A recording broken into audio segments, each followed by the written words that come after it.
Holy moly. Konmari! How is everybody? How are you, loves? I missed you so much. I am back.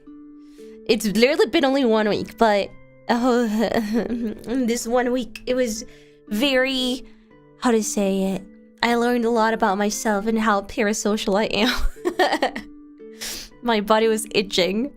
And like, it had been like 3-4 days since vacation started, and I already want to go back. Like, don't get me wrong, I was enjoying it so much, but I also just wanted to go back. Oh my lord. ただいまよ。帰ってきました。すごく痛かったの。ごめん、今風邪ひいたのです。Sorry guys, I caught a cold. Wow. What a surprise. Marie dealing with illness. Oh wow. Marie being chronically ill with very low defenses and at least getting sick once a month. Oh wow, who would have thought? Marie got sick after touching grass? First time. It's the first time we hear about it. That is so weird. Hello guys. I am very sick. Been waiting a week to get this member message off. You did a good job holding on. Happy 1 month. 1 month? 1 year in 1 month. Thank you so much. At least you got to come back and not during the vacation. It was so bad, chat. Because like, okay, my mind, you guys already know how I am when telling stories. I am all over the place and some people hate it. So I'm sorry. I love that. I just... I got sick like 2 days before... No, 2 days and a half before I went back to Colombia. But it was at that point, it was only my throat. And it was like... I woke up with my throat hurting a little bit at a very specific point. At the back of my throat, and I was like, oof. So I just started taking medicine for my throat, but then I went to sleep, and then the next day it was hurting, and like I felt like the hurt and the inflammation filling and everything had like spread through all the back of my throat, and I was like, fuck, is this? And it was only my throat, so I was like, oh my god, it must be an infection. I didn't think it was gonna be a virus. I thought it was an infection, and I was like, oh my god. The one thing that I did not bring to this trip was antibiotics. Fuck. I wonder how long I'm gonna be able to hold on. And then on the third day, not it was the third day, but like the third day, what is it? The last day. It had become a little bit better. And I was checking my throat 24/7 with like my phone's flashlight just to check like how inflamed it was, how swollen it was, and if there were any like white patches, because if you see white patches, 100% bacteria, and if you don't see white patches, then it's 100% virus. And you know, you mustn't like take antibiotics as soon as your throat hurts. But I was desperate. I was like, oh no, what do I do? I don't think I can buy antibiotics in this country. I don't know. But then it got better, and then by the time that I flew back home, I was 100% better for my throat. I was like, oh, it's gone. I guess it was just like a small virus. But it was only my throat.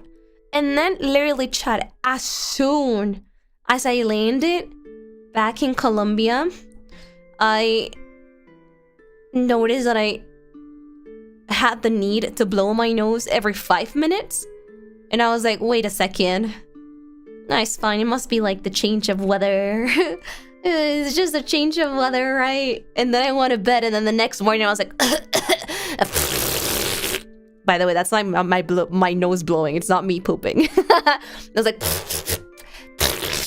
That sounds like poop. I'm sorry. I was like, no! And I woke up and like, my ears were closed. My nose was closed. I could only breathe through my mouth. You didn't have to do that, sorry. I just don't know how else to like recreate the sound of me blowing my nose. Without actually blowing my nose. I will never blow my nose on stream. It's so gross. And it's been like that until today. Well, my cough was really dry, and then 1 day and a half ago, I started drinking like a powder in water med to like make my cough like gross and wet, so I can like, you know, just expose anything that needs to be out of my body. So my throat has become a little bit more wet, a little bit more sickly, a little bit more gross. And today I feel my right nostril open. That's the only good things. Give me a second, I need to blow my nose.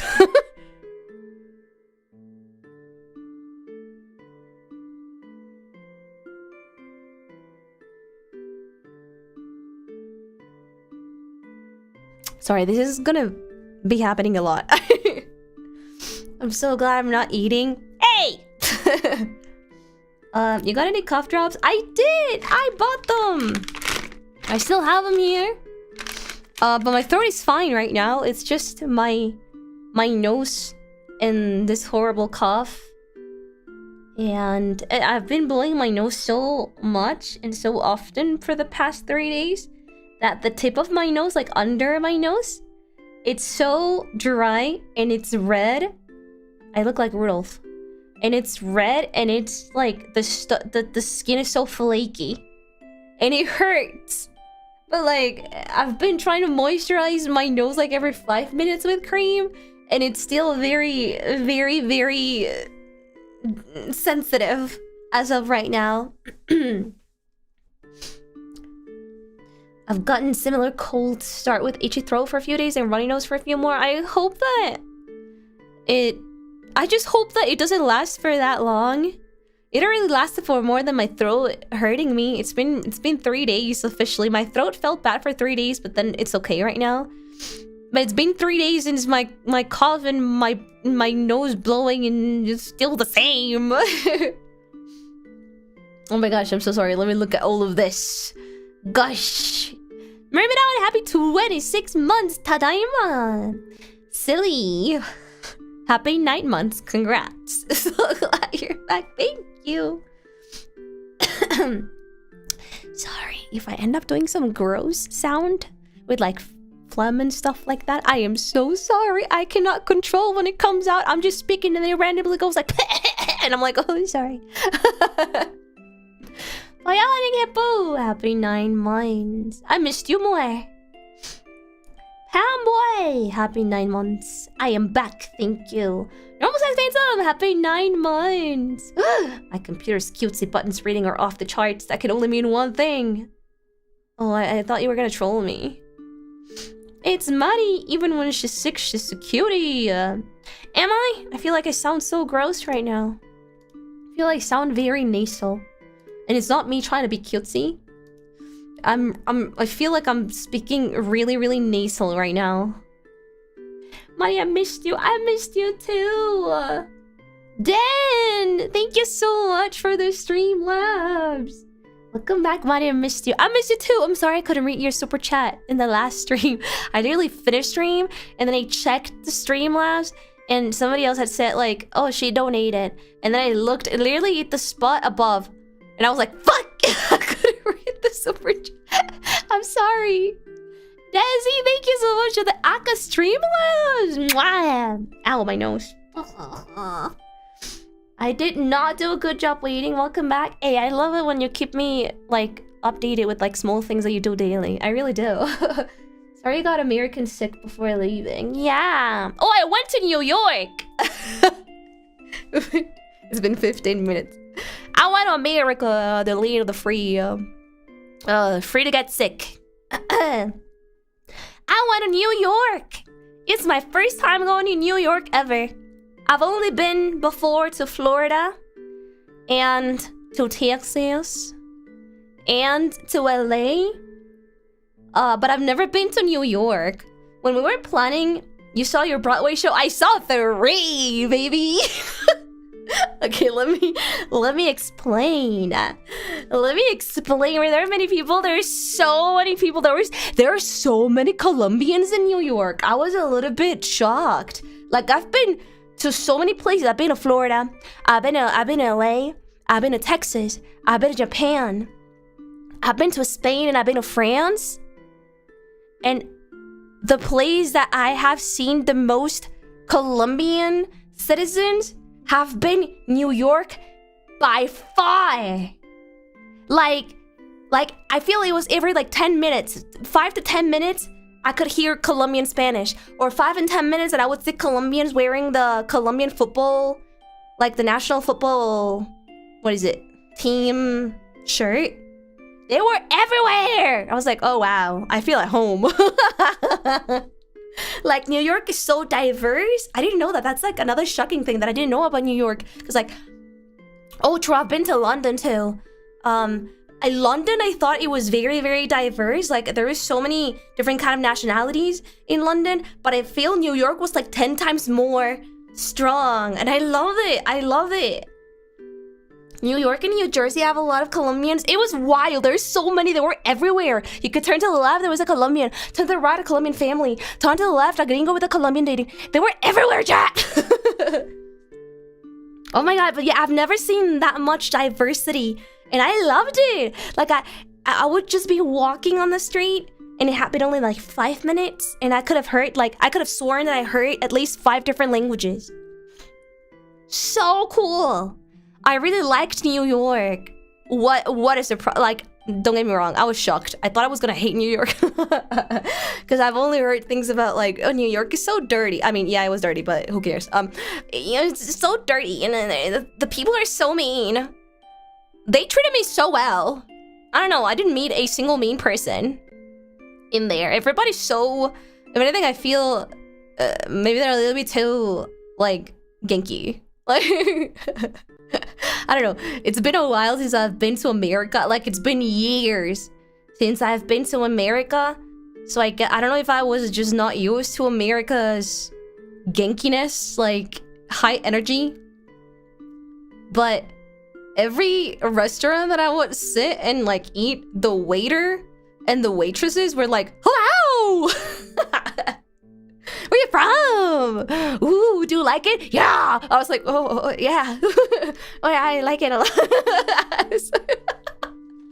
Don't get me wrong, I did not hate that part at all. I thought it was very funny, but also very welcoming. Because if you don't get a tip, oh, I also thought about that. I was like, maybe they're being like that because they want me to like give a tip. Also, I did give tips everywhere I went because America tip culture scares me.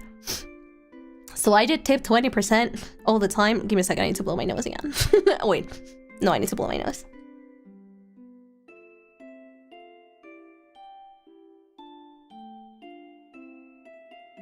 But everybody was so genki. Damn, 20%? Yeah.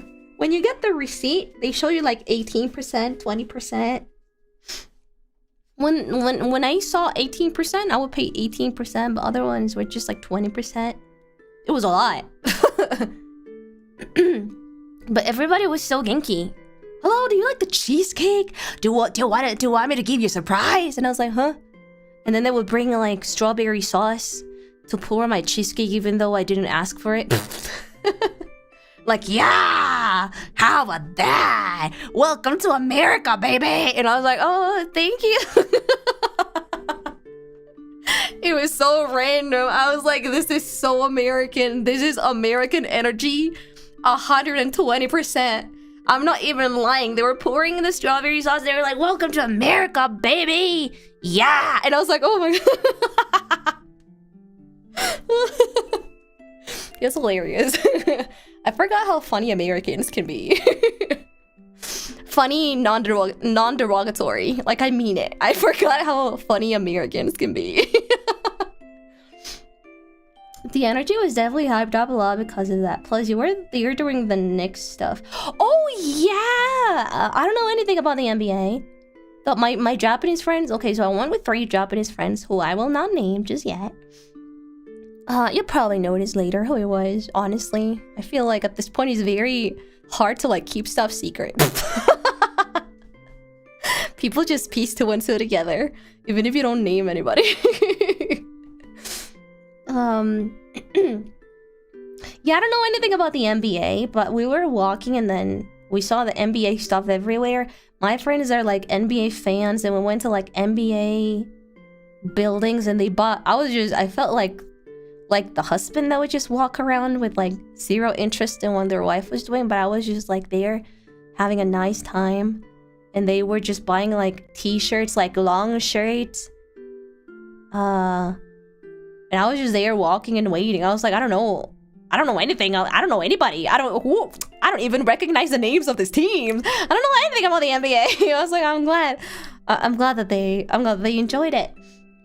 You joined the Knicks parade? I didn't. We're gonna take a tour, a taxi tour that they had like bought, like a Japanese taxi tour. And we had to reschedule it to like the next day because there was like an LGBT parade happening in New York. And I saw it and it was humongous. We were scared to even get close because the amount of people I've never seen that many people gathered in one place. Yeah. So I was there during the Pride Parade. We couldn't do the taxi tour because the streets were just full of people. I love the energy. I just didn't want to get close because there were so many people. I was like, oh no. New York parades are huge. I just forgot how huge everything is in America. Don't get me wrong. Like the streets were huge. The buildings were huge. The food portions were humongous. Okay, that is so funny. Let me show you that. Literally, the only pictures that we took were like food pictures, but also I cannot show you lots of pictures because 20% of what I took was foot pictures and the other percentage of pictures, it was us. And I cannot show that. They organized the pictures. Oh, not the food pics. Oh my god. And even so, we couldn't even take pictures of like everything. Okay. Sorry, I'm not gonna do this in order. Okay, you know what? Yeah, let me do this in order. Well, as orderly as I can get. Honestly, you picked a crazy time to travel. FIFA and Knicks Championship and Pride. It was so cool though. I don't know if prices were elevated. I'm not sure if prices were elevated because of that, but it was so damn cool. So when I got to the airport, I got there. Okay, this shocked me so much because usually I hate traveling through the US, but I always travel through the US because it's easier for me. Cause I mean, I don't really want to go to the Mexican airport. And also my dad's American, but I also have a visa. So like, you know, they usually treat me a little bit less bad. No, I've never been treated badly. But like, they usually treat me a little bit nicer just because I'm not only like a Latina with a normal tourist visa, but also because my dad is American. So they're like, okay, sure, fine, go ahead. And I'm like, yeah, thank you. So I always travel through the US. I always have a connecting flights in the US. But the thing is, immigration in the US sucks ass. Like, the lines are so long. Like, it's at least an hour and a half just to make it past immigration and customs and getting your bag and like going to the front desk of the next flight. It's so annoying. But this time, it took me like 10 minutes max to do everything. I was incredibly shocked. I was like, what is this? Like usually they have like a super long line and they have like 20 desks in immigration and they have like 3 officers only. In those 20 desks, there's only like 3 officers. It was a miracle. It was a miracle. It took me 10 minutes to get past everything. Even like immigration, customs, getting my bag, 10 minutes. I was like, what? I was so shocked. So because I thought it was gonna take me like at least 2 hours, I had to wait for my friends for like 5 hours in the airport. And I arrived at the JFK airport. That's surprisingly fast. I know, I was shocked. The thing that I didn't know is that the JFK airport kind of sucks ass. I thought I came out and I was hungry, but I realized once you come out in like the arrival zone, they only have like 2 in each how do you call those things again? There's like 1, 2, 3, and 4, and like depending on the airline that you take, you're in like a different section. I don't remember if I was in 8 and I had to go to 4. Yeah, terminal. So I think I was in terminal 8 or terminal 4. I don't remember. And there's no one you go. Do you get Dunkin'? Oh my god, I was gonna cry. There's only Dunkin' Donuts. I mean, I love Dunkin' Donuts. It's the only donuts that I can actually eat. Like, I hate Krispy Kreme, and I hate something else that I forgot the name. The only donuts that I can eat are Dunkin' Donuts. But at the same time, I wanted lunch. I wanted lunch, and the only thing that JFK airport had was Dunkin' Donuts everywhere. And I was like, fuck. What the fuck is wrong with America? Where is I could even get a burger. Give me a burger restaurant. I don't fucking know, McDonald's. I would even eat at McDonald's. They only had Dunkin' Donuts in the whole fucking airport, at least in arrivals. And I was like, fuck my life. Not even a Starbucks.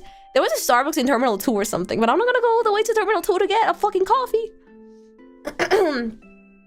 So I got there at like 3 p.m. Was it 3 p.m.? Yeah, around 3 p.m. My friends were gonna come around like 7 or 8 p.m. And I had to go to another terminal, but also the terminal bus that connects the terminals is really fast. So it took like 5 minutes. And also the arrivals at terminal, I don't remember if it was terminal 8 or terminal 4. One of those two. They don't have seats? Question mark? For people to wait for the people coming out. And it was smaller than my terminal. So there were a bunch of people just sitting on like a metal rail in front of Dunkin' Donuts. So what I did was I bought a donut. I bought a singular donut. And I ended up just like jumping on top of that metal rail. And I just set my ass in there for 5 hours. And while I was waiting, while I was waiting for my friends, I noticed that I forgot to charge my battery, my you know, my small battery that I always carry around. So I had to plug in my battery onto like with my phone, and there were no plugs in JFK. You know what I had to do? I had to go to the female bathroom, and I had to sit. I had to look like a creep in the female bathroom hall of the entrance with my phone plugged in for an hour. And then I came out and finished waiting for my friends to come. There were outlets, you just don't know how to look for them. There was one outlet next to a vending machine. There were no outlets anywhere else. I looked, I had 5 hours to look for an outlet. Oh my lord. Okay, let me blow my nose again.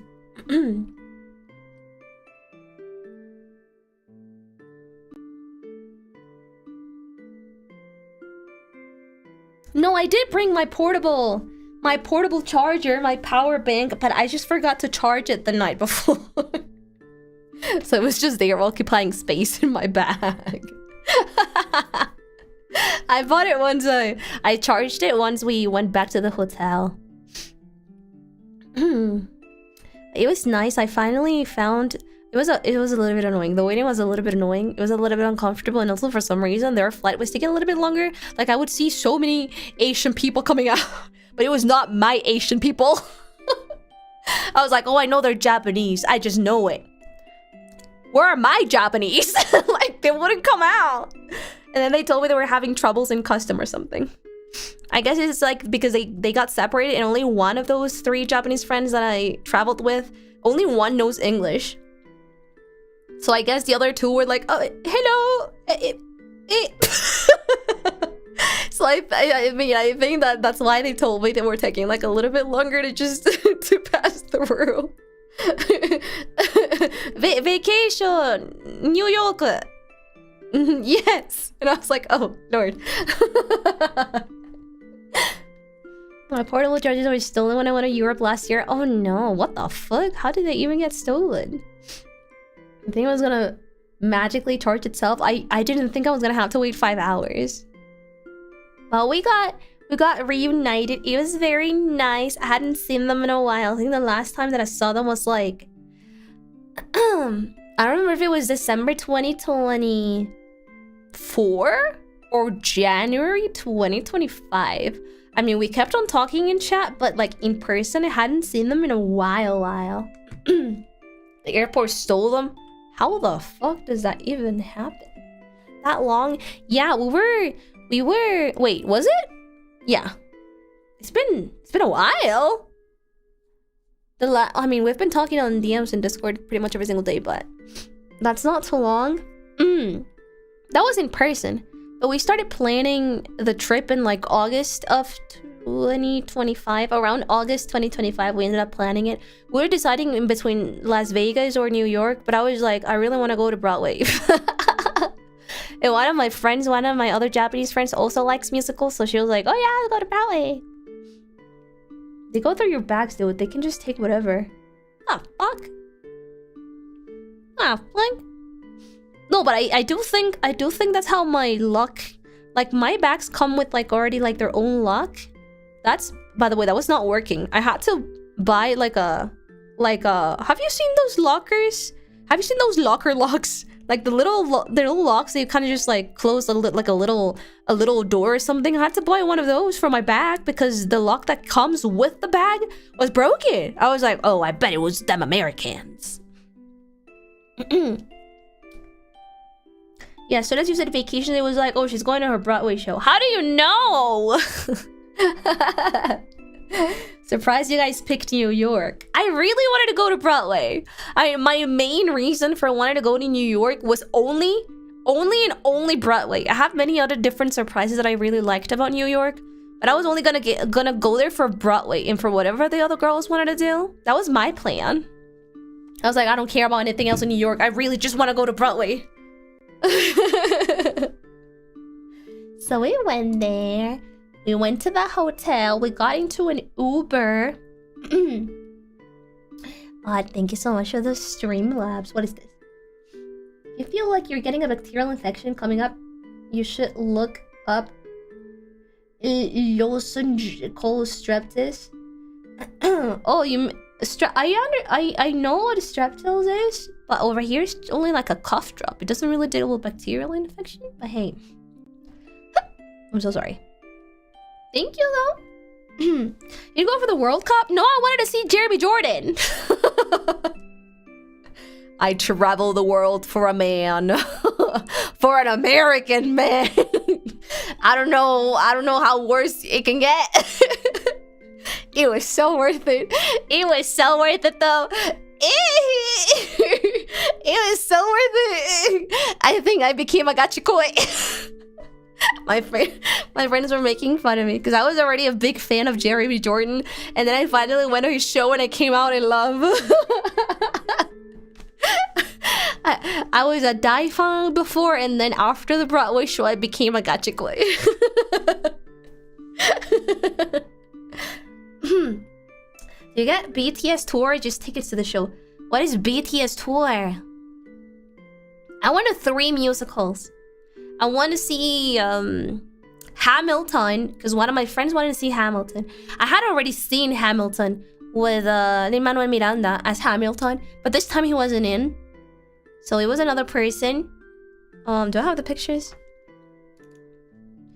I want to see Hamilton. Let me check. I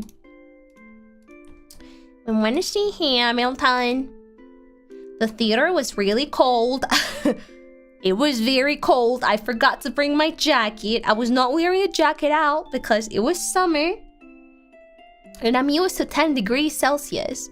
And it was around like 24, 27 degrees Celsius. So I was not bringing a jacket everywhere I went. So in my first Broadway show, I was freezing. It was so strong. I was dying. It was so cool though. To be able to see Hamilton in person is a completely different experience, chat. Also, I did not know this was so cool. I didn't know about like I don't know how to call it, the Broadway culture, theater culture. I thought it would be like everybody in silence, like when you go to an orchestra, when you kind of just like enjoy and sometimes you clap.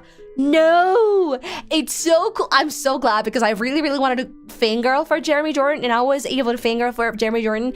People clap and people go like woo, woo, woo, and like there's like certain sections when there's like a really funny and cheeky dialogue in like every Broadway show that I went, and people were like yeah from like the back of the seats. It was so fun. So every time Jeremy Jordan would appear, I was not the only one that would go like yeah.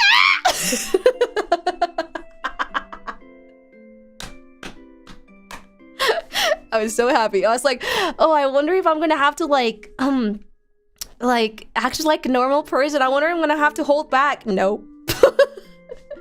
Every time that he would go on stage, we're like, wow. It was so cool.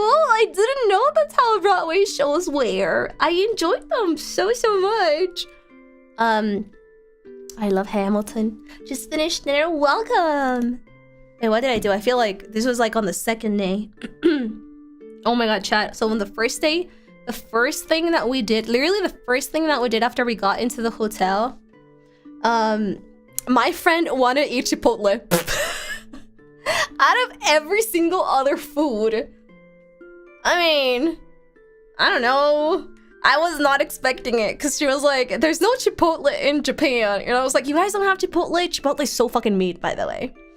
I was like, but if you want Mexican food, we could try looking for like a Mexican stand or a Mexican restaurant. I mean, 100% sure that there were so many Mexican restaurants. I was like, maybe we could like look out for like a Mexican restaurant. No, I want Chipotle. And I was like, girl. So, and apparently there's no Chipotle in Japan. So she really was craving the very specific Chipotle taste. So we ended up eating Chipotle. My friend said no. I mean, my English speaker Japanese friend, she knew exactly what to order.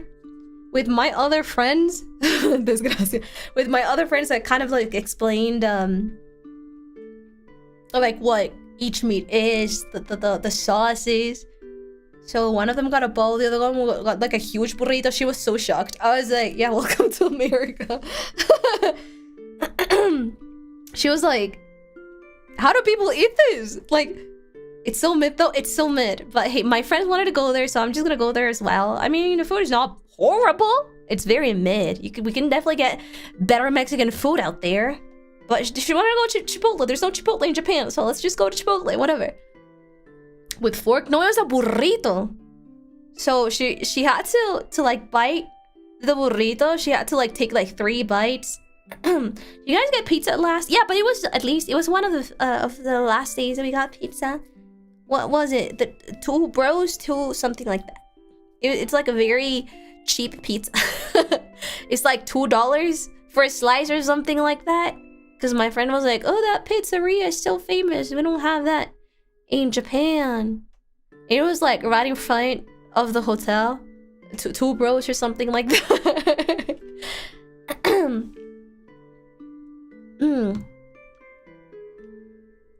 You guys at least try the New York hot dog. I did not eat a hot dog. My friend really wanted to eat hot dog, but me personally, I am not interested in American hot dog. Like, it's so plain. The only American hot dog that I like is a Texas one. DeFar is my way to go, just like Utopia Bagels. Oh my god, I don't think I went to either of those 2. I should have just asked you guys, but I really didn't want to like dox myself because I was gonna go with Japanese friends. Yeah, I need pineapple sauce and cheese and chips on top of my hot dog. I need stuff. I need blue cheese sauce and stuff like that. So I did not eat American hot dog, but one of my friends did because she was really craving once again that American taste. You should have asked months ago. I forgot. I'm gonna be honest. I completely forgot about it. So the second day, okay, the first day we got there pretty late. I think it was like 8 p.m. to the hotel or 9 p.m. or something. So we went out, did a couple groceries, and what's that place called again? What's that place called again? Like, it's so standard American. All Foods, was it? So they ended up like picking different snacks, like water. And then we went to Chipotle, and then we went back to the hotel, and everybody like died. Whole Foods, yeah, because it was very close to the hotel. So I was like, oh, we could just go to Whole Foods, and they're like, okay. And then we went, and they were just shocked. It was so funny, because for me, the only shock, I mean, it was not my first time in Whole Foods. Whole Foods is like everywhere, but it's been a while once again since I've been to America, like actually lived in America. So for me, it was only a shock of like, not the things that are sold in Whole Foods, but the size of everything. I'm like, how can American people eat this much? Like, everything is big. Like, the amount of the berries boxes that they sell is like twice or triple the size from here. The amount of strawberries that you would get is like double the size from here. The cake slices that they sell, the cookies, everything is so big. So I'm like, holy moly. Whole Foods is very expensive. Well, we didn't really have anything else close by. So they got like a couple of like chips that they didn't find in Japan and popcorn. Because I think they're just really having fun by the size of everything. It was like, this is huge. It's like bigger than my face. And I was like, yeah, that sounds about right. So we got a bunch of different chips.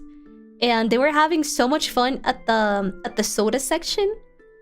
I'm American, I'm always taking home leftovers. And I always never have room for desserts either. No, you wait until I get to the cheesecake day.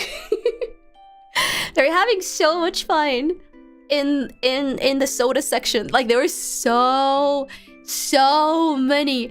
I feel like Americans are gonna make fun of me, but like, this is not normal in other countries, okay? Like, this is not normal in Colombia, and this is not normal in Japan either. And I haven't seen it in Spain either. The amount of variety that you guys have when it comes down to sodas is crazy. Like, I didn't even know what to pick. I was like, I don't even think if I drink one different soda every day, I don't think I'm even gonna be able to like test everything in here. There was so many. We took at least like 20 minutes. Just imagine 20 minutes, 3 Japanese girls and 1 Latina just standing in front of the soda section, just like silently staring. Because we didn't know what to pick. I was like, what the fuck? Let me blow my nose again.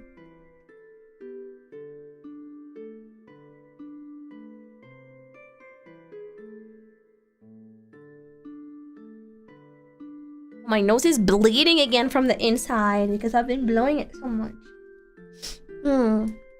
I was very boring because I'm scared of American sugar level. So I picked a tea. No sugar tea. And then I was a little bit more brave. And I picked a watermelon with cranberry soda. It was very good. I thought it was gonna be sweet, but I don't think I picked like a soda. I think it was just like carbonated, flavored water or something like that. So I just got those two. My other friends were a little bit more brave. They were just picking everything that was shiny and like very strong red and pink and green stuff. You remember the brand names? Let me check. In one of the pictures, we must have them somewhere. Okay. What? One of them bought a Dr. Pepper, strawberries and cream. I guess she bought it because I was strawberries and cream. I mean, everybody knows about Dr. Pepper. Like, even in Japan, they have Dr. Pepper. But all of us were like, strawberry and cream. So they got a Dr. Pepper, strawberry and cream. And the other one got an Arizona watermelon fruit juice cocktail. It says all natural flavor. It was not all natural flavor, but it was like very red and bright. And very big. I would love to try those donuts. Dunkin'?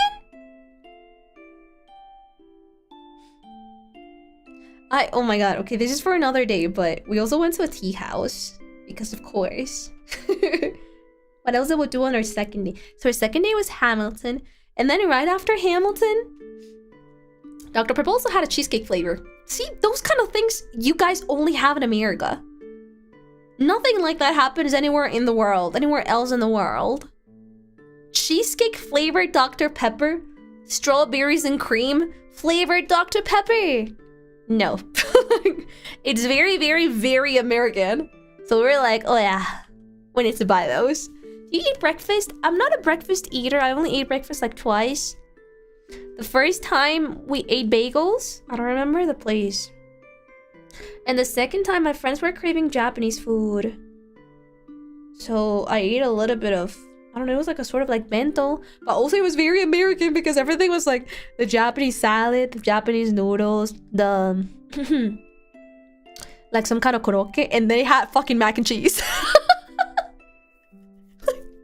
My friends were laughing so much when we opened the bentos.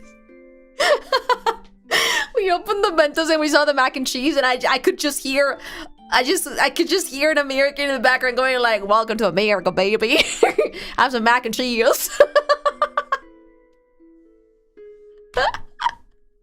They fucking put mac and cheese in our bento. It was very yummy, don't get me wrong. They actually put a bunch of different kinds of cheese, so it was not like a cheap mac and cheese. But I saw the mac and cheese and I couldn't feel more American. You try to get chicken over rice? I got lamb over rice. I don't think we did.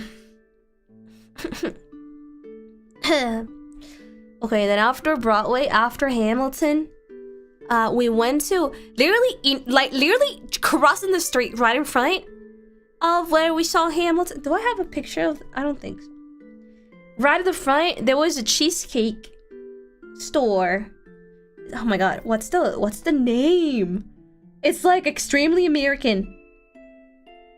What's the name of the Juniors? Because of course. The Cheesecake Factory. No, we did not go to Cheesecake Factory because we have Cheesecake Factory here.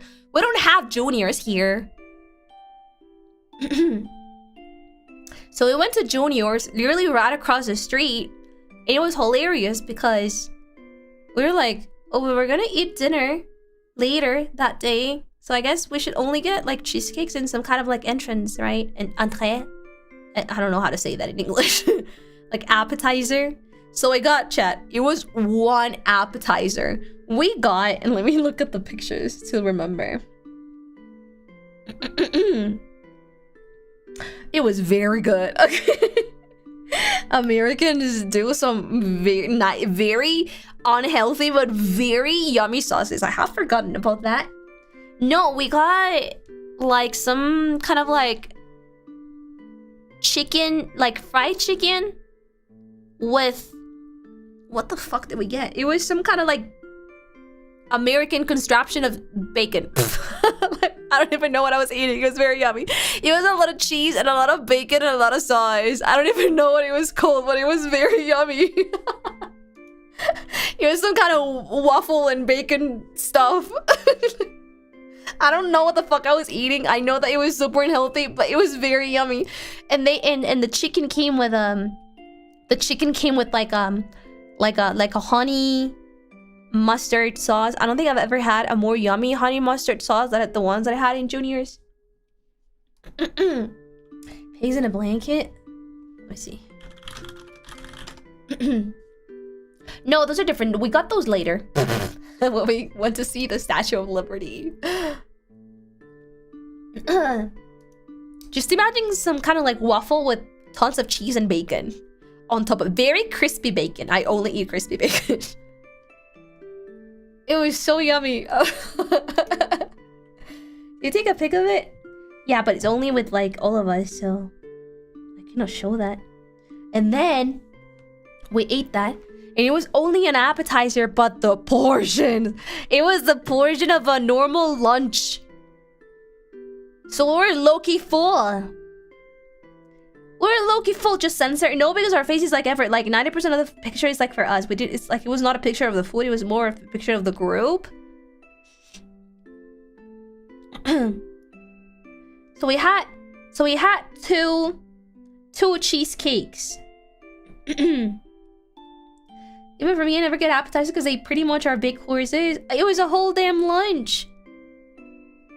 You can share meals with friends. No, that's we got that for the 4 of us. We got 2 appetizers and 2 cheesecakes for the 4 of us, and we couldn't finish it. I just want to tell you that 3 Japanese girls and 1 Latina couldn't finish the appetizers, and we couldn't finish the cheesecakes either. Everything was so big. So we got a normal traditional New York cheesecake. Very yummy. I thought it was gonna be extremely sweet. It was very yummy. I enjoyed it. And then I wanted a chocolate mousse cheesecake or something like that. you know, I saw the normal New York cheesecake and I was like, oh, I think it's eatable. We can finish it between the 4 of us. I think it's very nice. Yeah, a little bit bigger than usual, but definitely doable. And then the fucking chocolate mousse cake cheesecake came in. It was like, it was bigger than my hand. It was bigger than both of my palms united. Like, that shit was like 4 of my portions of cheesecake. When that monster came to the table, all of us, the 4 of us, was just like completely quiet. We're just like, how are we gonna do this? We only ate half of it. I've never seen such a big piece of cheesecake in my life. Between 4 of us, we could only eat... We ate the whole cheesecake, the whole New York cheesecake, but we only ate half of the chocolate mousse cheesecake. And I was like, oh my lord. You save some for later? We did. Oh, that's it. Also another thing that my Japanese friends didn't know. So in Colombia, it's the same. We can just do takeout, like the leftovers. You can just ask them to like put it in a box so we can like go back to it. My Japanese friends are like, oh, you can do that.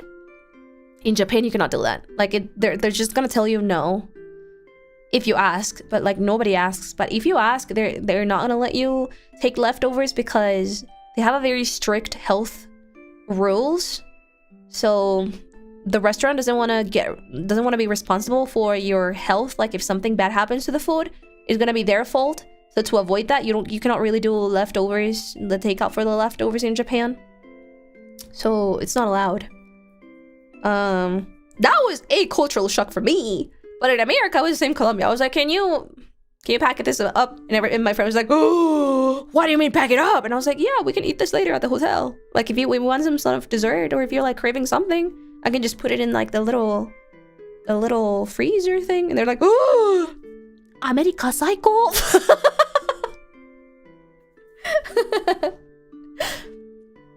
I go to Japan, I'm putting uneaten food in my bag, then bring the Ziploc bags in your bag. be that Filipina / Latina mom, you can just open your bag and there's a Ziploc bag open inside of your bag, and you kind of just like slide the food inside into the Ziploc bag. If you get caught, they're probably not gonna let you do that. So I guess you could have to like shush. Oklahoma, hope you had lots of fun. I did. Give me a second. I need to blow my nose. Happy 9 months.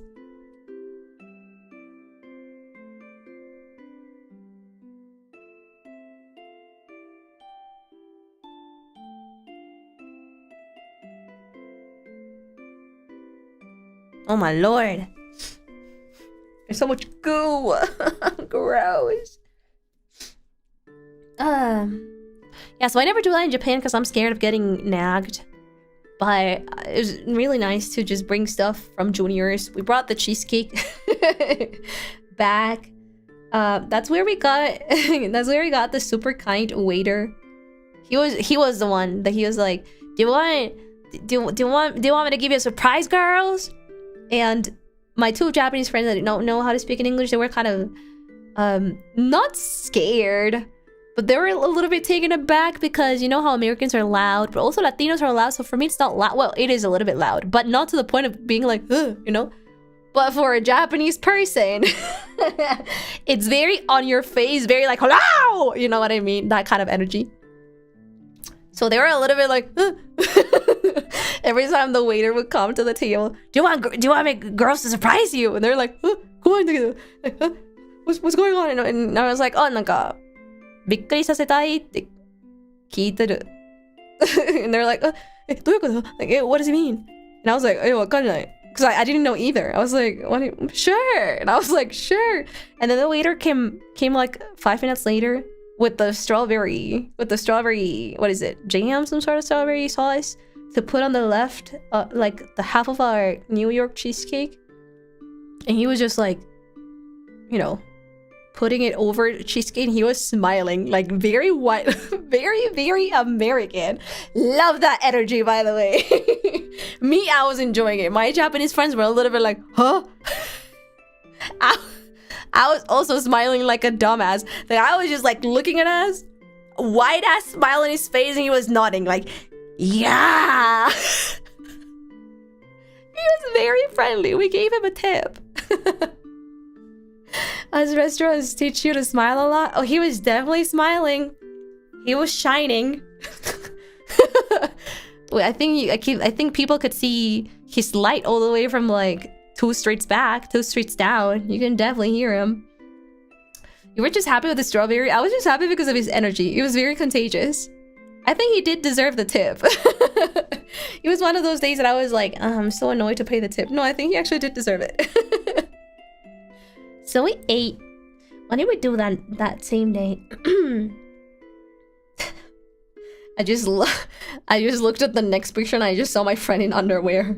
Oh yeah, because all of us were girls. Okay, the first day, we're kind of like, it was not a first time meeting, but you know, you have to like break the ice a little bit. But then the next day, we were just like putting our underwear in front of everybody and just taking our clothes in front of everybody.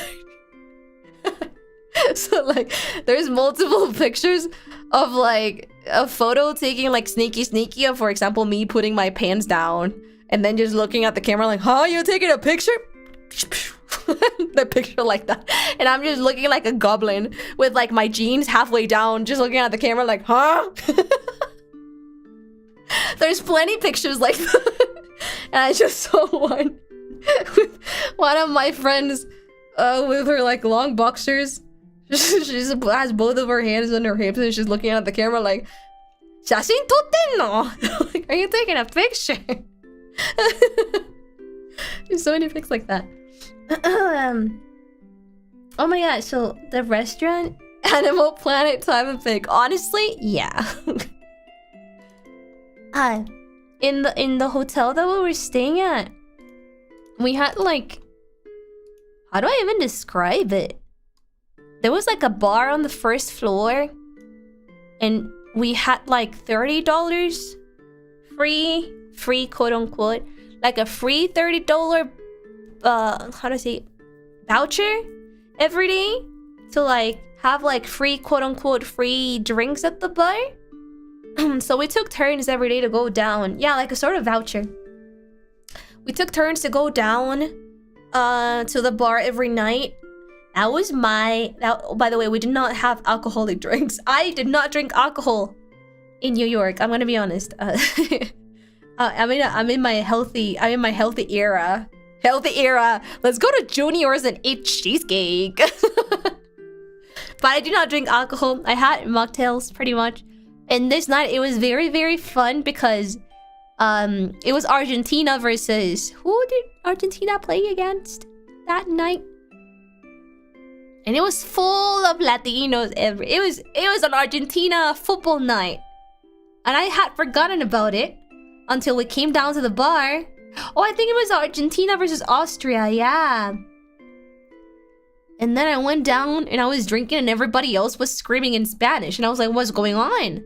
And then I looked at the TV and it was the Argentina football match. And I was like, oh! So we stayed there until the match was over. Who won again? Argentina, no?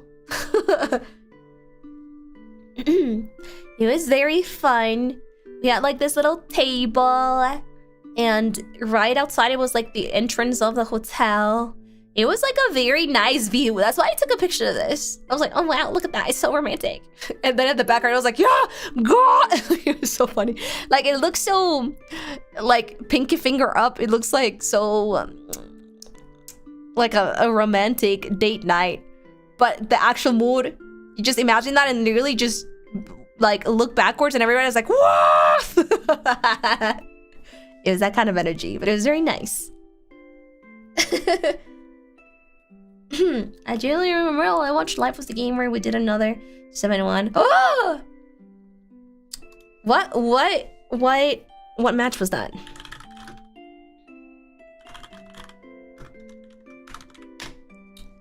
Was it against Oh Curacao? You guys, everybody in Latin American Twitter, everybody was like putting memes of like when they turn around and like judge and like look at you very mad, like look at the camera very mad, of like This was Curaçao's first World Cup. You didn't need, like, we already knew how it was gonna go, but you didn't need to actually, like, bully them. Germany, what the fuck is wrong with you? You're fucked up. Everybody else has been winning against Curaçao, but it's been like 1-0, 2-0. And then all the countries that had played against Curaçao before looked like Germany, saying like, you're fucked up in the head. What the fuck is wrong with you? That was their first World Cup. You didn't need to go so hard on them. 7-1. What else did we do? Day 2. Ooh, where's this?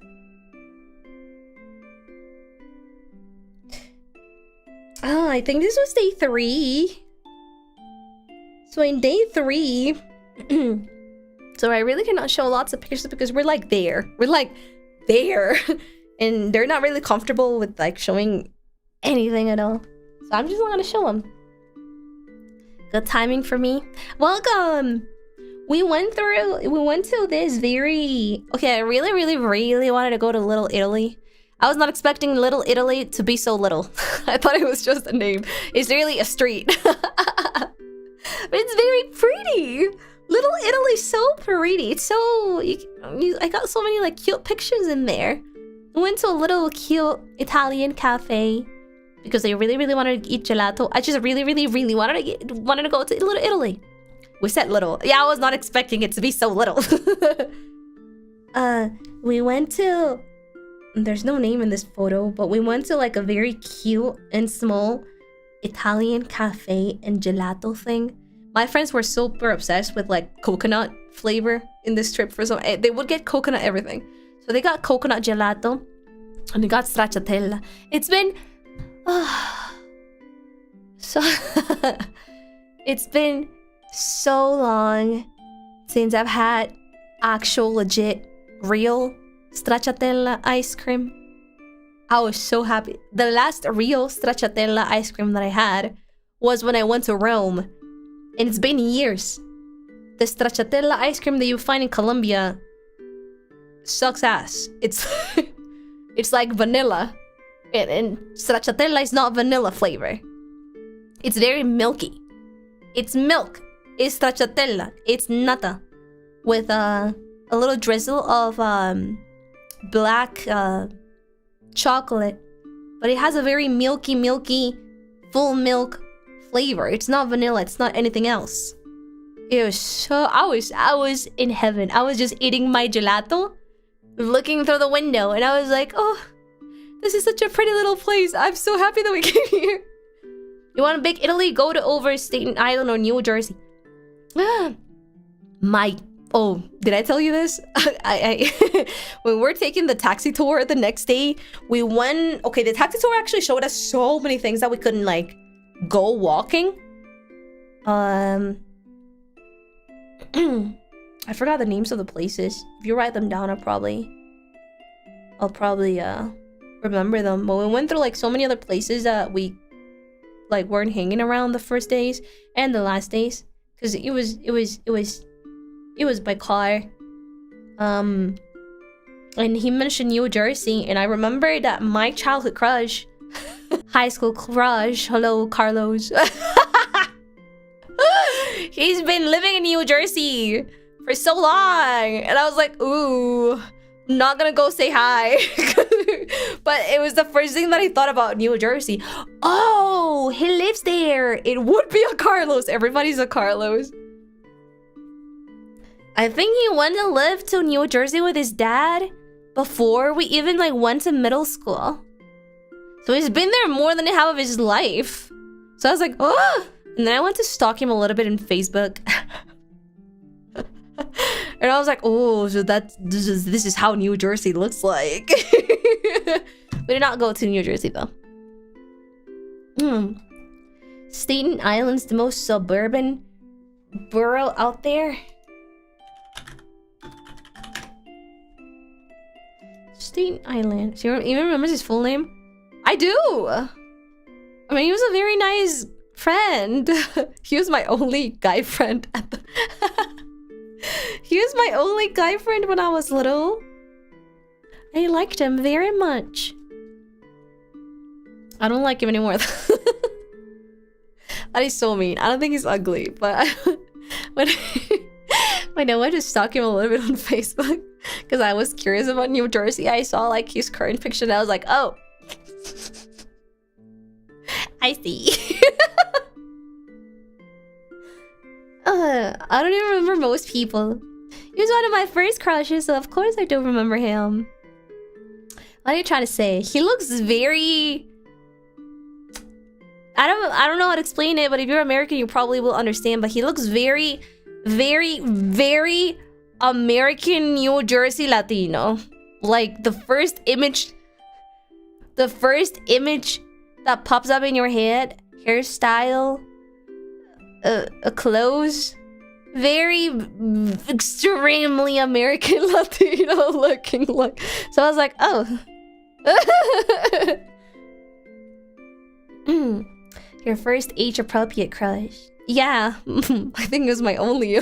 No. The only age-appropriate crush that I had when I was little.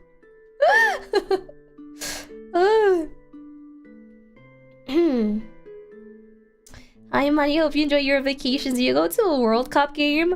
I did. I went to the Argentina one and the Colombia one. Oh my god, Colombia. It was so nice. You know how you feel like very, very patriotic when you go outside of your country? I felt like that for the Colombia match. It was the yellow sea that you could see in New York streets when Colombia was when, you know, when the Colombia match was coming up. It was very heartwarming. I was like, oh, my people. There's so many of you. But I was like, oh, my people. What else did we do? We went to this very, very cute... What even is this? It was like a... What even is this? It was like a... It was like a toy store. Because one of my friends wanted to buy like little omiyage. Like, those extremely tourist gifts that you give to somebody when you go to New York. So it was like a huge toy store. I did not buy anything there. Everything was so cute. It was so cute and fun and big. Yeah, it was like a souvenir shop, but it was only for toys. Toys for little kids. We took lots of pictures there. It was very fun.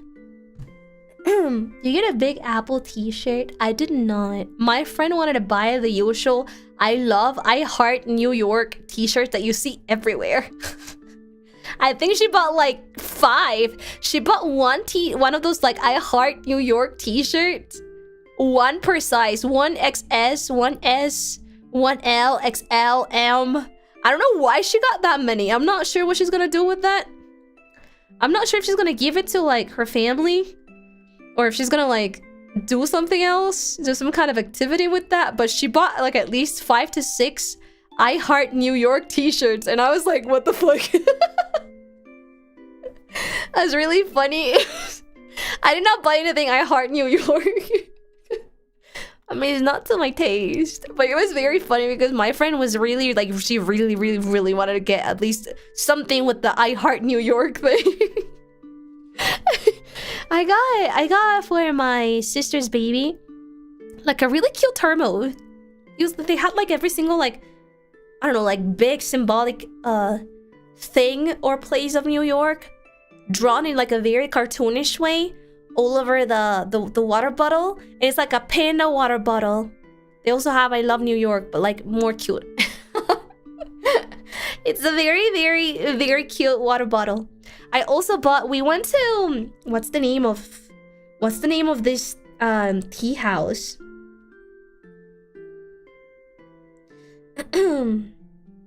I think it was in day 3 or 4 of our trip. What's the name of this? Let me see if we can find it.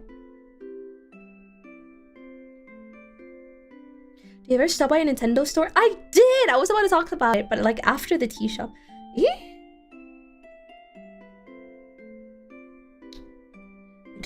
No, we did take pictures. I have pictures of of the teas. Oh, Harneys and Signs. We went to Harneys and Signs, and it was my playground. I mean, my Japanese friends also love tea. I mean, that's why we went there in the first place, because they love tea. They're Japanese, but also me, I love tea. I'm not Japanese, but I love tea. So I went to Harneys and Signs, and I got 2 teas so I could gift to my family. And I saw them and it was extremely American. So we went there and we drank like different kinds of teas. It was very yummy. But then when I was looking at the... Oh my god, I did not take a picture. Give me a second. I'm gonna bring them here.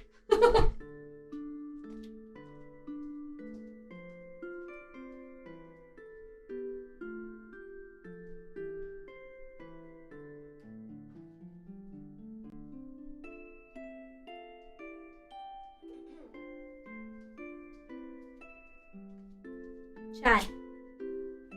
Do you get any flavors from there? I did. So like I didn't want to get any boring normal tea that I can get anywhere, aka Colombia or Japan. Like I got something that screamed America. So I got 2 kind. Okay, I wanted to get, like, you guys know how much I lose control when it comes down to teas, and when I'm in a tea house, like I want to buy everything. I want to buy the whole column, but because I had to restrain myself a little bit, I only bought 2 teas. They have a really cute packaging. I'm gonna show you in a bit. But one of them is a white tea and the other one is a black tea. So the white tea is French macaron flavor. And I was like, what? And the other tea that I got, it's black tea and it's cookies and cream. And I was like, what? I mean, like, this kind of things you only see in America. You might think that is stupid, or like it's very normal to you. These kind of things you don't you don't see them anywhere. I was like, cookies and cream tea is the only stuff. Those flavors exist. There were so many other weird ass, very American flavors in that tea shop, in that tea house. They had like the normal, super common ones, the very basic ones. Other blends that you could also see anywhere else, but then you got to the very American section and I saw cookies and cream. They also had Hershey's. And I was like, what the fuck? How it tastes? It does not taste like cookies and cream or macaron, but the what is it? The smell? I feel this, no. Smell is something bad. What's the positive word for smell? Also, let me go get more aroma. Let me go get more toilet paper. I need to blow my nose again. I'm sorry.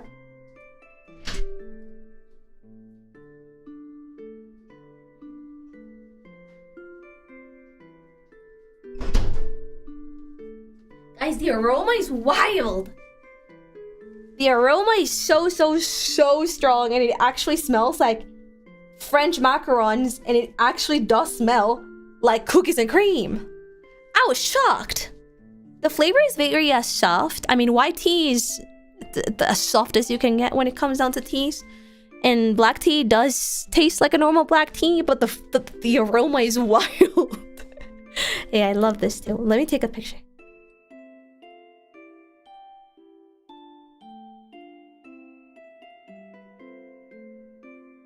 Ooh, all right. And the packaging is so cute. Everything is so cute. They also had like a New York blend, but I didn't get it because I didn't like the ingredients of it.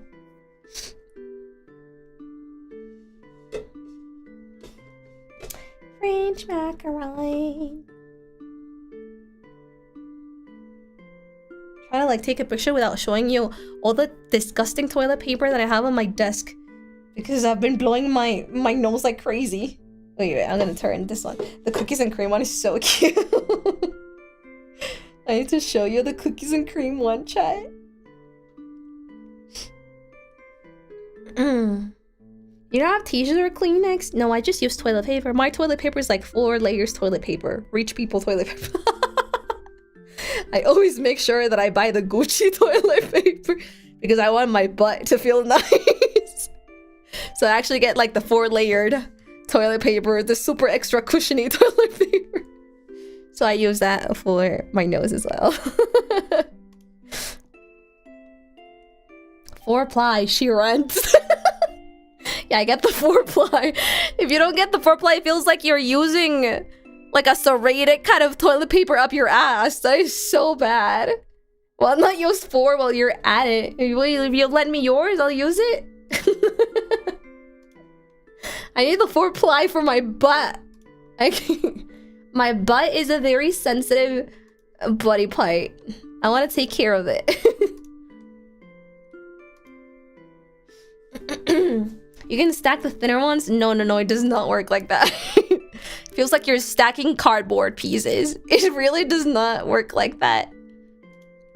Okay, look, so this is the cookies and cream one. And if you, oh my god, you can see, no. I was about to say, you can see the toilet paper. No, that's my keyboard. This is the cookies and cream one. It's from Harney and Sons. We spent like the whole afternoon there. I'm so sorry. And if you like rotate it, you see this. It's so cute. Yeah, it comes in like not the ASMR. Very cute packaging. I feel it's a very cute gift. Can we see the bags? Oh my god, if you open this, if you open the lid, the aroma chat. Like, I was about to open it and I remember how like the whole room is gonna stink of cookies and cream. Like, it's wild. Oh. I feel like you're smelling some kind of drug. Like, you open it and you go inside like, yeah. Like, it's so good. They come with tea bags already. Like, it doesn't come with like the loose leaf. They already come with the tea packages. It's just a normal tea bag, so I don't know if I want to show you this because it's just the most normal tea bags ever. Oh, it just smells so good. How much did you get for it, by the way? I don't remember. I was like turning around to see if the price was showing anywhere, but I don't remember. It was not expensive. It really was not. No, I don't have the price anywhere on top of it. I think I just threw every receipt. It was really not expensive.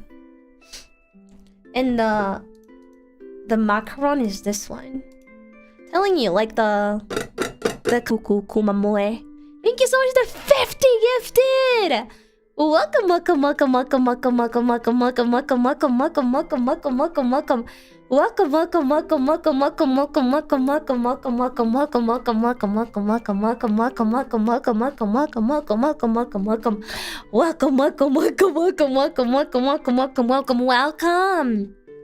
Welcome back. Did YouTube kill me again?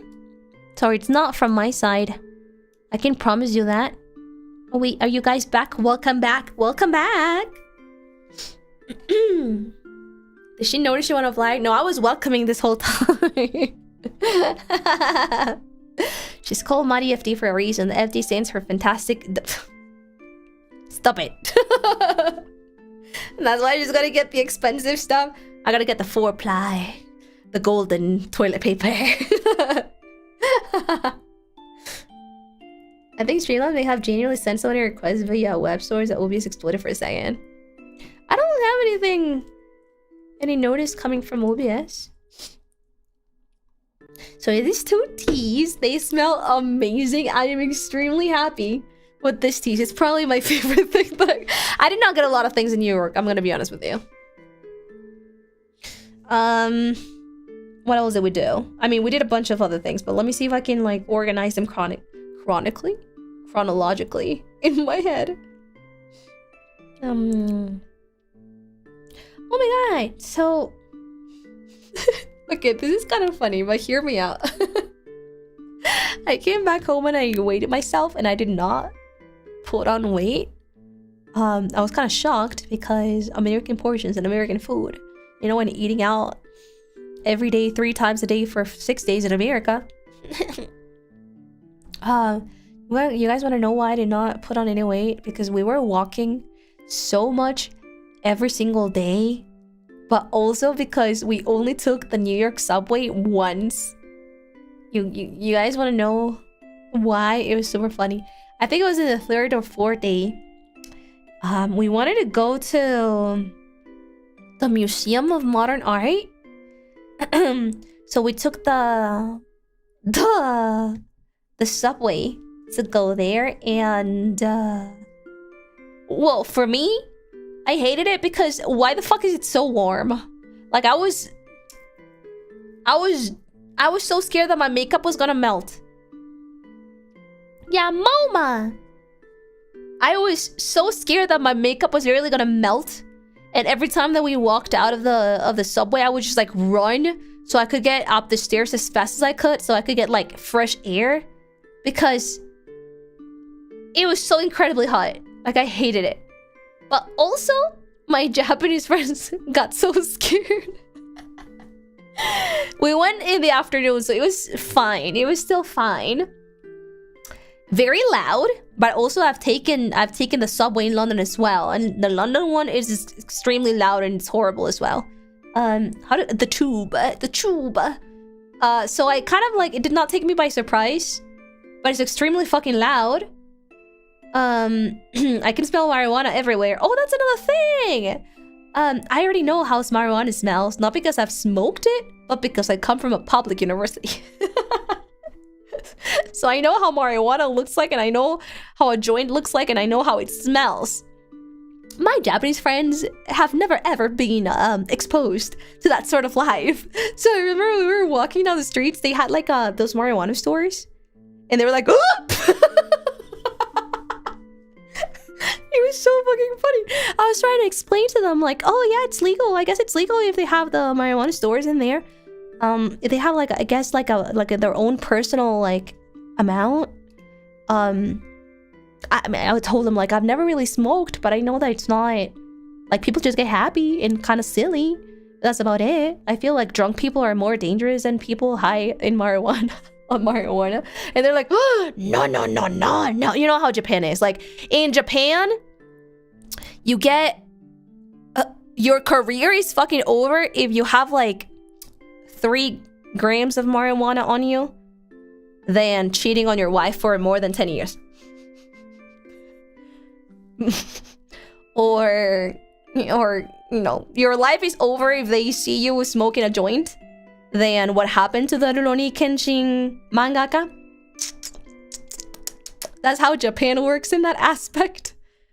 So they were like extremely shocked. And they're like, no, I mean, it's not legal here, but I know that it's legal. I mean, I've been in Canada. In Canada, they also have those stores. In Canada, if anything, it's like super controlled and super clean and super like fancy. Those kind of stores when you buy like gummies or your personal amount of marijuana and stuff like that. I've never bought, but I know how they look like and I know how they smell like. And the whole fucking subway was smelling like marijuana at like 1 p.m. And they were so confused. They were like, what is this? They were asking like every 3 minutes, and I was just giggling. I want to talk about it with people that were smoking in it. I just waited until we got out of the subway and I explained it to them, and they're like, ah! I was like, yes, this is how marijuana smells like. No, that guy was a great, upstanding man, but you know, weed is the worst. I know, that's really what happens in Japan. No, we did not smell pee in the subway, but we crossed many streets where we could actually smell pee and poo. Okay, pee, I'm already used to it because I've been in London. I've been in London, but poo, I've never smelled human feces in any other kind of city. That did take me a little bit by surprise, but then again, I only smelled it once, and it was in a street that I don't remember anymore. So I was like, why does it smell like poo? What the fuck? So we went there to the subway. We went to MoMA. And I took pictures of it. We went to the okay, you guys know how I am. To actually look through a museum like that, you definitely need more than 1 or 2 days even. We spent only 1 afternoon in there, and I did my best, but my best is very lazy. I only went to the Greek and Egyptian. I went to the Greek section. I spent there like at least 4 hours. I think my other friends were like exploring so many other sections, and I stayed at the Greek section for like 4 damn hours. I was reading everything. My friends were only like looking, because everything is in English, so they were just looking at it, walking faster. I was reading every goddamn thing in the Greek section. I was sucking as much information as I could. While I was looking at everything, I also was reading every single thing that it was in the Greek section. It was the best thing ever. I'm not gonna show you any pictures because in every single fucking picture you can see my reflection. Do you explain stuff to them? No, we went our own ways. So we went to, by the way, the Metropolitan Museum looks gorgeous from the outside. I did not take pictures of all the outside. We took pictures of all of us together. It's so pretty. Let me look for a Google picture. It's so pretty. New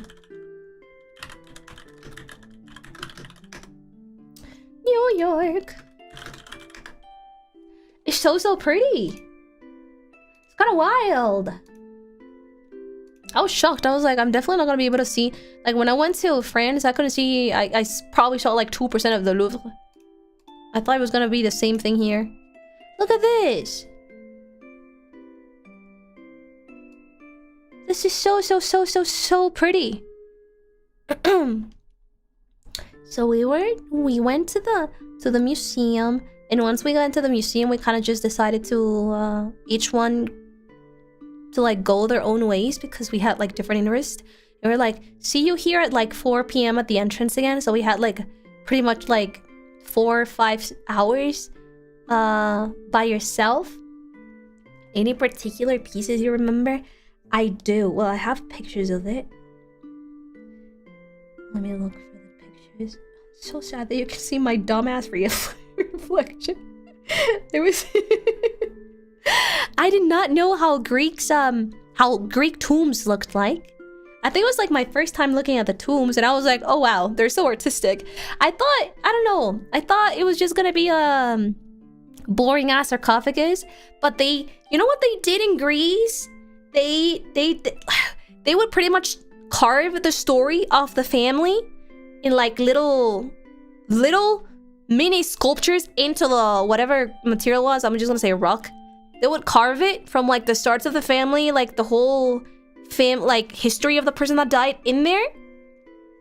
Like many different kind of like mini people and mini scenes all across all the borders, all the edges of the top of the tomb. Yeah, just say marble.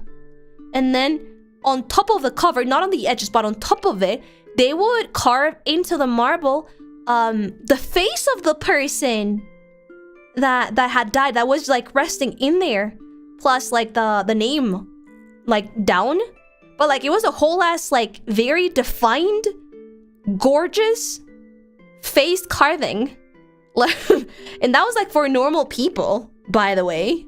Like they weren't like super rich, like high political job kind of person. And I was like, holy moly, I kind of wish I was in Greece and like at that time, because everything was so beautifully and like carved in like in so much detail, like extremely extra but extremely gorgeous. And I'm like, what the fuck? Did they really need to go that far? But it was so gorgeous to look at. That's the one thing that I learned when I went there that I didn't know about before. I saw, would you say their face was chiseled? 5 out of 10. Yeah, though, I don't know. I still cannot get over. Oh, I took this picture. I think can you see my reflection? And will my reflection? Yeah, you can, but I don't care. I'm gonna send this to myself. I also spent so many hours in the vase section. I don't know what kind of person I am. I don't know if I'm lame for doing this, but like they would paint different stories. It was like reading a book in every vase. So aside from reading the little tags with information of every vase, I would like stay in there for like an hour and a half trying to look into every single vase in here, and they had like five holes of this to like kind of like see the story that they had painted on the vase. I am such a fucking nerd. I was having the time of my life. Pretty vases. They had so many different. I also didn't know how. What's the word? The vases made specifically for like death ceremonies. I didn't know how they looked like before. They look weirdly Egyptian, like the shape, not the carvings and the pig in the paintings, but like the form of it. It also looked very Egyptian. I was like, oh wow, the craftsmanship is amazing. I know, like, and we had like 5-6 rooms like this with only vases and like 5-4 of like sculptures. The sculptures I went by pretty fast because it's so gorgeous and it's so pretty, and I read like the description of them really fast. But in the vases I would like read every single you see these little tags at the bottom of it? I read every single one. There's so many. Every single little tag in here had like lore explanation. I read every single one of it. I soaked myself with information of Greece. I read every single one of them. They also had armors. I've never seen the armors before. It was kind of funny because it looked very cheap. I mean, I thought the armor was gonna be more like Hollywood armor, but it was very what's the word to describe it? Greek armor. It looked very flimsy. It looked very thin, and it looked very like manually crafted. You know what I mean? So I was like, oh wow, so this is how the actual armors looked like. Did this stop arrows? I was wondering, like, did this actually was able to like stop arrows? Let me blow my nose again.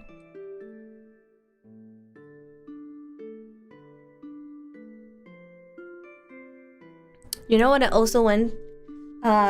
It's not supposed to stop arrows. Oh fuck, then what's the point of it?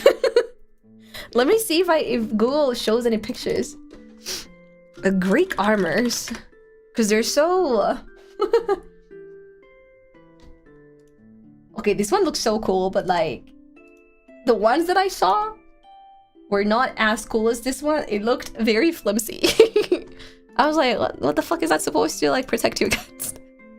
Okay, this one looks very cool, even if it's like a little bit broken at the down, but at least it has like a cool shape. The ones that I saw were very curvy and very thin. Oh, it was this one. No, I think it was this one.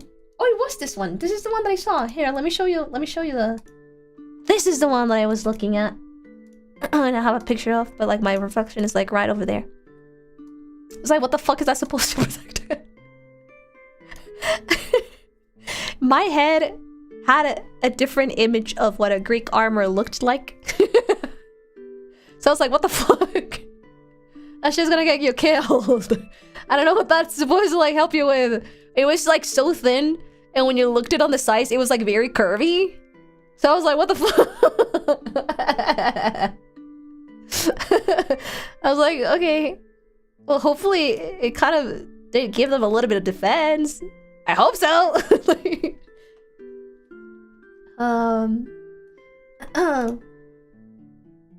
there's this Hercules statue that I saw.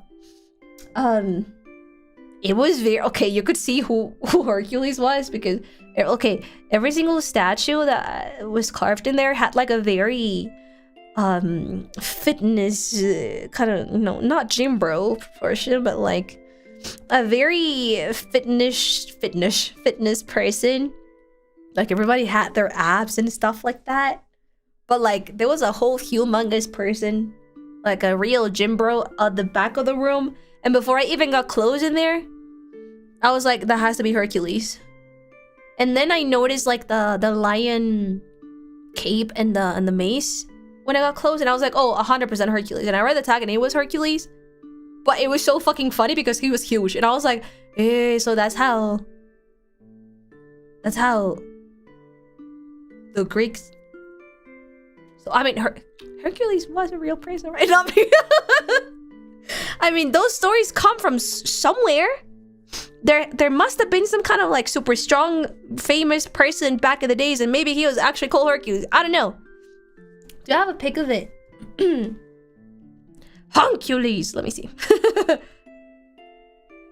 You know, Plato, the philosopher, he was jacked.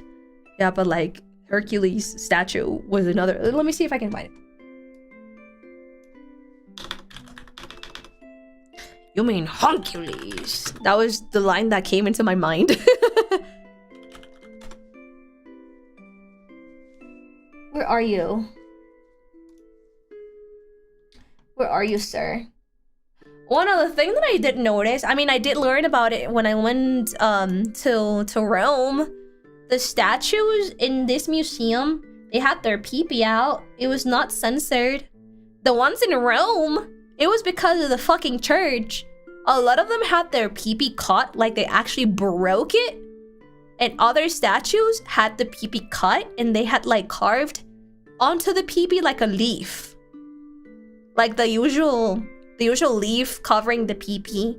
Yeah, that's not the original one. That was a censorship that happened in Italy, where they ruined a bunch of different statues and carvings. And they censored it like that, just in case you didn't know. But lots of the New York ones, the pee-pee was out. So I was like, ooh, well, not because of watching pee-pees, but because of the fact I was like, ooh, these are not censored. I wonder how they got them. More like that.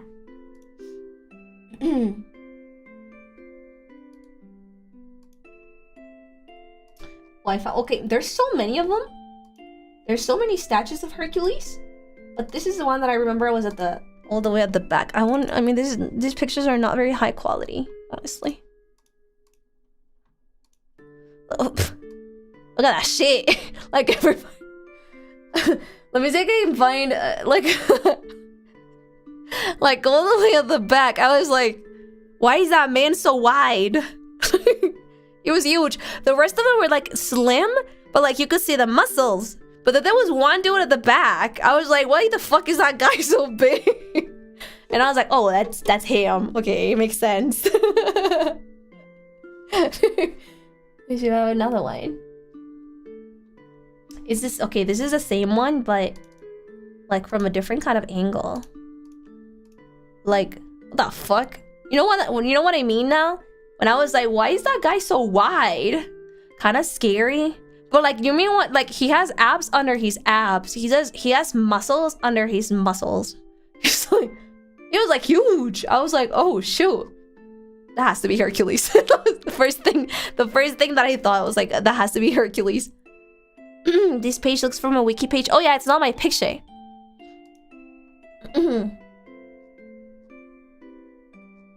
I also went to the section. Sorry, I'm gonna geek a lot. I also went to the section of I didn't know. So there were a lot of different like accessories. Like I didn't know how the jewelry looked like back in the day. Sorry, I was too into it. I barely took any pictures of that part. They had like coins and like jewelry and like little figures that they would carve. They had like the tiniest marble I don't know, crafting that they would make. It was like the size of my pinky.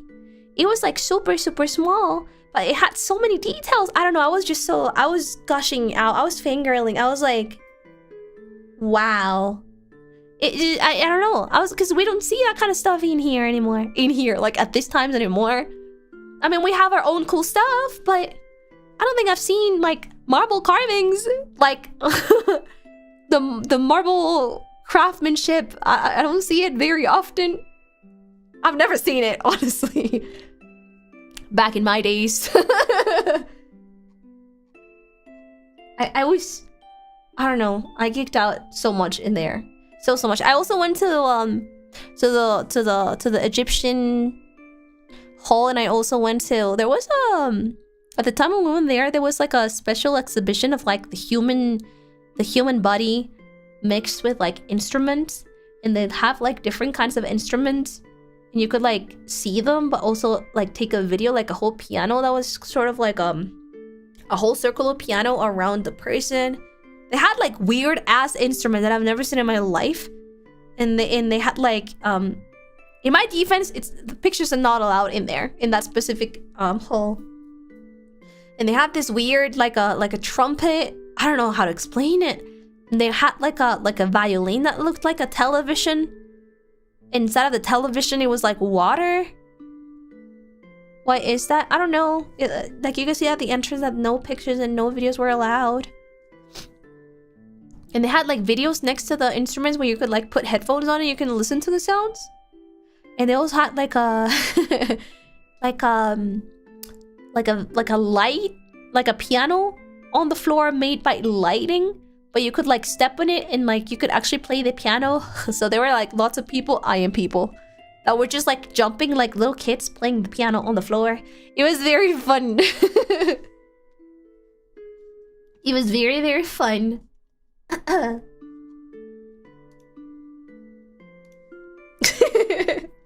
That's pretty neat, yeah. And I spent my whole afternoon there, and then we went out of the museum. What did we do after the museum? Let me see. Wait, I wish it was like more interesting, but literally the day that we went to the museum was like half the day there. Oh, I forgot to.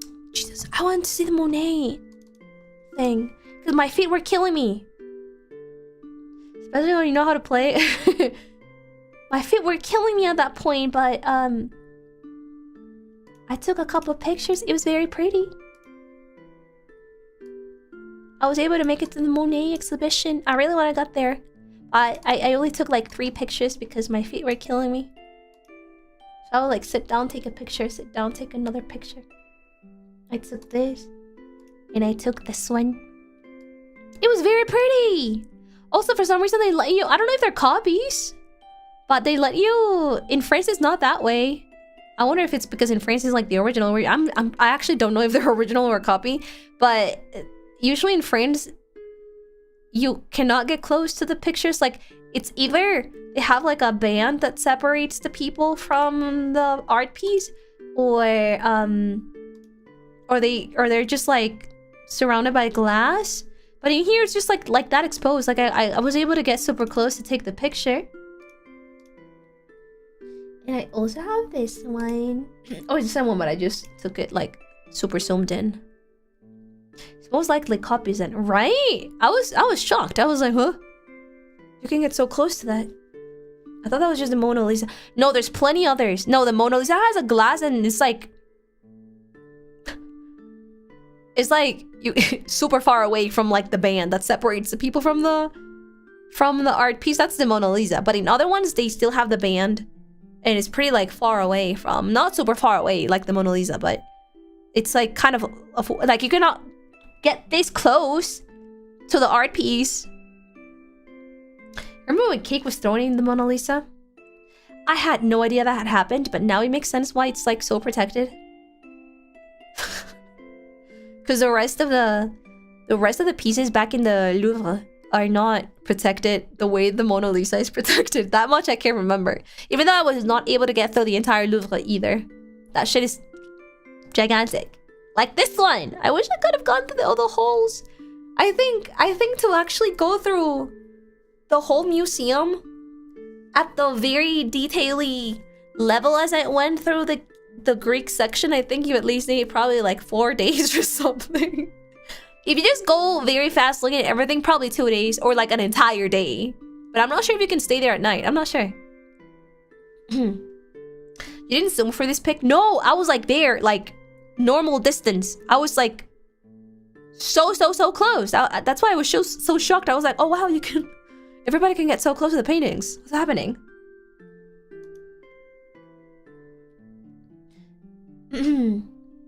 Is chat a work of art? Sure. That's really close. Yeah, that's why I was so shocked, I'm telling you. What else I would do? Okay, so where is this? Oh, okay, so I don't have pictures of this because I didn't go because my feet were killing me. Oh guys, my feet, by the way, are in a very rough shape right now. I'm still recovering. But my friends went to this store that apparently they sent me pictures, but it's just like their face gigantically and a Coca-Cola in front. But they had like this store where I don't know if it was the first Coca-Cola, but it was like a very, very old OG Coca-Cola place, like soda place. What's the name of it? I've done a lot of walking. I didn't put on weight because of how much walking I did. The factory? No, it was like a store.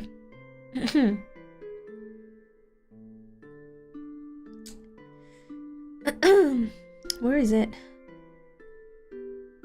Yeah, like a vintage. They had so many vintage ones. And they drank like the OG back in the old days Coca-Cola. So I mean, I'm not a fan of Coca-Cola, and my feet were hurting, so I did not go there. You try them? No, I did not go there. I went back to the hotel. I took off my shoes and my right foot was bleeding.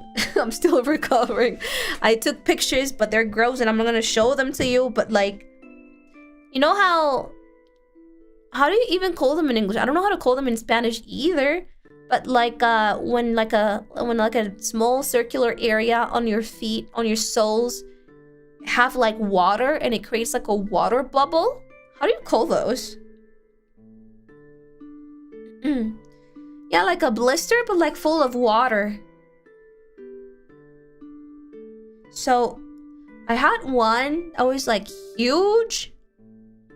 Do you not wear comfy shoes? I bought tennis. I bought walking shoes. I'm weak. So I got one huge on my thumb. Like, I'm talking about my feet. No, they're not calluses. It's a blister. It's full of water.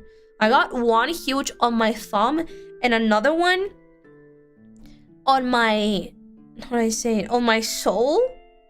But like a huge one that's like from like my index finger all the way to like my pinky finger at the top. All of that, it was huge and it was full of water. And it was hurting. And it got to a point when it kind of just exploded and it started bleeding.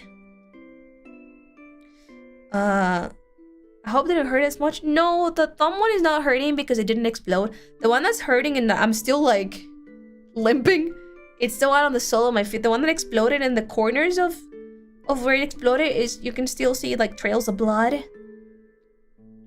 Holy moly. You're not supposed to wear well-worn shoes for lots of walking. They're probably not broken in enough. I brought in my walking shoes. I'm just too weak. And we walked a lot. Like the whole morning we were out eating. And then we went to the museum and you do more walking in the museum than you expect.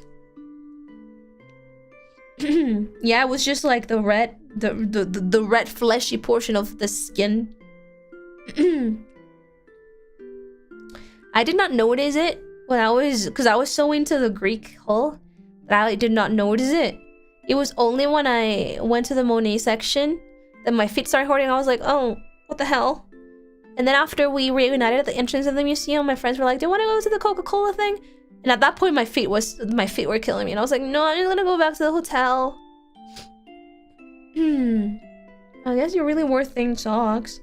I don't know. I don't know what the socks that you should be wearing when you walk are supposed to feel like. I just wore normal socks.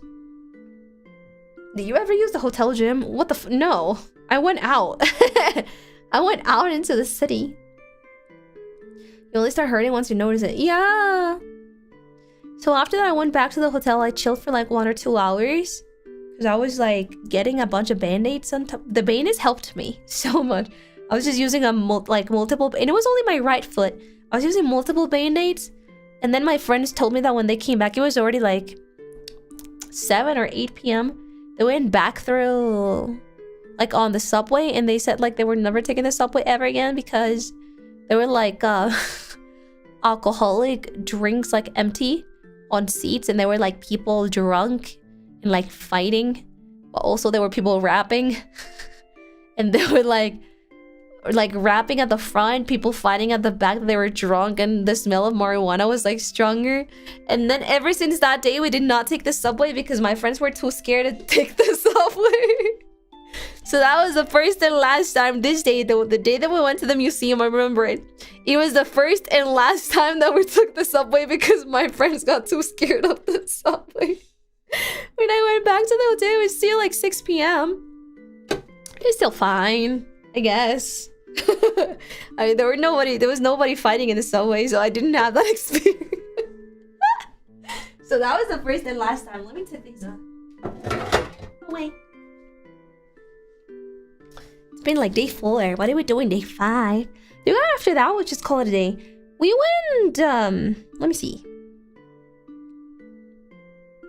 Did we eat something that day? I don't remember. I'm pretty sure we did, but I don't remember what we had that day. I'm gonna be honest. We went till the next day. It was pretty much like relaxed day, cause it was the day that we were supposed to have the taxi tour guide, but it was moved to the next day. So we're just cafe hopping, and we went to one cafe that is apparently very popular. It's called Cafe Reggio. Apparently, it's like extremely old Italian cafe.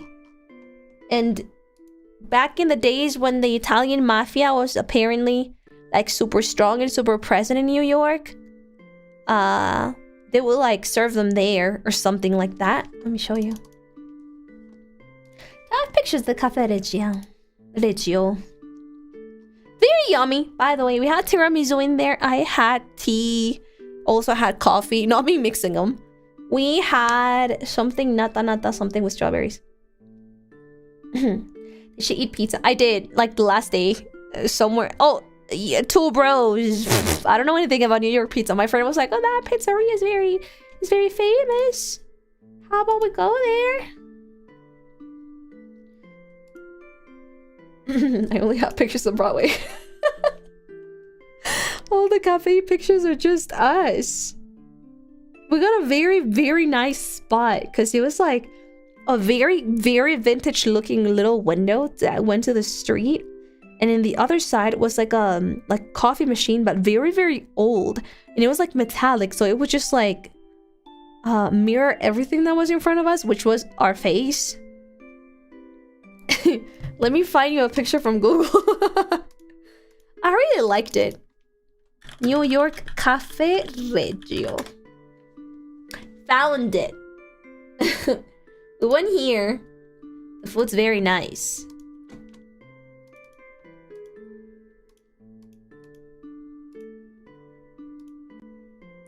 This one, let me show you the inside because it's so pretty. It's so old. I love this aesthetic. The inside looks like this, chat. Like, we were sitting, by the way, this is not my picture. We were sitting, do you see the, okay, this is like way brighter than what it was when we came. But do you see the super old picture all the way at the back? We were there, right there. And then to the right, there's like a really, like, old, super old, metallic, big, super big coffee machine that will reflect everything. I think it's because it had curtains on like the big windows on the left. And that's why it was not as bright as it was when I went there. It was more like this. Like the lighting, it felt more like this. The ceilings look very Nona. Like, I don't know. Yeah, it's super dim. I don't know how to explain it, but like Nona? My Nona has this very old Italian, like this walls at her house, but like the ceilings are so damn Italian. Like, I came in there and I was like, oh, it smells like Nona. That's how I knew it was legit. Because like the ceilings have this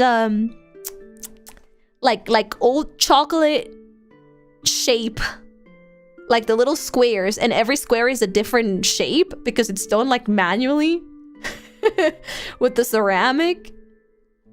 Every single old Italian ceiling looks like that.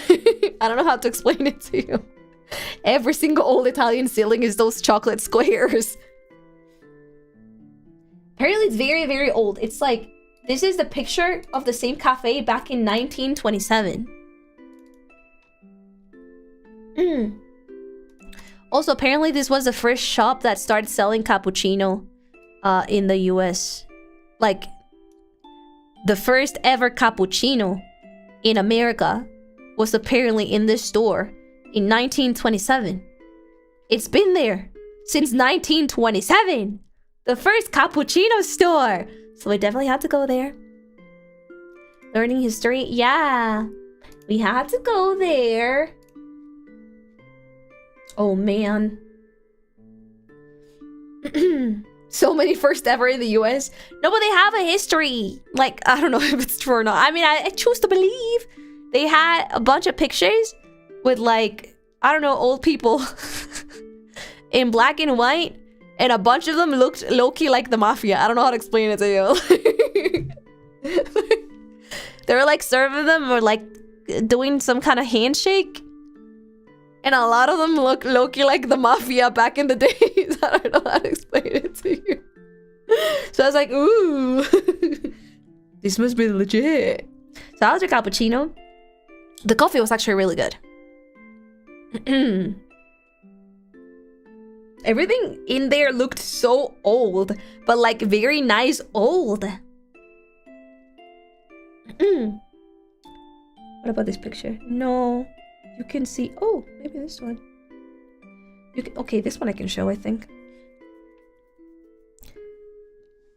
This one is the window on the right where we're sitting down. But like, very, very, very dim. And it was like 2 p.m.?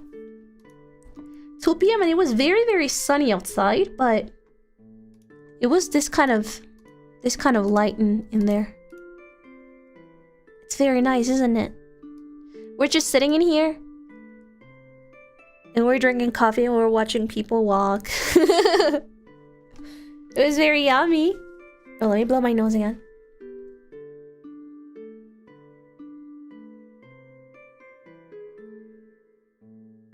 Do you ever notice places that you saw on TV?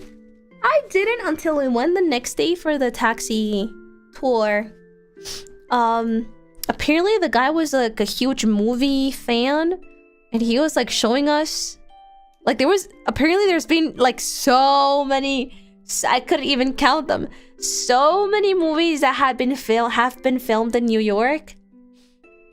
So many movies have been filmed in Central Park that I had no idea about. The guy was just like listing it to us and I was like, like so many of them. It was pretty much like around Central Park and the front part of the Museum of, you know, MoMA. Oh, I've never seen I've seen Home Alone, but not to the point that I remember, oh, this exact place I've seen. Yeah, I didn't know. Most of the taxi tour guy was just him like fanboying about movies filmed in New York. You guys went to Central Park? We did. Well, we actually did not go inside. But we went around it and you kind of like look through it from the taxi.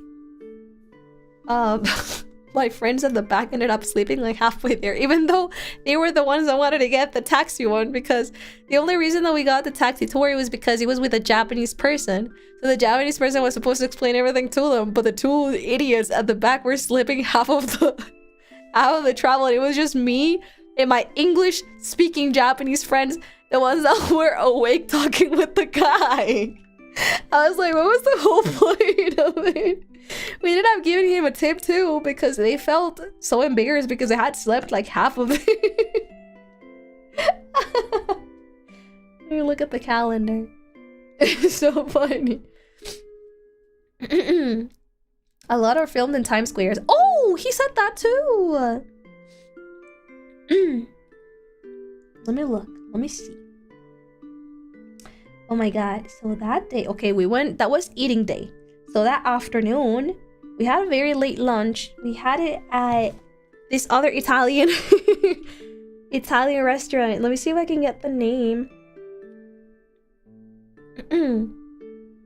We had burgers. Minetta. It's literally in front of this cafe. You cross the street and it's there. New York Minetta Tavern. The food is so good. Very Italian.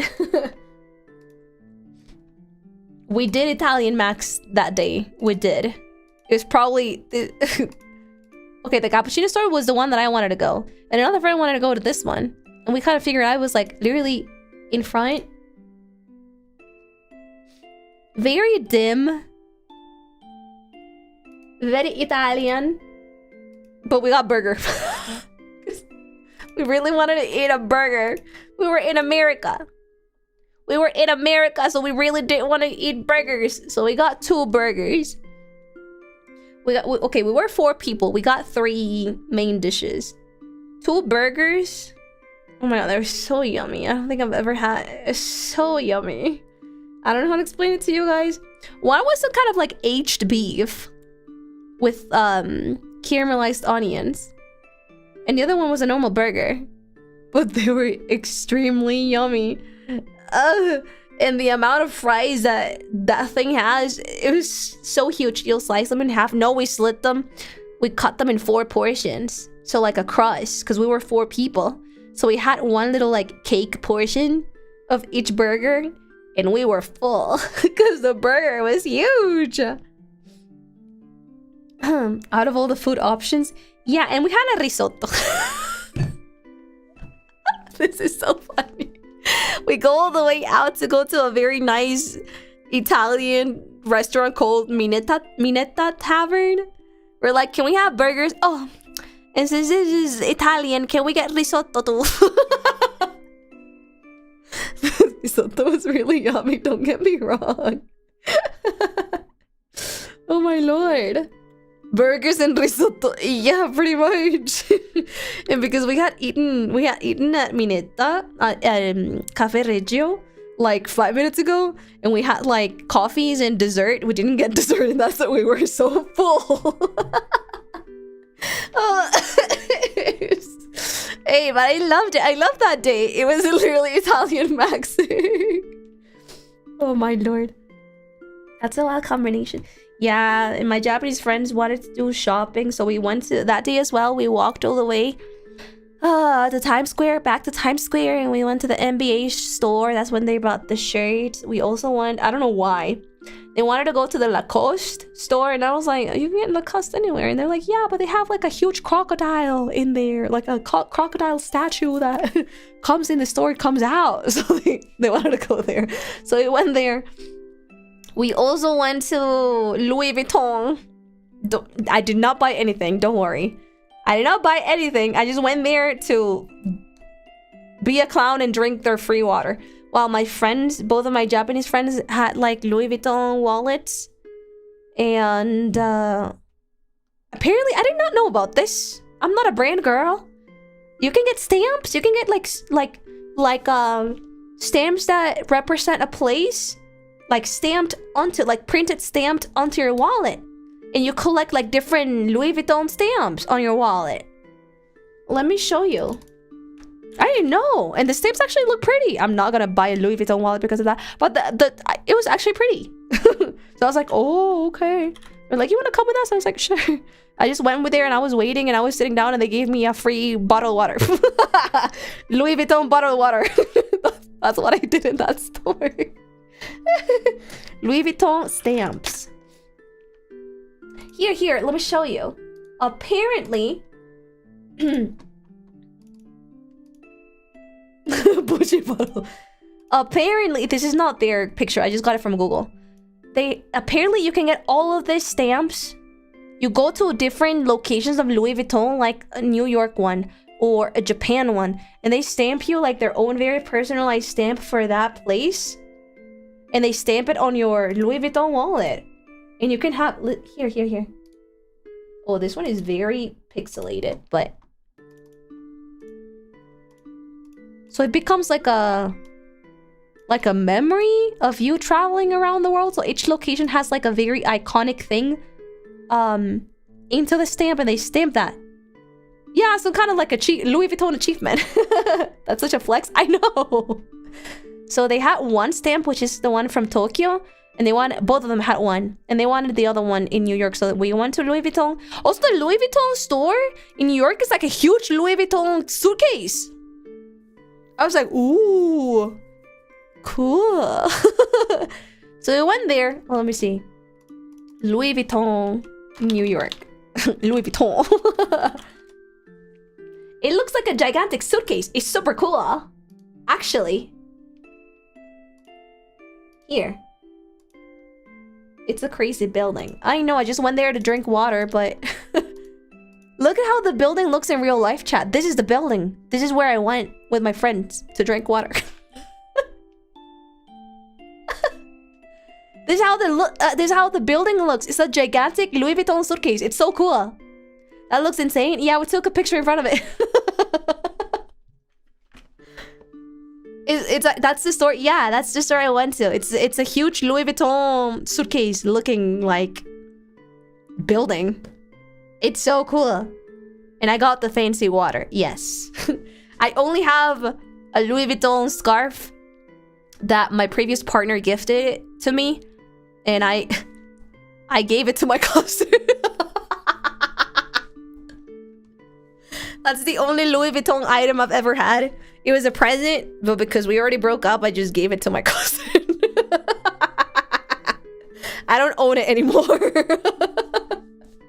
It was cute. It was like pink. I don't want it though. Wait, let me... Pink scarf. Huh? Yeah, it was this.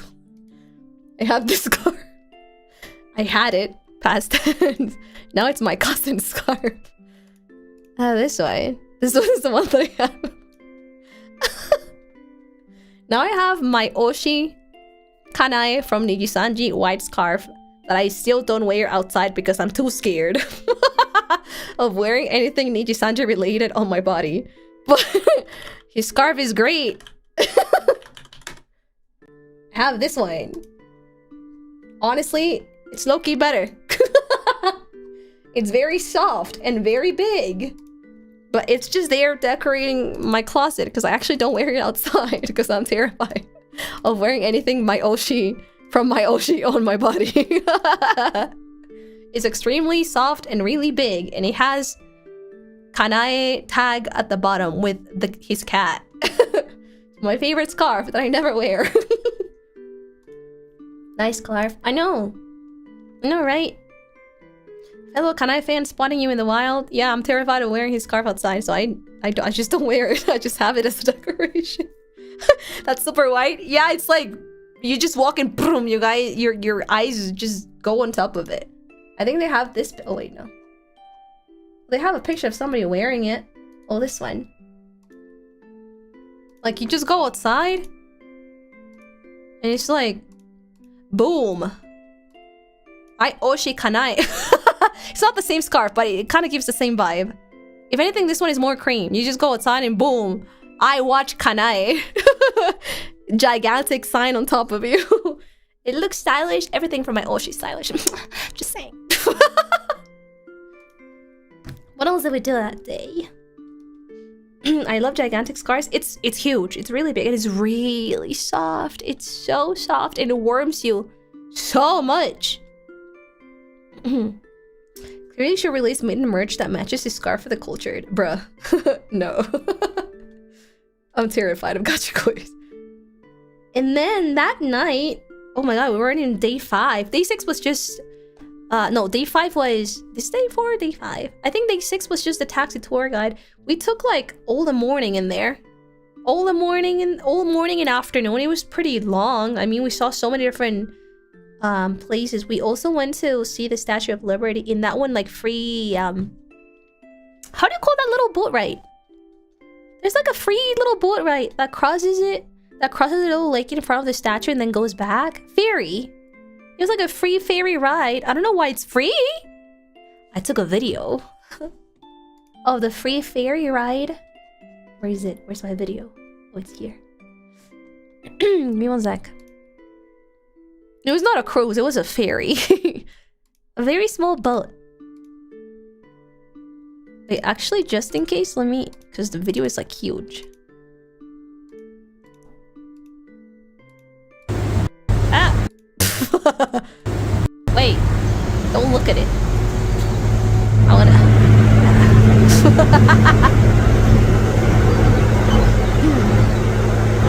Wait, can you... Why am I so bad at taking videos? Where's the audio? Oh, why is it so loud? Okay. Sorry about that. Wait, restart. It's a ferry. It's a ferry ride. It's very far away, but my camera is powerful. So I saw it. That's it. We didn't even get time to get close to it. My dad was like, you didn't get close to it, you can actually walk. And I was like, no, we just took the ferry. And there were lots of like birds. We low-key had more fun watching the birds try to like catch fish, because they would like go out, those birds, there were so many of them. They would go after the ferry and they would like plunge into the lake to get birds. We were having more fun watching those birds than watching the statue. It was super relaxing though. I really like the ferry. That's pretty awesome, but low-key kind of scary. No, it was very, very to get birds to get fish. Like the birds would like plunge into the water to get fish. We were like, oh, so many birds. Ooh, there's so many. There were so many. Then we walked so much that day actually. And then I think that night we went to see The Great Gatsby. I don't have any videos because it's prohibited to take photos or videos once the presentation is going, but I have this picture. Jeremy Jordan was not Gatsby anymore, and it broke my heart. Because the main reason why I wanted to go see The Great Gatsby was because I still thought Jeremy Jordan was doing Gatsby, but he wasn't, so my heart got broken. Look at that, it was like super close to our hotel too. Like you could see, I think we only had to like walk like 2 streets down. It was super, super close. I had the best time of my life. Okay, so I watched 3 musicals. I watched Hamilton, The Great Gatsby, and Just in Time. Originally, I was only gonna watch The Great Gatsby and Hamilton. Hamilton because one of my friends wanted to watch it, and The Great Gatsby because I wanted to watch Jeremy Jordan. But then, like 2 days before, I saw the cast because I'm stupid. And Jeremy Jordan was not as Gatsby anymore. At least you got to see him on Hamilton. Jeremy Jordan is not on Hamilton. It was still great, don't get me wrong. Like the guy that sang as Gatsby was amazing. Everybody was amazing in Gatsby. And in terms of production, I think The Great Gatsby was my favorite one. It was so... I thought... I didn't know anything about Broadway before. It was my first time in Broadway. Also, I've never been too much into the theater culture because we don't have...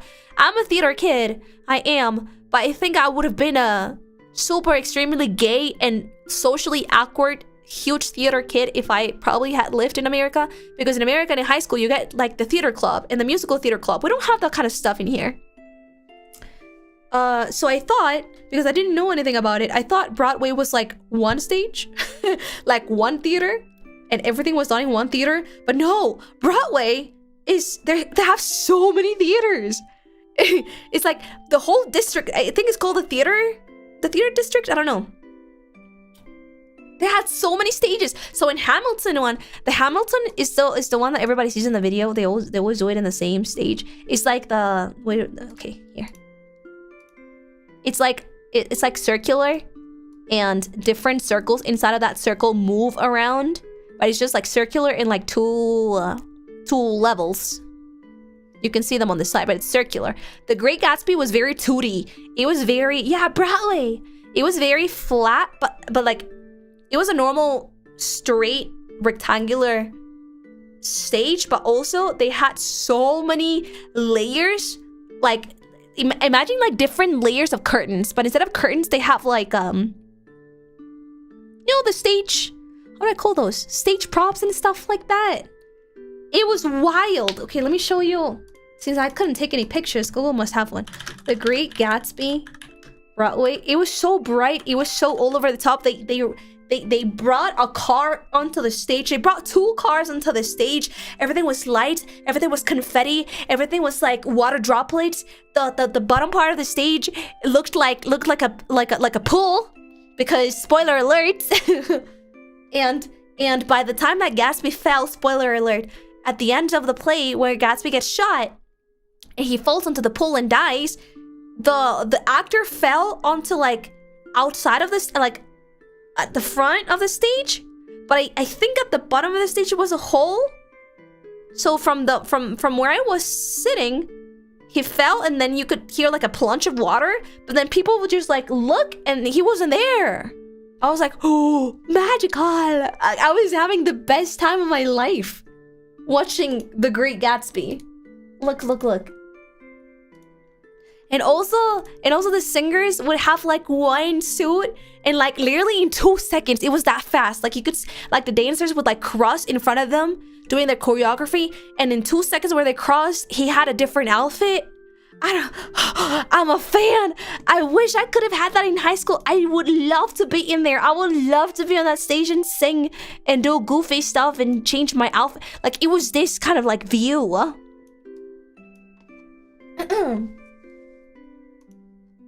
It was so over the top. Everything was...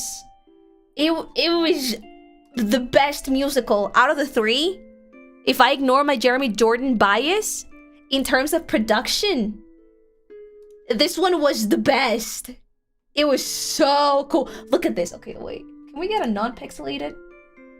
This is... Oh my god. It looks so gorgeous, chat.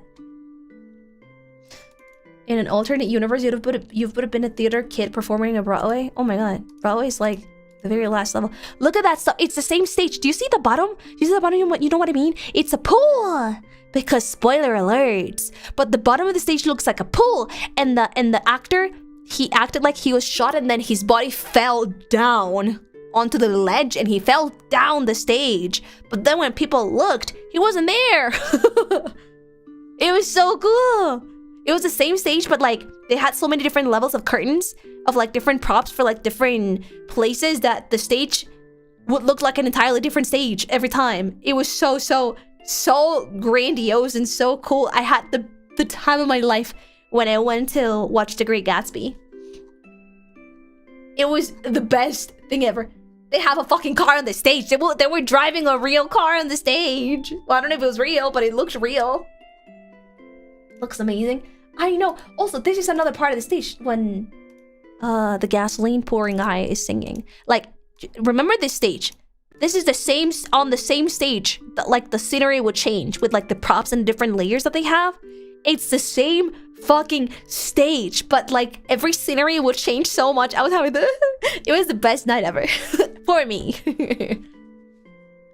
Also, I think even if my Japanese friends don't really understand English, they already knew the story of The Great Gatsby, and I think they had more fun watching The Great Gatsby than Hamilton, because Hamilton is like really story heavy and it's really hard to understand sometimes because of rap.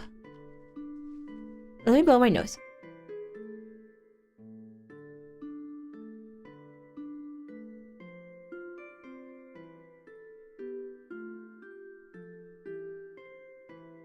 Ugh. Seeing it in person would have been such a fun experience. It's so cool. It's so cool. The girl, oh my god, I forgot her name. She's also extremely popular in Broadway, by the way. The girl that plays Daisy, it's such a Disney princess. Her. She's amazing. I became a fan after watching her presentation. I don't know how to describe her voice and the way that she would project her voice and the way that her vibrato sounded. She's a Disney princess.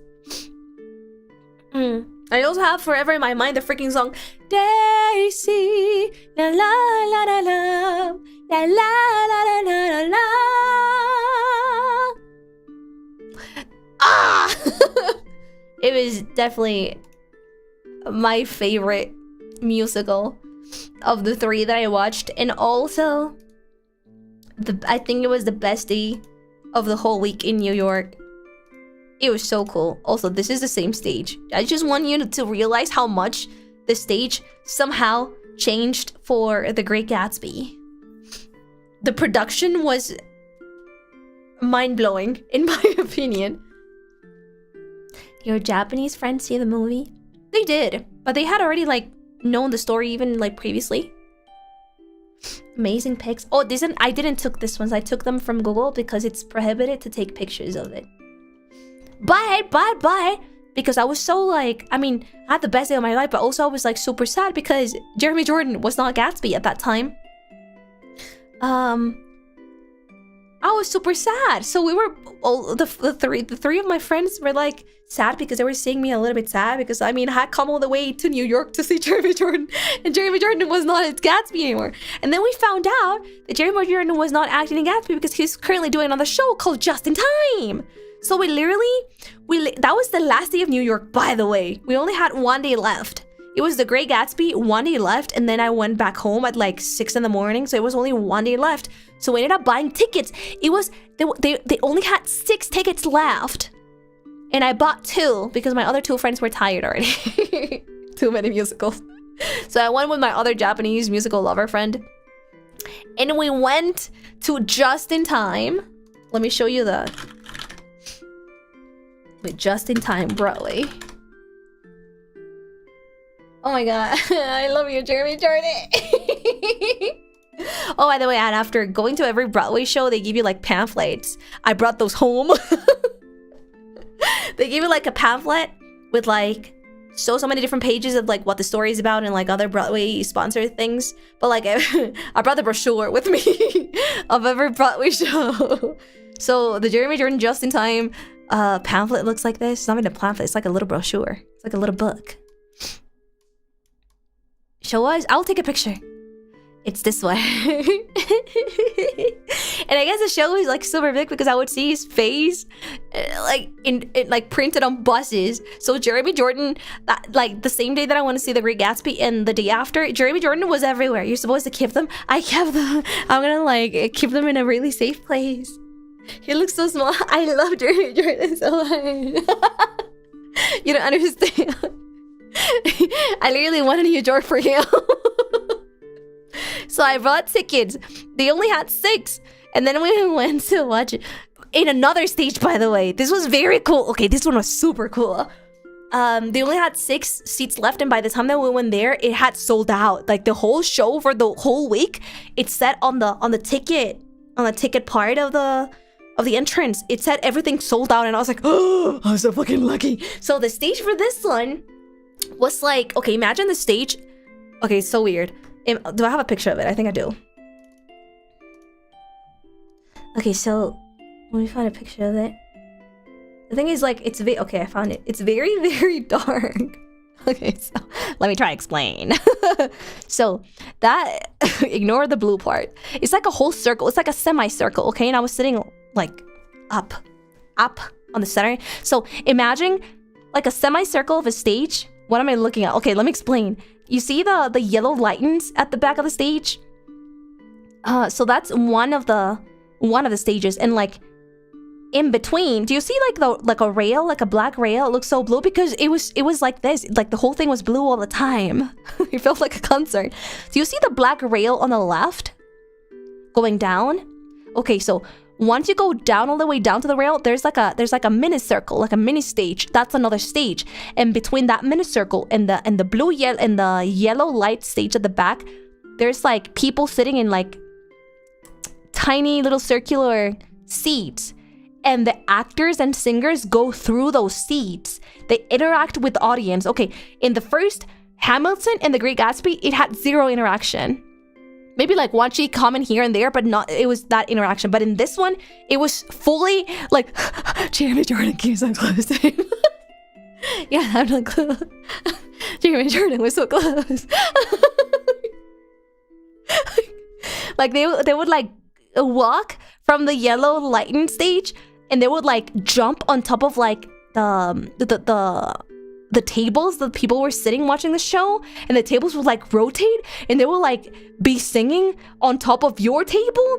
And then sometimes they would go up the black rail in here, and they would pick somebody from the audience. It was not me. I will forever fucking hate that girl. No.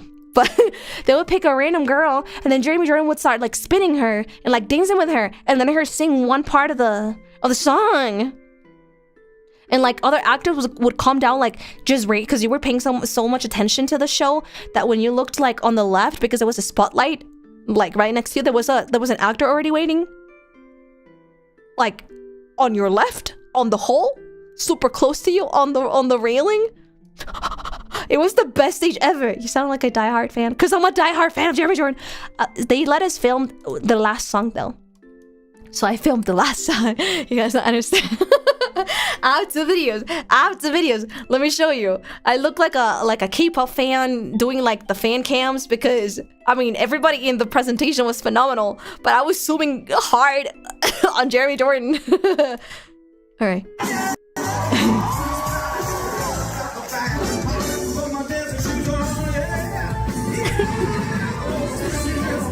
I love you.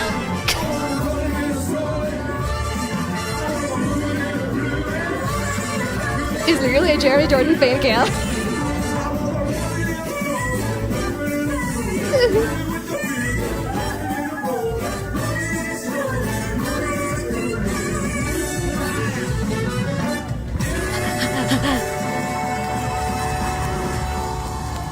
Sorry, one of my cameras is broken, so that's why you see the weird stuff. I'm surprised you're not screaming. I did do the what? He's so good. He's so good, chat. The lady in the pink dress was phenomenal too. She was great. The timing on that zoom, I did that on purpose. I was just fangirling my ass. Okay, I'm gonna watch it again. Sorry.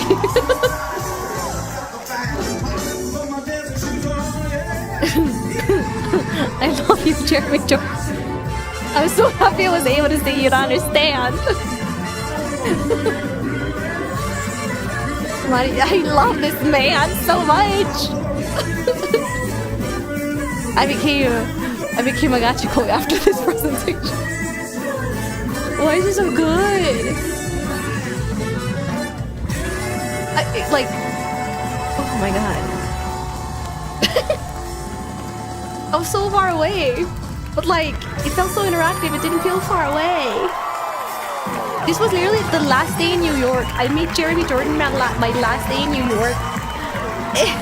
I love this man. He's so cool. And the thing is, okay, listen to me. Hamilton was very fun. It was very interesting. The Great Gatsby was amazing. But listen, every actor was amazing. But I don't know how to explain it to you guys. Jeremy has this charisma, this theater kid charisma that I didn't see from anybody else in like the other performances. He I don't know, because I feel some actors, okay, this is not a critique, it's just like something that I didn't notice. Some actors sometimes focus a lot on the vocal quality when they're singing. They get a lot into the song, which is amazing because, you know, the theater, musical theater, I mean, you have to sing. You have to know how to sing. But I feel they're not so, how do I explain it? There's a difference in like singing very, very extremely good, but also mixing acting while singing. Jeremy Jordan has this amazing balance of very charismatic acting imbued into amazing vocal qualities. Like you could see he was doing like goofy stuff and like goofy smiles and like winking and smiling at the audience and doing, you know what I mean? I don't think he's a natural. I think he studied a lot and practiced a lot and he honed his talent. But it was a show that you would not get bored even for a single second. So just in time, due to my bias, it was my favorite one, but production-wise, it was The Great Gatsby. But I wish, that's why, because of he has a huge stage presence. His energy is above 100%. I don't know how to explain it. It was amazing. And I wish I could have seen that in The Great Gatsby. I think he would have been, I mean, he was, but I didn't get to see it. But I know that he's such a great Gatsby. And I wish I had seen that energy for The Great Gatsby. I didn't make it. But it's fine because I watched him just in time. And also, what is it? The show was super, super interactive. Not only because they were like going through the audience, but also because sometimes when they were like doing their acting lines, just the normal speaking lines, they would be like, for example, Jeremy Jordan's, by the way, Jeremy Jordan was playing, what is this actor? He's not an actor. Bobby Darin. Bobby Darin, which was a singer slash Broadway very famous person that died because of a heart attack, because he had like a lot of heart complications. He died when he was like 35 years old. So that play was about showing the life of Bobby Darin. So when he was in like the Bobby Darin role, he was talking to his grandma, and the grandma would like go at the center of the people like sitting in those little chairs and little tables, and then she would be like, "Oh, Bobby, everybody's so tired of your depressing attitude already. The last 3 songs, like they would break the 4th wall so many times, and that was just so much fun. You've sang at least the last 3 songs have been ballads. Everybody's tired of your depressing sob story. It's been ballads." And then they would like, the grandma would like sit down on one of the audience's table, and they would like look at like a random girl sitting there. "Aren't you tired, sweetheart? Have these ballads been really tiresome for you?" And then the audience was like looking around like real nervous, and she was like, "Mm-hmm." And then Jeremy would like stop everything, and he would put both of his hands on his hips, and he would look like on the girl like, "Wait, really?" And like the whole play would stop and everybody would laugh. You're like, "Wait, really? Have they been boring?" And then the audience girl was like, "Mm-hmm." And then you're like, "Fuck, we need to fix this." And then it would just like turn into like a really fun and upbeat song. And then the grandma would like, "See? Good girl." And then she would pat the audience girl's head, like a pat, pat, pat. And then she would go back into the stage. It was so much fun. Oh my god. Just in Time was really, really fun to see, but also to be part of, if it makes any sense.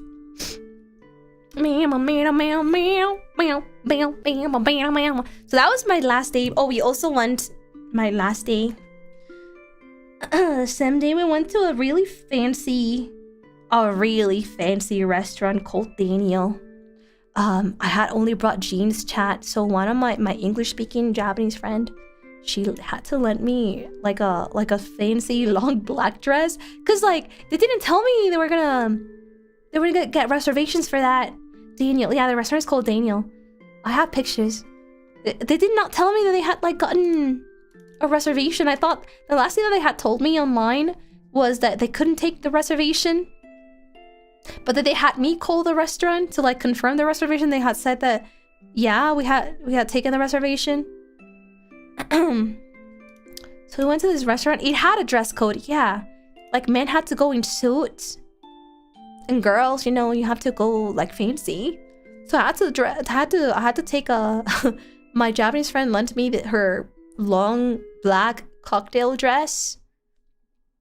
It's one of those, yeah, and it comes in corsets. I have pictures of the food. So don't ask me to explain what you guys are seeing here, because I already freaking forgot. Everybody could like choose a course. The first one was like this thing. I don't remember what I ate anymore. Don't ask me what it is. It was this like little things that you could grab from each flower. The next one was, oh wait, do I have the picture of how it looks from the inside? I'm pretty sure that I do. Oh yeah, this is how it looks from, sorry for the random people that I took a picture of. This is how it looks from the inside. Like it was so fancy. Like you had like 3 waiters assigned to your table, and they were just like waiting on the side for you to finish. And the second that you finish, that all of you finish, they come and like they synchronize their movements to like take every plate out at the same time and put every plate down again at the same time. And they're like super attentive. Like if there's like 1 centimeter less of water, they immediately come up to you and they're like, "More water, miss." And I'm like, "Oh, sure." And then they fill your glass again. It's one of those places. And the second dish of the course was this thing. I don't remember what this thing was, but it was very yummy. Really, do not ask me. I just remember that I had crab and I had swordfish. Like my entrance was crab, and the other one was swordfish, and then the other one was a chocolate something. And everything you could just grab by hand. And then the next one was it this one? Oh yeah. It was this thing. It was veggie. It was some kind of veggie. I don't remember anymore. I should have taken a pic of the menu. You're right. I should have. It was this thing. It was very veggie and it had mayonnaise. And it had caviar inside. It was very seafoodish. They like stuff I see on MasterChef. It was a very fancy restaurant. Like a very fancy one. And the next one, the next course was this. It was very yummy. We ordered the seafood course. Very classy looking. I mean, you're not allowed to go in unless you wear a suit and cocktail dresses, chat. And the waiter was Colombian and the other waiter was French. I can tell by the size of the food. Yeah, we got the 7-course thing, I think. After this one, it was the main dishes. It was this. It's so pretty. I'll just say like this and that and this because I have no fucking clue what I was eating. I remember that I had swordfish. That much I remember, but like all the details that they... Oh, by the way, and every time they put like the dish down, they do like a long presentation of each dish. And you're like nodding, pretending to understand. Like, I understand English. I know what you're saying, but I also don't understand what you're saying. Do you know what I mean? Like, I know what you're saying because it's English. Like, I know it. But I also have no fucking clue what you're talking about. It felt like that every time that they would like come in and present the dish. I was like, I see. And I would eat it and I was like, yummy. They will give a full-on explanation, yes. And sometimes okay, this one was so yummy. It was so yummy. Sometimes they would like come in and they would pour the sauce as they would explain, and they would tell you the order where you were supposed to eat the thing. You're just saying words I know, but I don't know the meaning. Yeah, I don't understand. I'm not. There was like an order eating stuff. And then they gave us. Okay, there's two. Oh, fuck, I forgot to take a picture of the dessert. It was very good. It was chocolate. But they gave us like 2 extra desserts. It was this one. I didn't like this one. It was very sweet. It was like a gummy that they had made at the kitchen. Like, it was their own invention gummy. It was extremely sweet. I didn't like it. It was like a watermelon sandwich, which tasted extremely watermelonish. It was kind of wild. And then the other one was a very sweet peppermint stuff. I didn't like this one. They were too sweet. And then they brought us an extra dessert, which was this cute chocolate. Very yummy. This sounds so good. This one was like very yummy. And then we had another extra that they gave us. They baked like I actually have no fucking clue what these were. Was it madeleines? Like freshly baked madeleines. They were still very warm. We actually finished the whole. I don't know if we were supposed to eat the whole thing or if they brought like a little basket and you were supposed to only take one. I don't know if that's like the social etiquette. We ate the whole thing. We ate the whole basket of freshly baked madeleines. It was very yummy. This one I loved. Now you paid for it, you all of it. The thing is, we didn't order this. The past 3 were just like on the house, quote unquote. I'm gonna make a reservation to skip all the food except the watermelon gummy. Maybe it changes depending on the season. And also, did I miss a picture? No. Well, just in case if you go to New York, if you want to go to this place, just remember it's a little bit pricey. It was close to $1,000. But we divided it by 4, so it wasn't that bad. Also, $1,000 for like a 7-dish course in New York? I thought it was gonna be more expensive. I'm not a fan of like fine dining. A little pricey. I'm telling you, this place was like Gucci. But like, I've actually never had a fine dining experience in my life. I think this was actually my very first one. But I think it's fine if you do it once in a while. I still low-key don't understand fine dining. I think I still prefer fried chicken.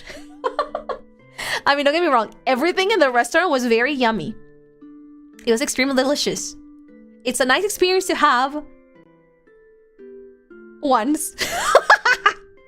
But like, I'll be the kind of person that goes out of Daniel and orders fried chicken. I'm just that kind of person. But I do appreciate the craftsmanship that goes behind planning everything in those kind of like fine dining places. That banned perfumes too. This one bans perfumes. They actually had it in the dress code. So it was close to 1,000. Not 1,000, but it was like 900 something that we divided by 4. So it was around like 200 something per person. $200? I mean, I would not dine out. I have never eaten something out that's even close to 50 bucks. But like, once again, this was like my first time ever in my life that I've had this experience. I'm probably not gonna have any other one in anytime soon because I'm just not that kind of girly. But my friends really want to go to this place, and I thought, okay, 200 bucks every once in a while is fine. I've never had this experience.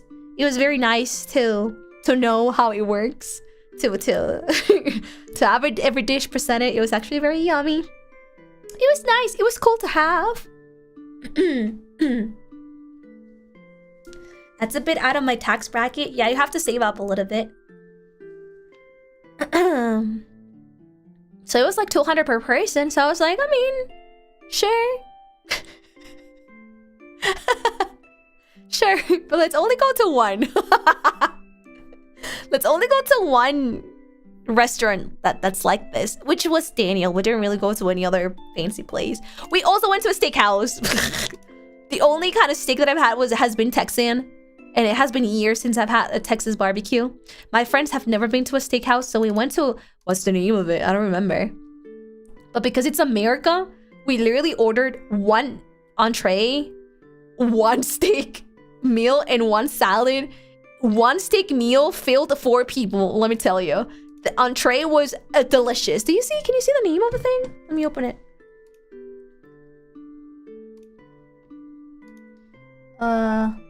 Let me see.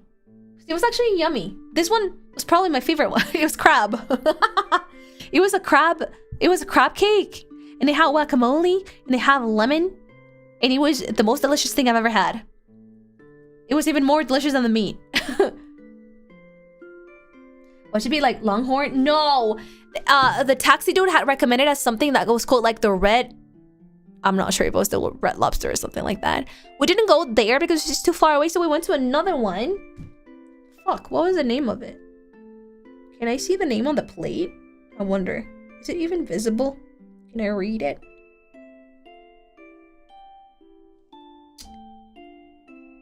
I can't. What is this place's name? Let me see if I can get it in line.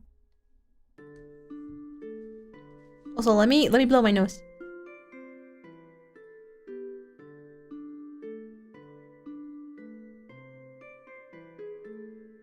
Whatever that is, just looks pretty nice. It's crab cake. It's yummy. It was my favorite dish from the steakhouse. It wasn't even the steak. I remember eating there for my 17th birthday. Do you remember the name of it? I'm trying to find it.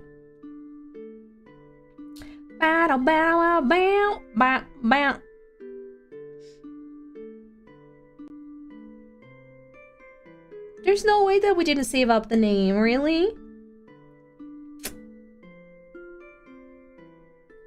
Okay, so... Oh. Okay, so we were deciding steakhouses. And one of them was Gallagher's Steakhouse because it was pretty close. The other one was this Empire Steakhouse, Times Square. We didn't go to that one. And there was another one that looked really good. That was called Strip House Steakhouse, but we didn't go to any of the 3. Oh, I got it. It's called Smith and Walensky. I don't know. This one. In case you guys want to go. That was the entree, my favorite dish of them all. I went there. And we had a salad. When we had the salad, we thought they were gonna bring us like a small salad. No, it was America. It was a ginormous dish with a humongous amount of salad. And then for the final dish, we were 4 people, by the way. We only ordered 3 dishes. And the last one, we did this one. It was very yummy. It was like, I don't know about... listen, I'm not a meat person. So one of them was filet, and the other half of it was... I forgot the name, but I preferred filet. I don't even remember what kind of cut we got. One of them was a filet one. It was very soft. The other one was not as soft, but it was still very yummy. It was like super greasy, and that's why it was yummy. It was fine. It was very good. It was very good. I'm not a steak person, but it was very good. I liked the crab cake more. I could probably finish all that. No, 4 people ate from this. 4 people, we all were very full just from this one. We only had this one steak at the steakhouse. This fed us 4, and it was enough. We actually were super full after this. That looks really good. It was very yummy, I'm not gonna lie, but also humongous. We also ate. This is a photo. That's what we went to the Nintendo store. I didn't really buy anything. We're trying to look for like a place, like something that's only sold in the New York, in the New York Nintendo store, but there wasn't anything New Yorky. There was like one ugly ass New York like sweater, but it was just like a green sweater that only said New York Nintendo, and I was like, boo. That's boring. The only cool thing that I saw in there was Link. So I took a picture of him because I love him. I didn't know they had a Nintendo store in New York. Yeah, they do. So we went there, but we didn't buy anything in there because there wasn't anything like only New York stuff in there. Please do not touch Link. Climb or... What does it say? Please do not touch, climb, or something on Link, or sit on Link. They made that for me. That warning sign is for me. You didn't take one next to him? I did. I have 2, but I can only show you this one. Do you get the I Love New York shirt? No, that was my friend. I didn't get any I Heart New York stuff because it's so ugly. I got the teas. I got like pretzels. I got gummies. I got the thermos that had like cute drawings of different places in New York, but I didn't get any I Heart New York. They're ugly. My friend was the one that got 6 shirts of those for some damn reason. What else can I show? Oh, we also went to the Disney store because all of us are Disney people, but I'm like probably the most huge Disney adult ever. I'm an ironically Disney adult. And I got 2 pieces of jewelry. Because I love jewelry. I got... Don't worry, they're not expensive. They're like $100 or something. Why did I say that so freely? I used your akasupas that you gave me before the trip. I remember you guys were like, here, have some money for the trip. And I was like, oh, thank you. That's what I used, my akasupas. So I got one necklace. The left one that I found extremely... I actually wanted to buy all the jewelry, but... There were like 4 digits jewelry in the Disney store, and I was like, okay, no. So I bought the 3-digit one. One is a mini necklace, and the other one is a mini ring. I wanted to put a ring on my ring finger because I always do that stuff. People are gonna think I'm married because all the rings that I wear are on my ring fingers. But I didn't know my ring size, and then they came in with the size thingies. And that's where I learned that my ring finger is size 4, but they didn't have the Minnie Mouse ring size 4. They only had size 5 and 7. So I bought 7 for my index. I wanted to buy it for my ring finger, but I guess this one I can only wear on my index. Oh my god, who was that? Okay, I have this picture of the necklace. It's super cute. It's like very girly. It has Minnie Mouses in there. It's like flowery. Size 4? Yeah, I'm size 4. If someone says they don't know their ring size, what do you think it says about them?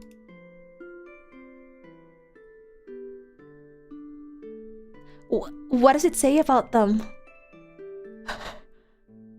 What does it say about them? Does it say something bad about me? And where's the ring? This is a ring that I got. Is it really a Minnie Mouse? I'm such a Disney adult. It's so cute. By the way, in the picture it looks big, but it's not. It's like a small pearl. You guys know that I like small, delicate, soft, small things.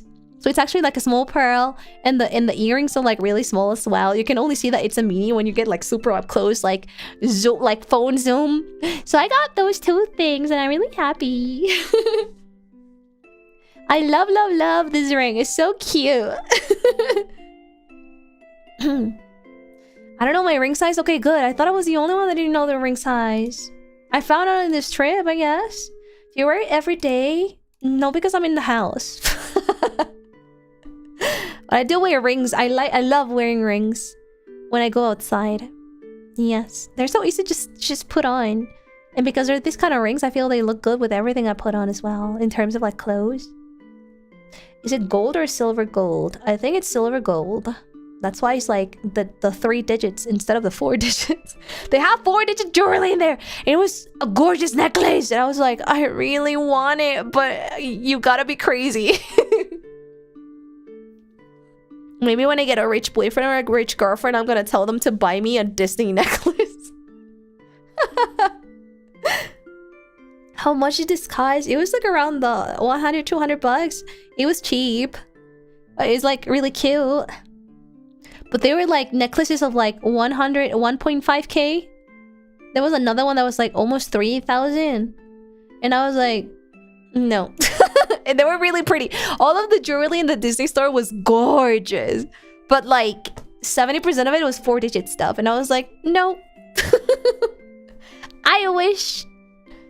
Yeah, you would never guess. The rest of the Disney store was pretty normal. Like 50 bucks. I mean, it's still overpriced because it's Disney, but like 50, 20 bucks for a shirt and stuff like that. They had cool stuff like cosplays and like foods and thermos and tiaras. It was the best thing ever. I love Disney. But I love jewelry. So like Disney jewelry. Yeah. I've dropped too much money just for my friends. That's that's nothing for a girlfriend. You will buy me a Disney necklace? True love. Oh my god. If, ooh, a Disney engagement ring. I think I will cry. If I end up getting married, God, I hope. It's not happening anytime soon, but hopefully. I want a Disney engagement ring. You don't understand. Disney has such cute jewelry. Worth it for cute jewelry. Oh my god, thank you for the Aqua Stream Labs dancing.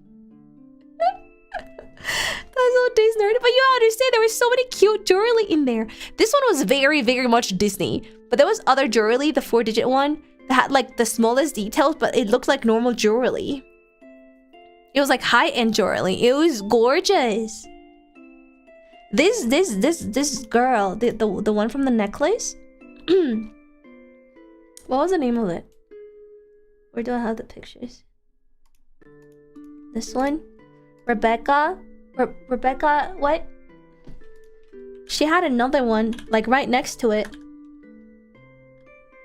On the Disney store that was like 1.5k. Rebecca Hook Jewelry. It was like on the left part of the stand. Disney. Let me show you the link. Because I also saw it in the store. Here, there's this. Okay, this one is very Disney though. This one, chat. Oh, can I save the image? This one is so goofy. I don't think I would get this one. But this ring is almost $2,000. I'll take a picture of the site to show you. This ring that was also, I saw it at the Disney store. I would not get it because I don't think it's pretty. But it's almost $2,000. There was another, there was a necklace that was very pretty. That was like inspired in Belle. that was almost no, it was not 5,000. It was almost 3,000 something. It was only the necklace, and it was extremely gorgeous. But I didn't get it because I don't have that kind of money. It's low-key pretty. I don't like that there's two Minnie Mouses. I mean, Mickey Mouses. I think with only one it'd be nice. But also, I don't know. The price is also pretty. $1,948. This was the other ring that was in the Disney store. She was the one that did the... She has like so many Disney collabs, but she didn't do the Belle inspired necklace. It was done by another person. That one was like 3,000 something. It was very, very gorgeous. The shape is really nice, but yeah, the Mickey Mouse is too much. Right? Right? My ring is a pearl with the mouse. It's literally one Minnie Mouse in a ring. Just so you know, I was not expecting that. I got into the Disney store and I got into like the shirts and stuff like that. Oh my god, I forgot to buy it. They were look on the second floor. There's a second floor, and once you go up and then into the elevator, they have like, okay, the Disney store is extremely gorgeous. It's like very nicely decorated. Once you go up to the second floor, you go through like a hole that's decorated as the lamp festival from Tangled.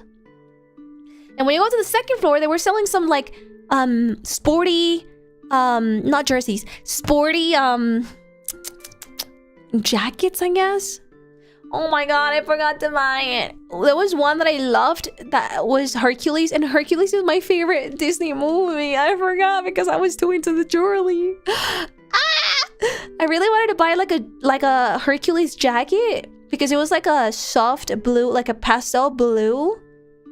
And it had like the usual like Greek decorations around it. It was, oh, I forgot. No. Do they have it somewhere? Disney Hercules jacket, New York. Was it a sweatshirt or was it? No, it was not this. It was another one. Okay, it was kind of like this. All right, it was like a varsity jacket. Okay, this one is kind of ugly. Why is it ugly? This one is from Tinkerbell. Damn, why do they have the ugly ones on mine? The ones on the store were very pretty. The other one was like super pretty. That was also very pastel. Was the Cinderella one. I'm not a huge Cinderella fan, but I would have low-key bought it because it just looked very pretty. Damn, I forgot. No. Dude, do they got Disney themed food on there too? No, they don't have food in there. It's just stuff. No, they have pretty much like for every movie, and they have like cosplays for like adults and kids, and it's actually like nice cosplays. There was one tiara that was actually very pretty. Who would buy that shit? I don't know. Millionaires. But they had a very cute tiara. Yeah, it was a varsity jacket. Oh, I love Hercules. That one was actually cute. They don't have it anymore. We spent a bunch of hours in the Disney store as well. We also went to the M&M store because one of my friends wanted to go to the M&M store because she saw a gigantic M&M figure on top of the store. We bought matching M&M socks. I don't have pictures of it because we're already wearing them. They got me, okay, so each one of them chose one socks for each person. My friend chose the red M&M one. I chose the purple M&M for another friend. Another friend has the yellow and another friend has the orange. And for the last day of New York, everybody wore their own respective M&M socks. We have a picture of it. They haven't sent it in line. I'm gonna ask for them to send it. But we were wearing matching M&Ms. We also went to a very, it's not fancy. It's like aesthetically pleasing girly cafe. Because one Japanese friend wanted to go there because apparently Tiffany, it's called Tiffany. Apparently Tiffany is like extremely popular in Japan for some reason. I mean, it's a very nice cafe. It was very yummy. I had a filet mignon in there. I had filet mignon before going to the steakhouse. was very yummy. I forgot the hat names. Yeah, and like the M&M store in New York is like huge because they have so much. Like every kind of like merch idea that you can think about, they have it in the M&M store. And also they have like a section that's divided into each M&M. And they have like a section that's red, another section that's blue, another section that's green.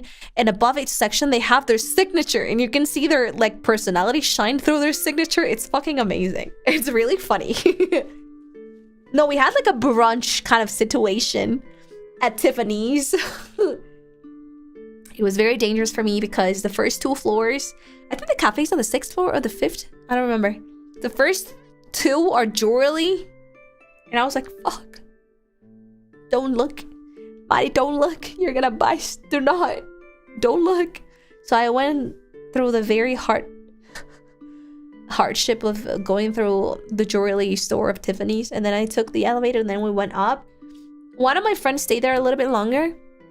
While another friend, after we finished eating, while another friend and me went to MoMA's store. The MoMA gift store because I hadn't been there and I bought like a Greek mug because I love mugs and it's very cute. My friend that stayed at Tiffany's, she ended up buying a bunch of mugs. You wanna know how much a mug is at Tiffany's? One mug was $500. One singular Tiffany mug. I'm not sure if every mug in there was $500, but one mug that was like the only one that you can get in New York, like New York only mug. It was very pretty. It was actually every single like dish that they would sell at Tiffany's was very pretty. Like if I was a millionaire, I would probably buy everything. But one singular mug was $500, and that's why I went to MoMA to buy a mug. We went out from Tiffany's and then I went to the MoMA gift shop and I bought a mug.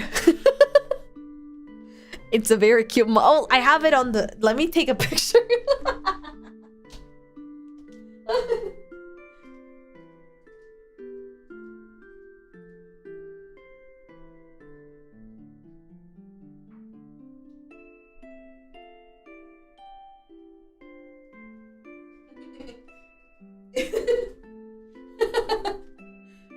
My cheap MoMA bug mug. I need to visit there someday. You should. I actually had such a nice time. You better have a pic of the mug if it's worth that much. No, I didn't buy any mug at Tiffany's. It was my friend. Also, she didn't show me what she ended up buying. My mug is so funny. How do I even show you this? You're gonna see my keyboard and cables. I'm sorry, chat. It's made of ceramic, by the way. Like, my phone. Can you hear that? It's actually very sturdy. Like, if I drop it, it's gonna break. A very funny looking mug that I got from the Greek section. The Greek section of the MoMA gift shop. I did not buy the Tiffany mug. I would not spend $500 on a mug. Maybe on jewelry if I had like a big paycheck. Maybe. I would never buy a $500 mug.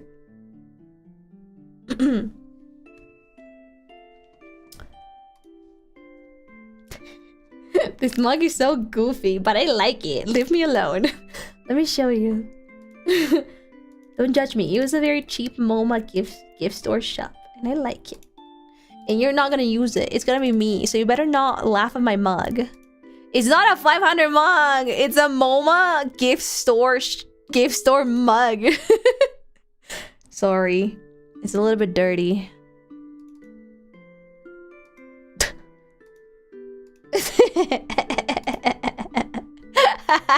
I saw it and I was like, oh my god, I'm gonna buy the mug. So I bought this mug. It's very cute and it's like small size. It's perfect. I can put coffee in here and it's really cute. Wait, do I have any pictures of the food that we ate at Tiffany's? They kind of remind me of cup noodles. What? Is it because of the Greek thingies at the edges?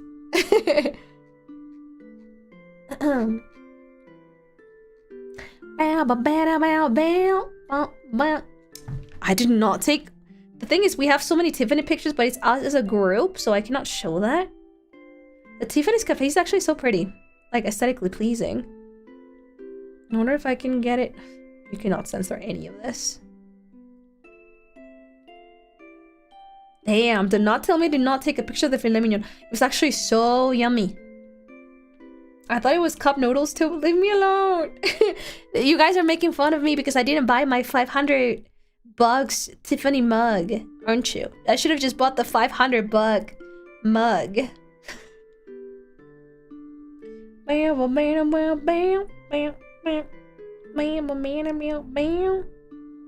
How are you? I'm good. I didn't take a Tiffany's picture. I'm sorry, chat.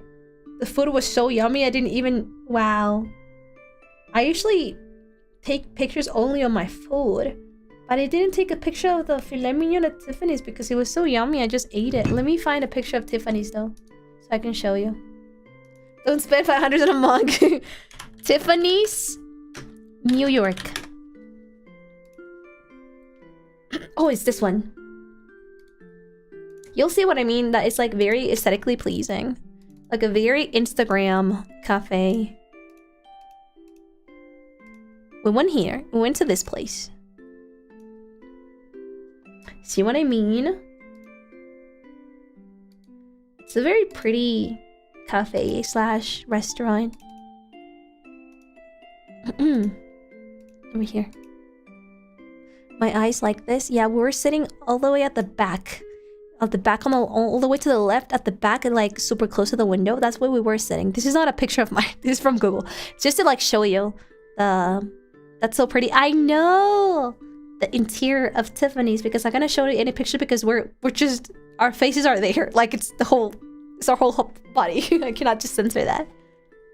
It is pretty. Yeah, my friend, I had filet mignon with fries and it had like a really yummy carrot pumpkin sauce.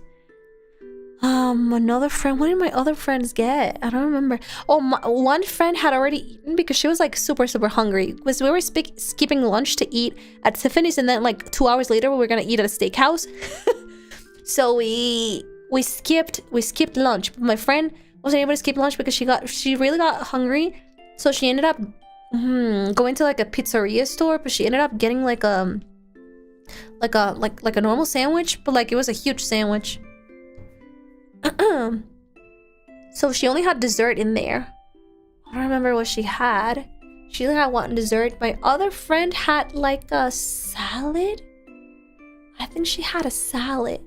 Oh, she had ratatouille. She had ratatouille, but it was a different kind of... The presentation, it was different from... Let me see if they have a picture. They don't. It was not the usual like how do I explain? Like the circular ratatouille, it was like a spread. It was like as if the ratatouille was spread on the whole dish. Yeah, it was not like the movie. It was not presented like the movie. It was like spread all over the plate. It was very pretty, but the presentation was definitely the first ever that I see it presented that way. It was very pretty. My other friend, I think she had risotto in it. I don't know. My friend loves risotto. Like flat? Yeah, but like not really. It was like flat all over the dish, but also had different levels.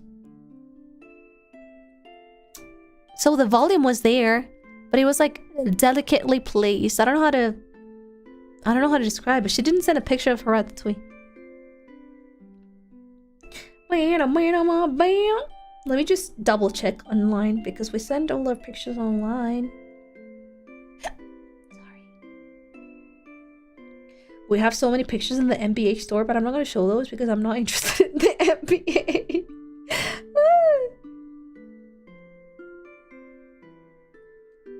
Oh, we went to Wall Street. I mean, all those places where like... We went there because of the taxi tour. You can just draw it in paint for us. Thing is, I don't have a picture of the ratatouille, so I don't know how to explain it. We went to Wall Street and we went to what is it?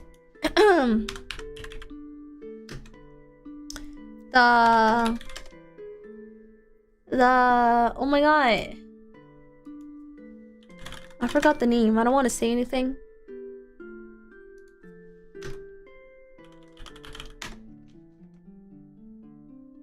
Oh, there we go. We went to the national, you know, the September 11 memorial. I don't know if you know about the September 11 terrorist attack that happened. We went there and it's like this, yeah, the memorial. It's like this 2 huge square holes, question mark, on the ground where the towers were. And it's like a huge cascade. Yeah, the Twin Towers Memorial. We went there. We actually walked there. And it's like 4 cascades. 1 cascade in each side falling down onto the hole. And surrounding the hole, they have like a plaque. Like four sides of the plaque. Like a square plaque that has every person that passed away in that incident. They have every single name written on it. And there's like 2 holes for that, for the 2 towers.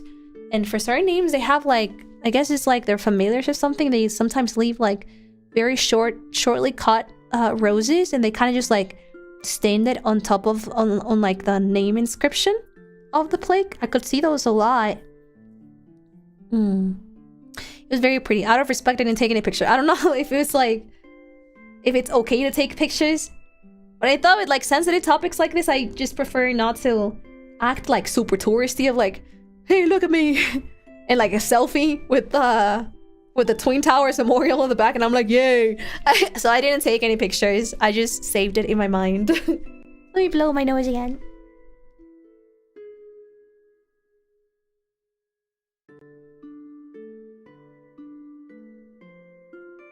I mean, I guess I'm pretty sure that people take pictures of it.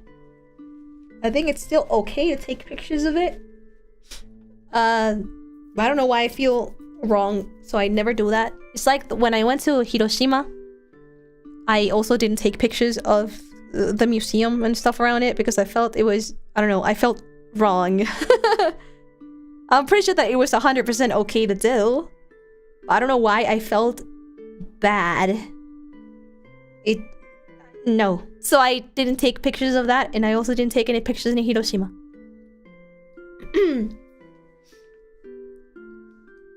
What else? Oh my god, there's so many places. There's one, oh my god, I wish I could tell you, but the taxi took us to my god, I don't remember these places.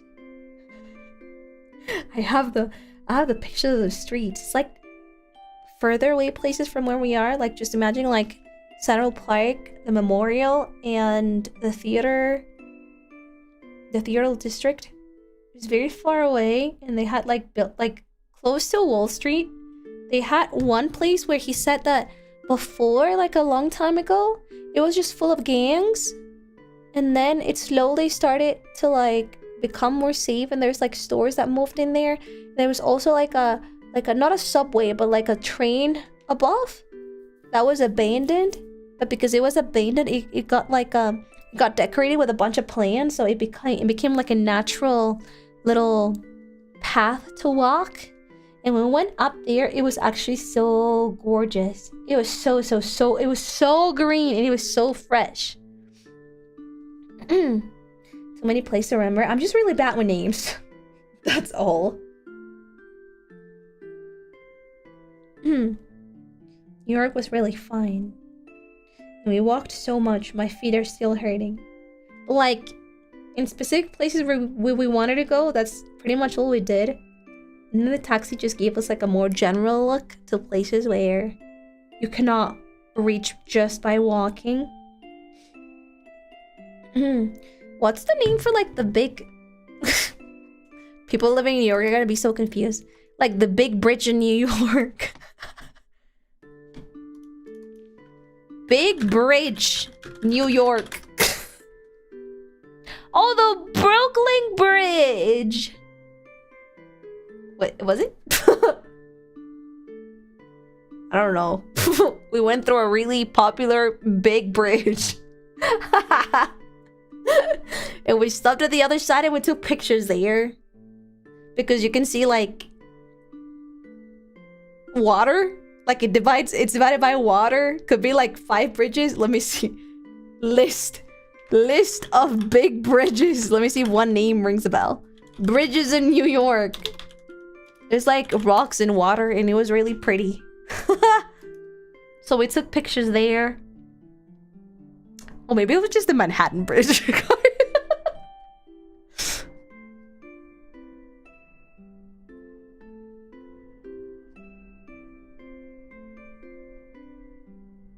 I think it was just the Manhattan Bridge. I think it was the most normal ass bridge. I think it was just the Manhattan Bridge, everybody. It was not even the Brooklyn Bridge. Manhattan Bridge.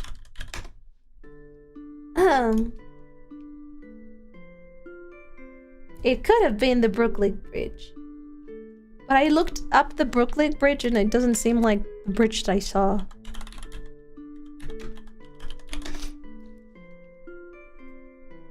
It was not the— wait.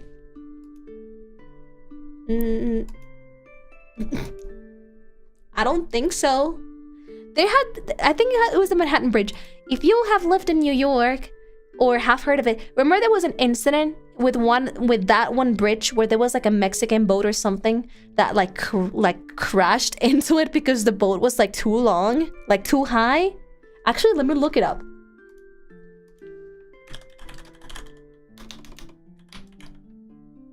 Crashes. It was the Brooklyn Bridge. So I went to the Brooklyn Bridge. Yeah, yeah. All right, so I did go to the Brooklyn Bridge. Yeah, we went to that bridge where the boat just crashed. That was a crazy time. A lot of people died. I saw the video on Twitter like a long time ago. Apparently it hadn't even been that long ago. I think I shouldn't say only. I think 2 people died. Because the pole was like too high and it literally crashed. It was that one. I remember because that's when the taxi dude told us about it and I was like, I remember watching a video about that. And he was like, yeah, it was like crazy when it happened over here. And I was like, ooh. So it was the Brooklyn Bridge. So I went through the Brooklyn Bridge and then when we went to the other side, we took a picture there. That's a very, very cute picture. I look really cute, by the way. I look very cute in like 7 out of 10 pictures that we took. One out of 10 is probably being naked and just being like, what the fuck are you? You know? And the other one is, I don't know, they probably took it up at a wrong angle and I look kind of goofy. Or I look like one eye closed and the other one semi-open. 7 out of 10 is still good. What? Yeah.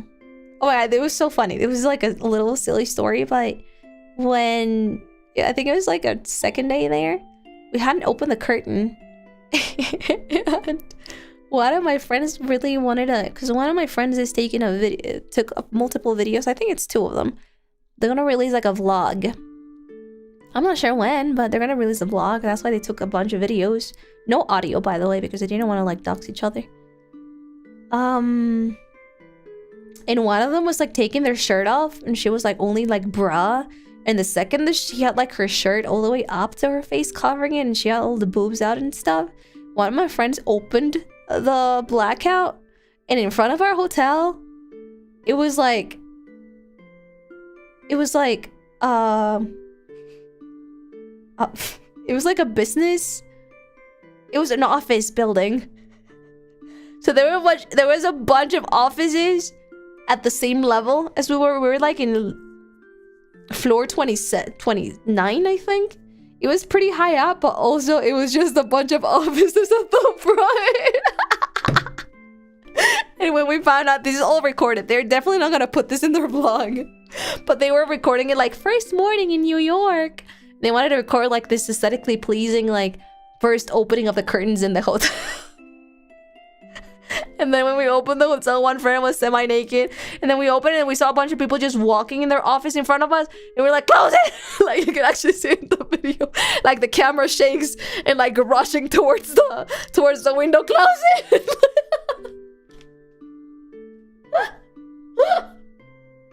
It was so bad. That's literally how we started. start of the trip in New York. It was so stupid. And after that day, we never opened the curtains again. Why would they do that in the first place? Because they wanted to take a video of like first sunlight, first morning in New York. And like slowly pulling up the curtain, filming how the sun hits you. I don't know, they wanted to see the buildings, but we were just not expecting an office building to be like right at the front, so close. No, they're definitely not gonna put that in the vlog. They're gonna cut it. It was so chaotic. Yeah, and then and then after that day, we actually never did open those curtains. It stayed closed. They've seen worse in the subway. Oh my gosh. First and last time that we got into the subway. Oh my god. New York does no pants subway ride yearly. Like underwear is nothing.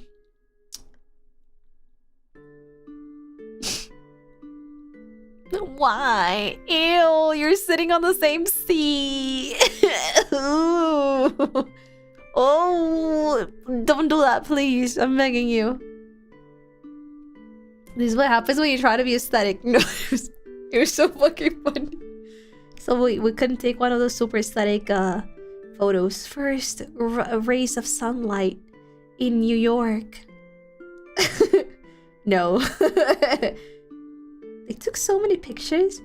Okay, one of my friends took so many pictures of the day where I wore like a new shirt that I bought before this trip.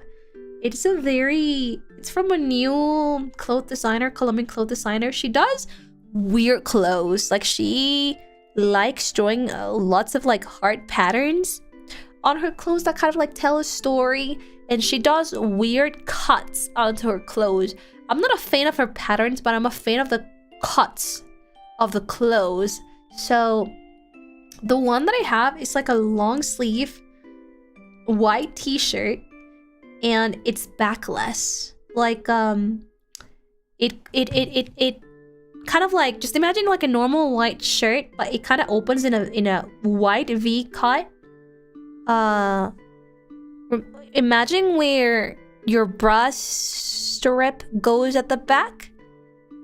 As soon as it finishes the back strip, the bra strip, it kind of like opens widely at the back. Boom. Very what's the word that I'm looking for? Like it's not cut. What's the word that I'm looking for? Like both sides are equally long. It cuts open at an angle. Like in a very irregular way, but it shows all your back. And it's very pretty. So I was wearing that when we went through to like, wait, when was not the taxi day? When did I wear this?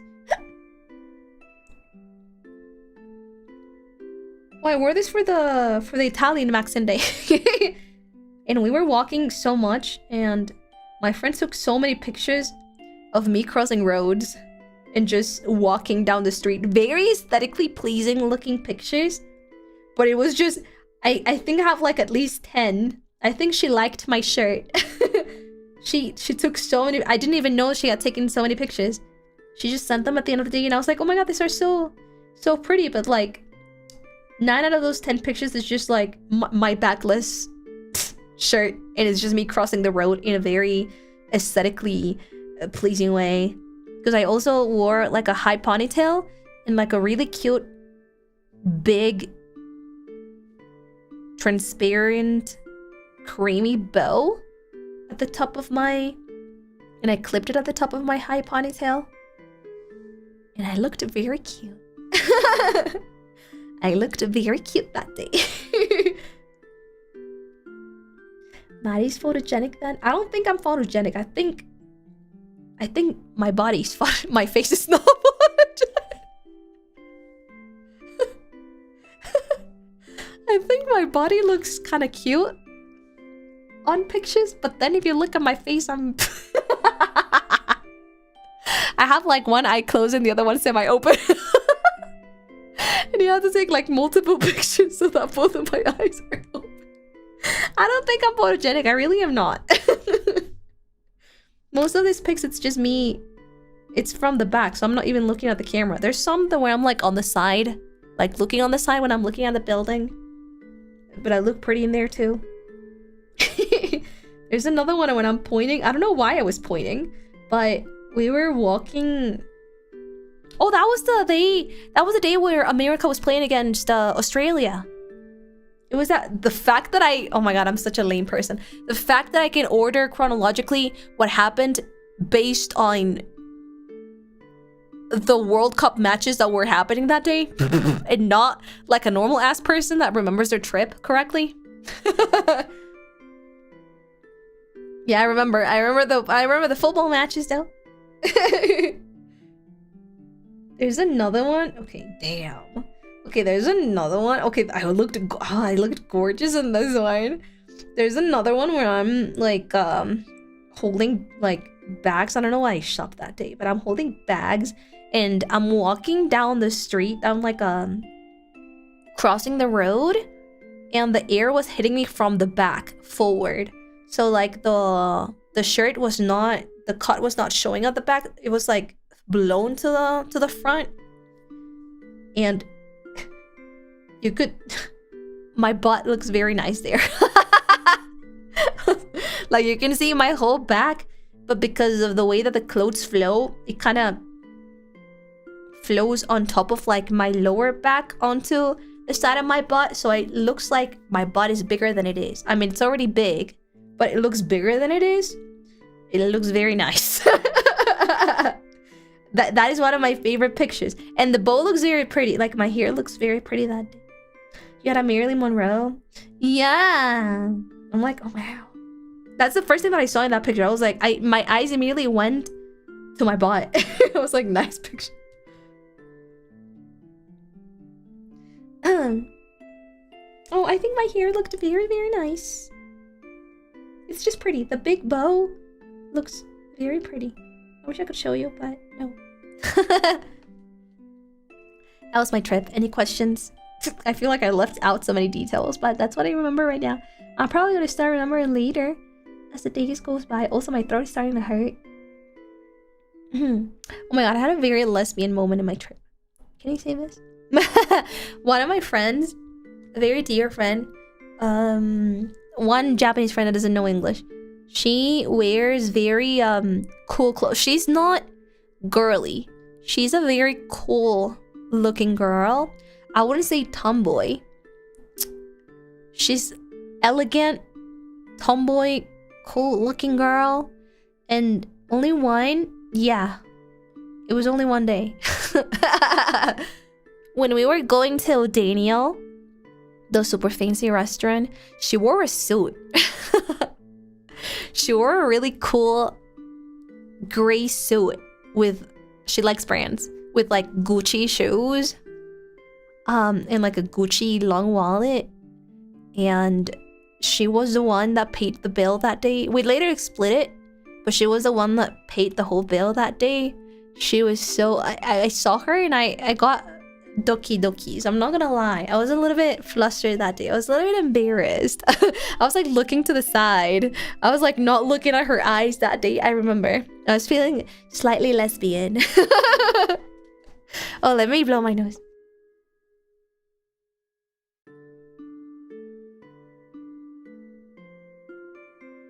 So I remember I was like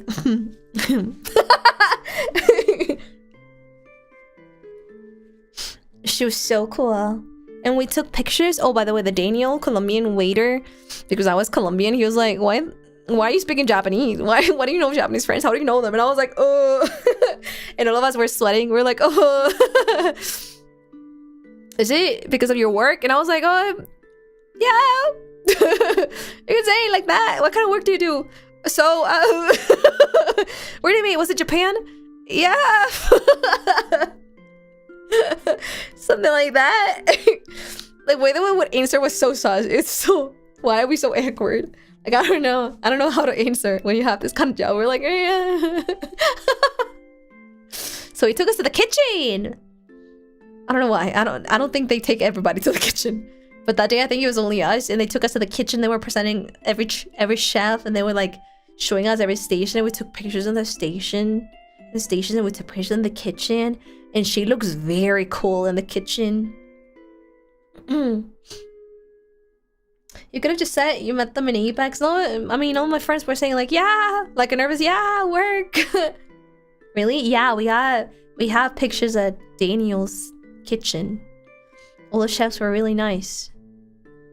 I was asking which chef did my dessert, and he was like, me.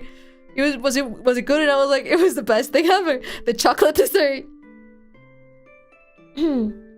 Just because you're a woman, I think it's just a Colombian connection, man. I also think it was because my dad's American and my mom's Colombian. I think his dad, he was also saying the same thing when I told him, because he was like, I guess when I said I was Colombian, I was like, he was kind of like puzzled.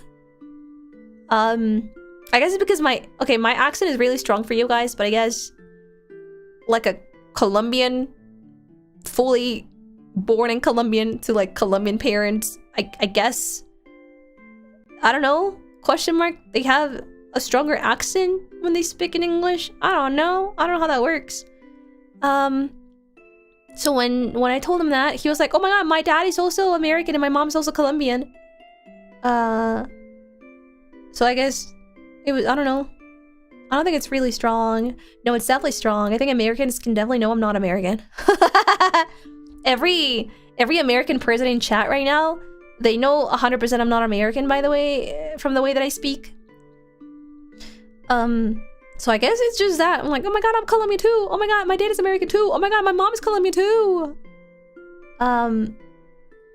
So he took us to the kitchen. Also, I guess it was weird to see a Colombian person with 3 Japanese people talking in English and in Japanese. Like it's not a party of people that you see every day. Question mark. I don't know. He took us to the kitchen. You do have an accent. I do have an accent. I know. I am fully aware that I have an accent. I make fun of it. So we have tons of pictures of the kitchen of Daniel. It was very nice. It was very, very nice. I just wanted to say that because my friend, the one with the suit, looks extremely cool and extremely hot in that picture. I'll never show it to you. And I hope none of my friends watch the stream. But I think that friend looks very handsome. Every time that I look at that picture, I'm like, yeah.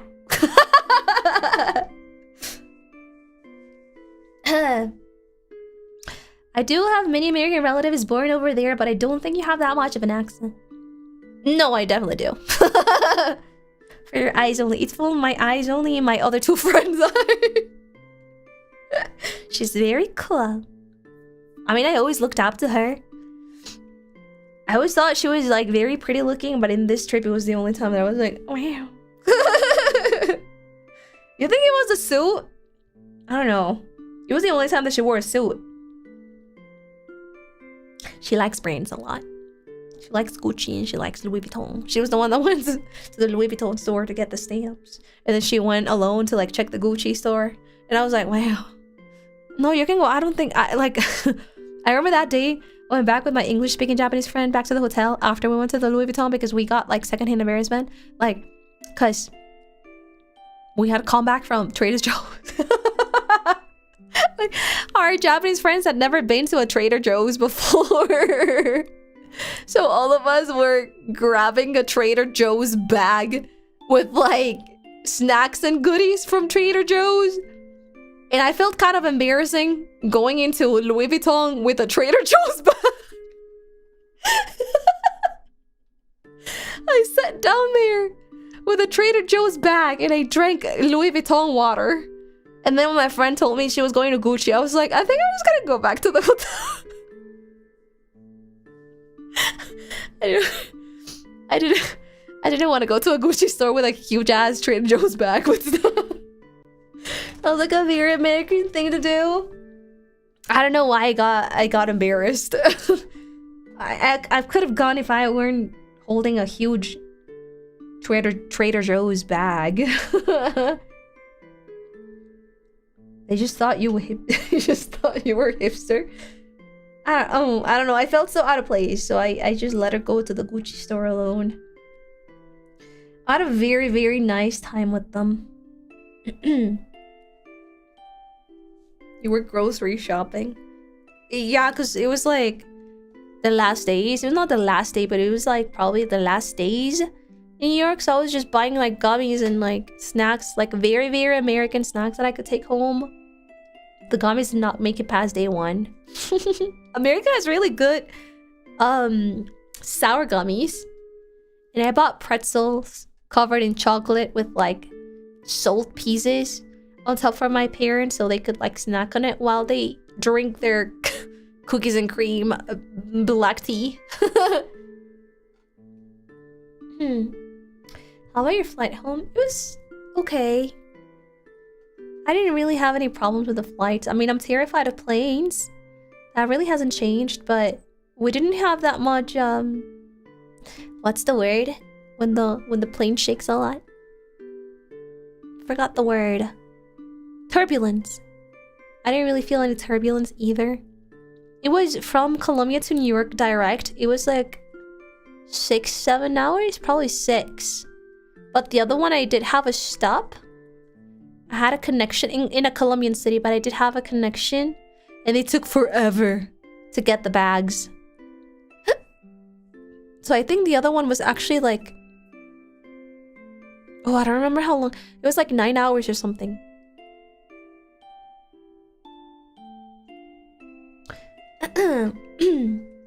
Oh my god, you guys are so dumb.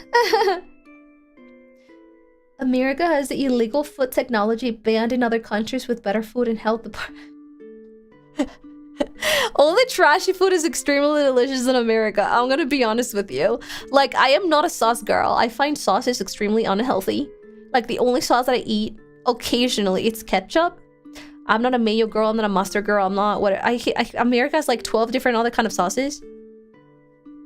But the honey mustard sauce in that store was so goddamn yummy. You guys tried ranch? I already know how ranch tastes like. We didn't get any dish with ranch sauce, but I already know what ranch tastes like. I'm not a huge fan of honey mustard. I never was. But that specific honey mustard, what was the name of the cheesecake one? Johnny's? I don't remember. Let me look. It was really good. If you ever go to that, get the boneless, the entree, the boneless fried chicken.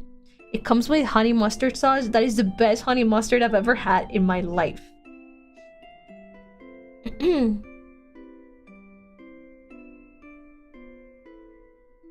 Damn it. Why am I so bad with names? I don't remember. I must have a picture of that somewhere, right? Johnny's. Juniors. That's the diner that we went to. They have so many cheesecakes. I bet they have Juniors everywhere, but the one that I went to was like right in front of the Broadway. Well, where they usually show Hamilton. Like literally right in front. It was the best honey mustard sauce I've ever tasted in my life. It was so yummy. I would be obese if I were to live in America. Like, I am low-key glad that because I would have zero self-control. Are you kidding me? Right now, I'm like shocked at like the food size difference in America. But like, I bet in my whole heart that if I lived in America, I would eat the cheesecake because it was very yummy. I'll probably like put no limits on me. I'll probably eat the whole gigantic ass cake slices that you get at like a random, I don't know, Walmart or something. I didn't take them to Walmart. I don't even know if New York has Walmart. I wonder if they sell their mustard. I didn't ask. I should have. No, I should have not. It's better if I don't take any kind of sauce back home. No sauces. Surely Money Mama can make you a cheesecake. No, you'll understand the level of gluttony that exists in America. It's like not in Manhattan. Oh, so that's why. You don't understand. It was like a chocolate cheesecake mousse, but it was like 3 times the normal portion. It had like a normal cheesecake layer plus like a chocolate mousse, and on the side of the chocolate of the cheesecake, they had like chocolate chips pasted on the chocolate cheesecake, and they had like a chocolate mousse cream on top of the cheesecake. It was bad. It was yummy, but it was bad. It's bad for the body.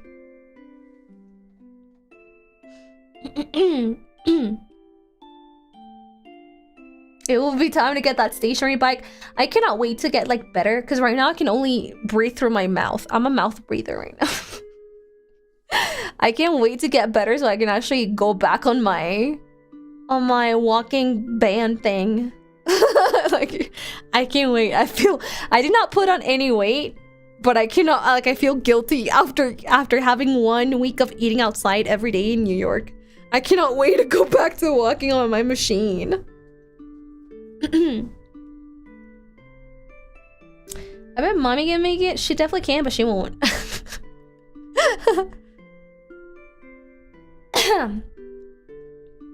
Sorry.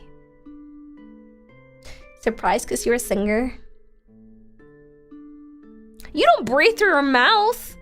Well, sometimes, but it's like very fast. Good breathing technique is to breathe through your nose very fast before you sing. Hey! Can I put the Jeremy Jordan video once again? Sorry.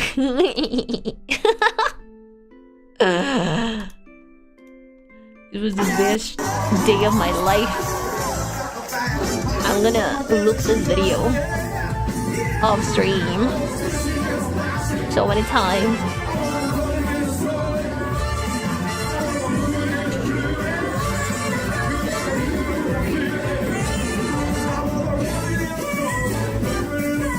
I love this man.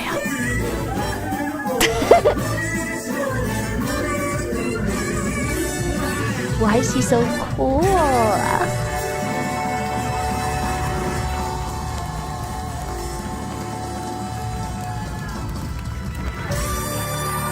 Why is he so cool? First of all, he's getting Why is he so cool? Even the way that he hands the microphone. I mean, I know he has a bunch of experience under his sleeve. But why is he so cool? He's 41 years old. He does not look 41, despite he's white. Jeremy Jordan. He does not look 41. He looks 30-something. Damn, I'm so jealous of his wife. I'm so jealous of his wife. Imagine having Jeremy Jordan every day in your house. Are you kidding me? Are you kidding me? Are you kidding me? Jeremy Jordan in your house 24? Are you kidding me? You and your attraction to old man. You understand? Why is Jeremy Jordan so attractive? Girl, he's married. Yeah, that's why he said I'm so jealous of his wife. He already has a child too, by the way. I'm so jealous of his wife.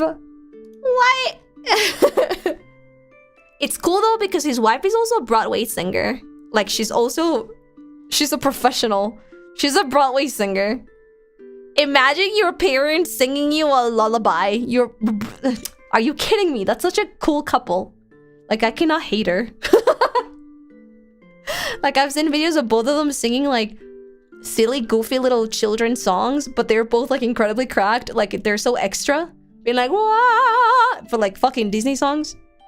When they sing to like their little daughter. Bruh. Imagine growing up like that. That is so fucking cool. That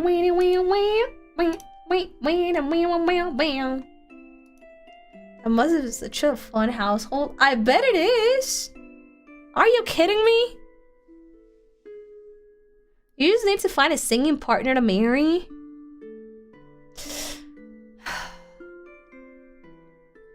I don't think I have. I'm gonna sound like such an elitist.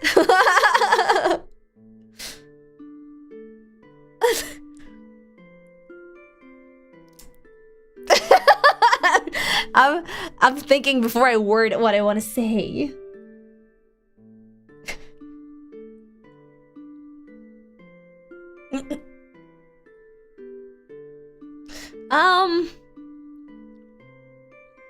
Say it.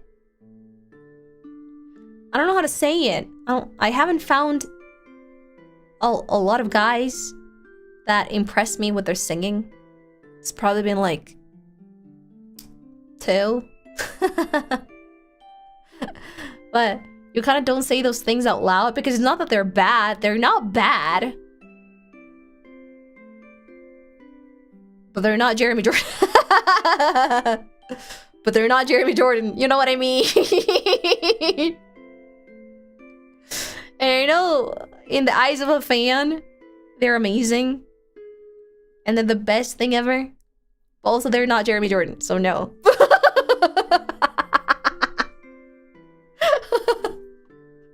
If I ever find a person doing a karaoke like this, all right.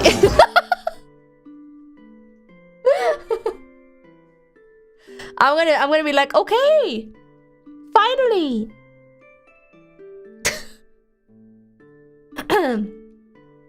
Has to be Jeremy Jordan level. That's an extremely high bar, cause like he's a professional Broadway singer, so I feel I'm being extremely unfair. You're bisexual, just find a woman that sings too. I think I have more girlfriends that can sing than more than dude friends that can sing. I mean, a lot of my... It's not a co-worker because we're not working in the same company, but how do you call it? Colleague? Like in the same working field? A lot of them sing, and a lot of them sing nicely, but... It's not Jeremy Jordan. I think I have more girlfriends that get close to a cool level that I'm like, oh wow, more than the guys, to be honest. That's just me. Maybe it's just also it's not because they're not good, it's just maybe it's just everybody has a different likings when it comes down to voices as well. There's one dude friend that I worked with before that is extremely good at theater singing. He's one of those that I think like, wow. I think he shines the best. He shines the brightest when it comes to jazz or very theater music. Oh, him. You have a specific singing style you're looking for? Yeah, I'm more like into those kind of voices than like, I don't know, like any other kind of voice, if I'm being honest. There's this one dude a lot of girls collab with, and I...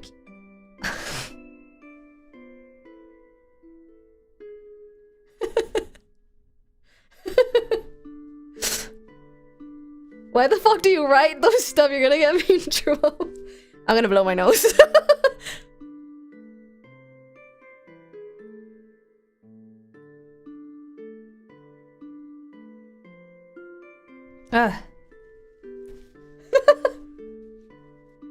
That one guy that sings jazz. Yeah, I like his voice. I like his color of his voice, and I like his interpretation. I think it's just because he has a very theatrical way of singing as well. I don't know how to describe it. Lots of reading your head first. True, I should apply that. I think I'm just a theater girl. What can I say? I know this dude who's so good with jazz. I think you know him. Oh my god, Jeremy Jordan? Yeah. It's my relic. Anytime I can, I'm just gonna reproduce this clip, even if it's a random gameplay stream.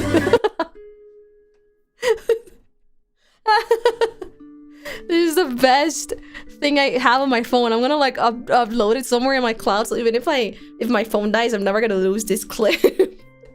I'm gonna pass it down to the next generation.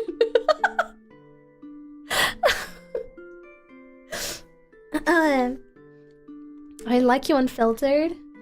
No, I would never. I feel everybody has a different taste when it comes down to singing. That's why fans have their own opinions of like their Oshi being the best at singing.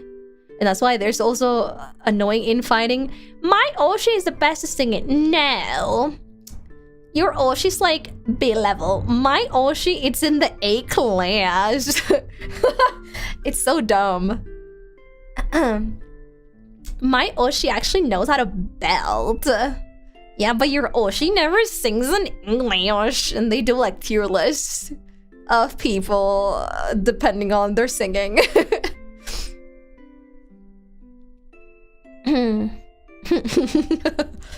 Let me blow my nose again.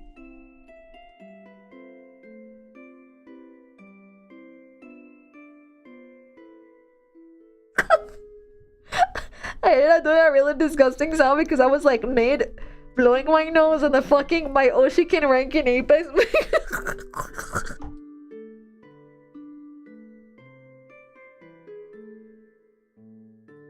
So stupid. I sounded like a pig. I'm so glad that my mic was muted.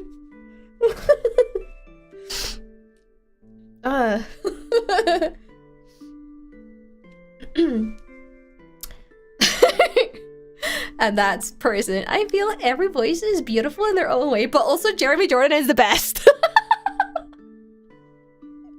Yeah, you're just talking to a Jeremy Jordan fan. What can I say? I'm the same as you. I'm as annoying as you guys are.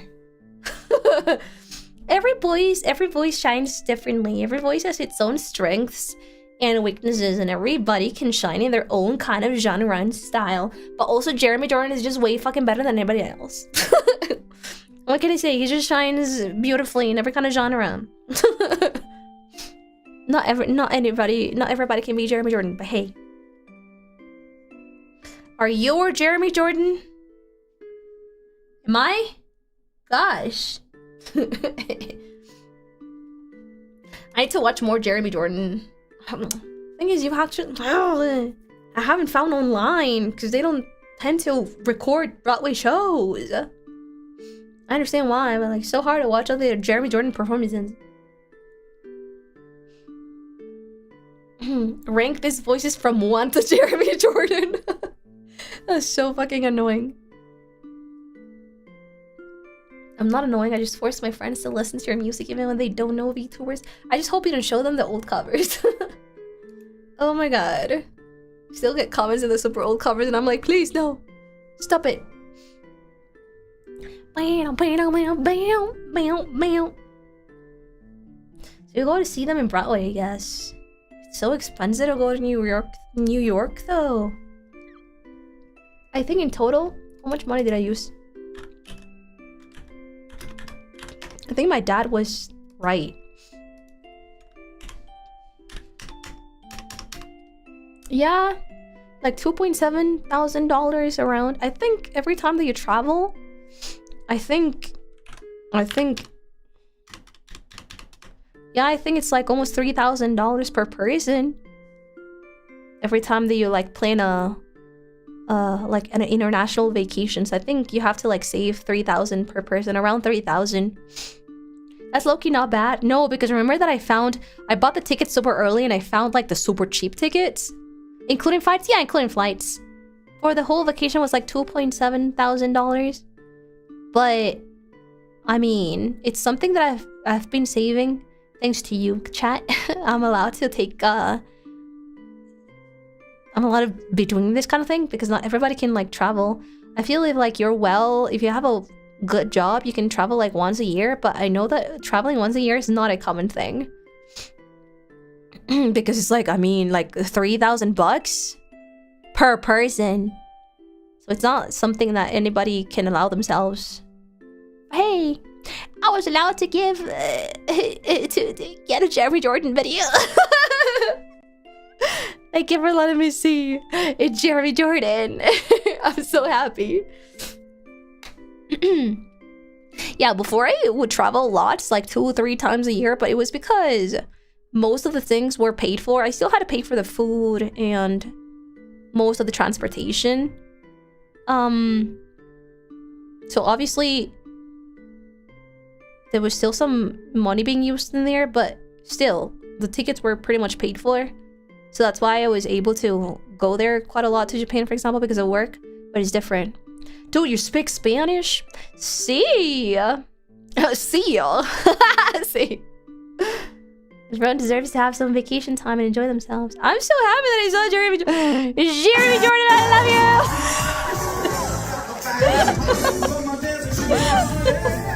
you! She's so cool, chat. The best day ever. I think this was the best day of my 2026. I don't give a fuck about my birthday. The best day of my life was being able to see Jeremy Jordan. And also, he was, remember the stage that I showed you? He came so close to where I was sitting. He did not take me out to dance, sadly. He took out to dance another girl, like 2 seats up below me. But he was so up close. I was like...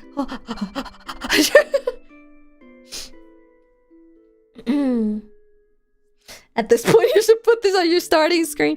Just this, but without the music. Wait. Again. Let me try some.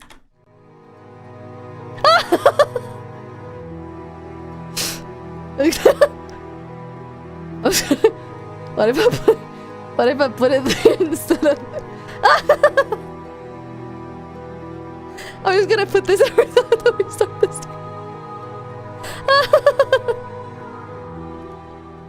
That's so fucking funny. Alright. Thank you, Jeremy. We keep it actually.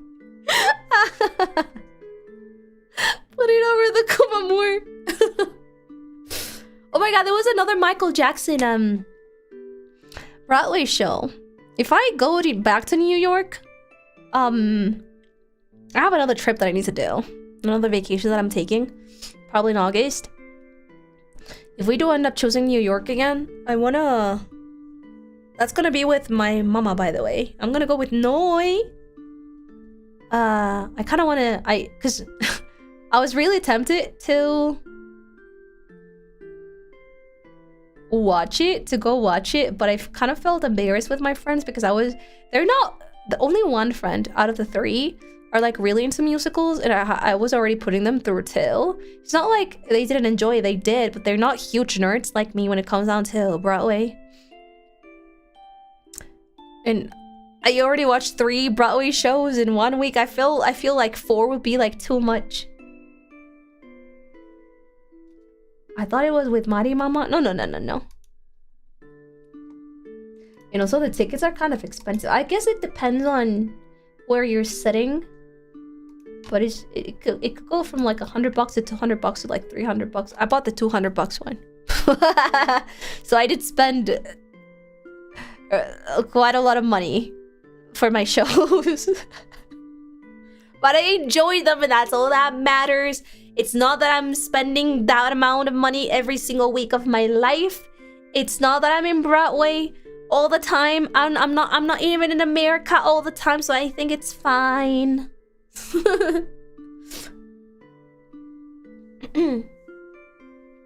Next time you go, you should try to get behind the scene tickets. How do you get those? Oh my god, that's what's another thing that I saw, but like after the show is done, people line up. There's like a huge crowd of people at like lining up on the sides of the back doors, waiting for every Broadway actor to come out, and they're so kind. Like they get so close to the fans and they sign autographs.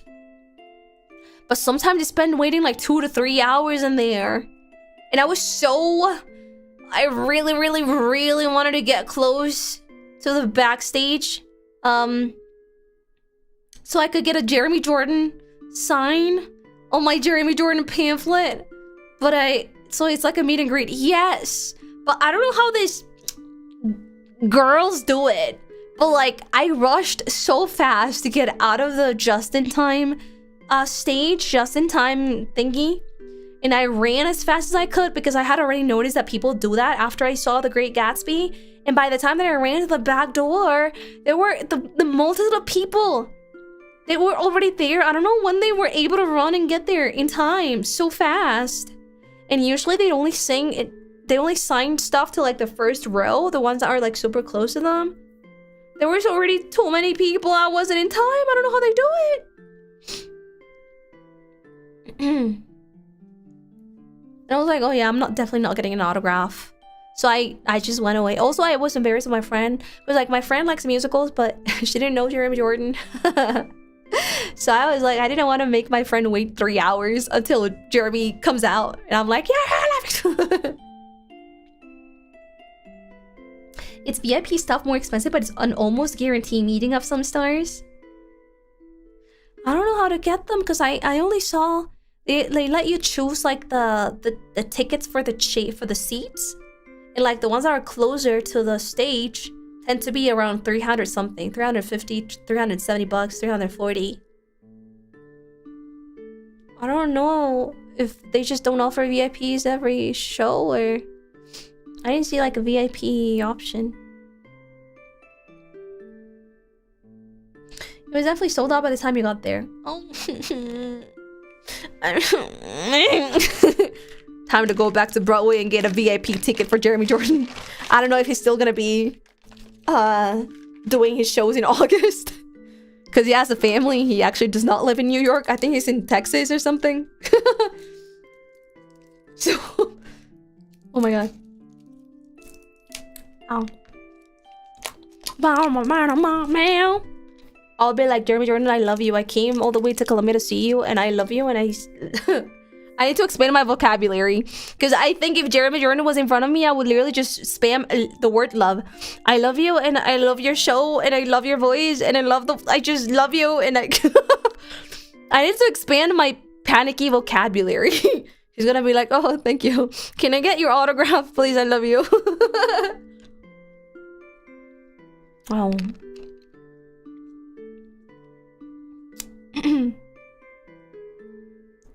You're also at a disadvantage versus the locals getting the tickets. Also, it was my first time knowing, like, seeing how Broadway works. I had no idea that there was a back door where, like, their actors come out of. I like it. Because, like, I didn't know that it was so direct and close with the fans.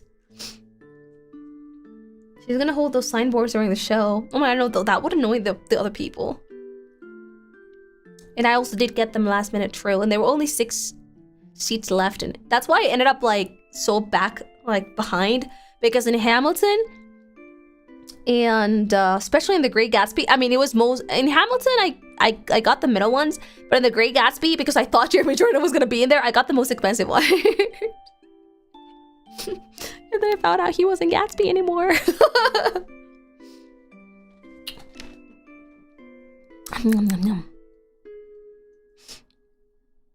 Add BTS tickets on your calendar.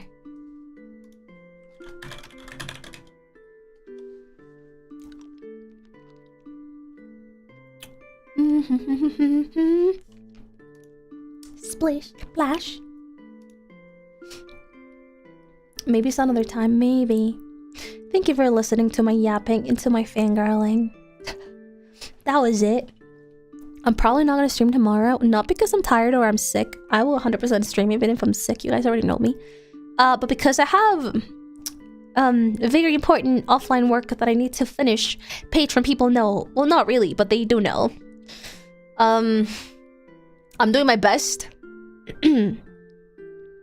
Blowing my nose every 3 seconds, coughing in between, not having my voice at 100%, but I still need to do this, so I'm gonna be working on that tomorrow. I'm like 50% done. I hate working like this, but vaguely no one 100% know. True! So I need to finish that before I do any other kind of stream. I low-key wanted to stream the Colombia versus Portugal match. I don't think I can show it on stream, but it's gonna be like a watch-along. I'm still... If I haven't finished my work, I might not, but also I really want to stream the Colombia versus Portugal line. Imagine my first and only time streaming a watch-along for the World Cup matches and Colombia fucking loses. I mean, even if we lose to Portugal, well, it depends on how many goals. But we still pass. Don't worry about it. You can show the games on stream? Yeah, I guessed. So it's just gonna be a normal watch-along. Hernan, thank you so much for the super. Also, Kinky, thank you so much for the super as well. We had a professional kickboxer transferred to our high school from Poland, and by the time she went home to Poland, she had to lose. What? Is it a joke? I didn't get it.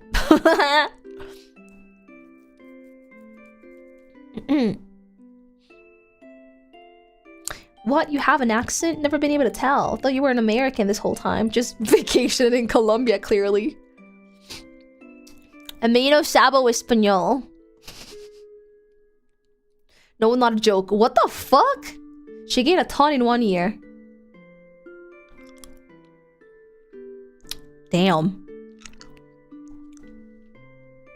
I mean, I had one cousin that lived in America while he was doing his PhD, and he got super fat. Like, to the point that my aunt was like super angry and yelling at him because he was eating out a lot of time. And I think he moved back. I don't know where he lives right now. I forgot. I don't really like that cousin. Some kind of Eastern Europe. It's either that or London. I'm not sure. Always London. And when he went back, he lost so much weight. But I remember he got so fat when he lived in America while studying. Wild.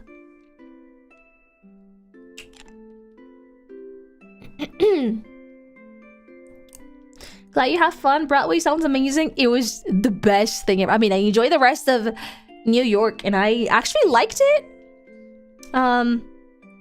But I went there specifically. Like, I think every single one of my friends, including me, what? That doesn't make any sense. Every single one of us that went to the trip had like a very specific reason why we wanted to go to New York.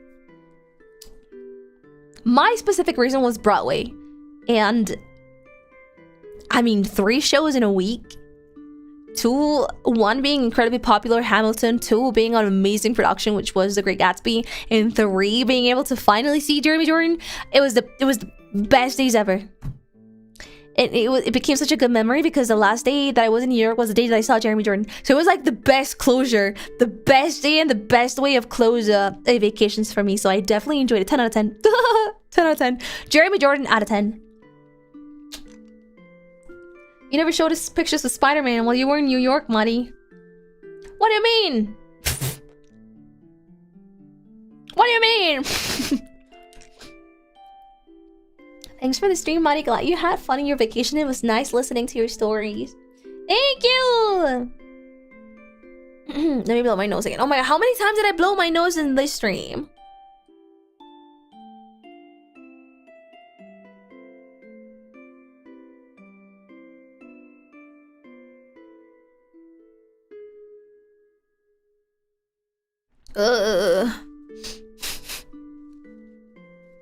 My nose is hurting, please. Every time that I touch the paper, it hurts. Please, no more. I'm sorry if you can hear. It's really gross for me too. Remember when I said my right nostril was open today? It's not open anymore. Ew, I'm sorry. You got anything for that? Well, I got warm teas and I'm sucking a cough drop right now. And I have ibuprofen. And I have a Fluimucil, which is like a powder, like an orange tasting powder that you put on the water. That's only for my cough. My cough has gotten better today. I have noticed I have not been coughing on the stream, which is very nice. Because yesterday I was like talking normally like I couldn't be able to finish the sentence. But the nose, I don't think I have gotten better. I think I'm, well, a tiny little bit better because the last 2 days, as soon as I wake up, I feel like my whole nose is like clogged. And I like desperately need to blow my nose as soon as I wake up. Like 1 second I wake up and I go, ugh. But today I didn't. But I still need to blow my nose a lot. The good thing is that my throat is intact right now. My voice is definitely not at 100%. When singing, I have noticed that notes that I can easily reach by belting I've not been able to belt. I have been having to use head voice, like a powerful head voice, but still not belting. Because my airways are not open and I need them open to belt. So it feels... this afternoon when I was recording, I felt it too forced. Like I didn't hear it as clean as I usually do it. It felt a little bit rough, like a little bit like, oof, it's she's barely getting there. So I just ended up doing head voice. Still sounds nice, but it was a little bit frustrating.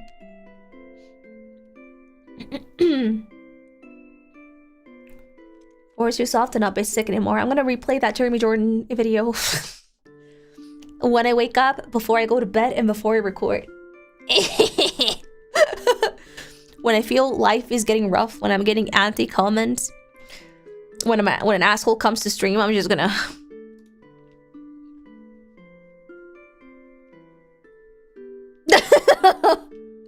I'm just gonna do this every time.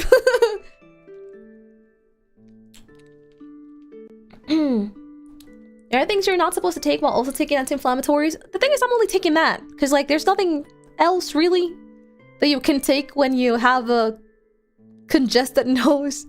It's when it's this kind of flu, it's kind of like, yeah, just wait it out. There's not a lot that medicine can do for you. Just like make it slightly less clogged the first like 2-3 hours after you take the pill, but it's not like it fixes it. You just need to wait it out. That's why I'm crossing my fingers that it doesn't last too long, because my nose is already peeled. It hurts. And it's like permanently red right now. We need a mod named Jeremy. Can one of my mods change their YouTube name? No, don't do that. Heal me, Jeremy Jordan. Sing for me. I'm gonna become like the Little Mermaid's Ursula.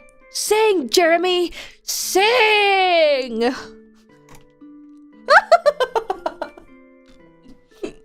Yes!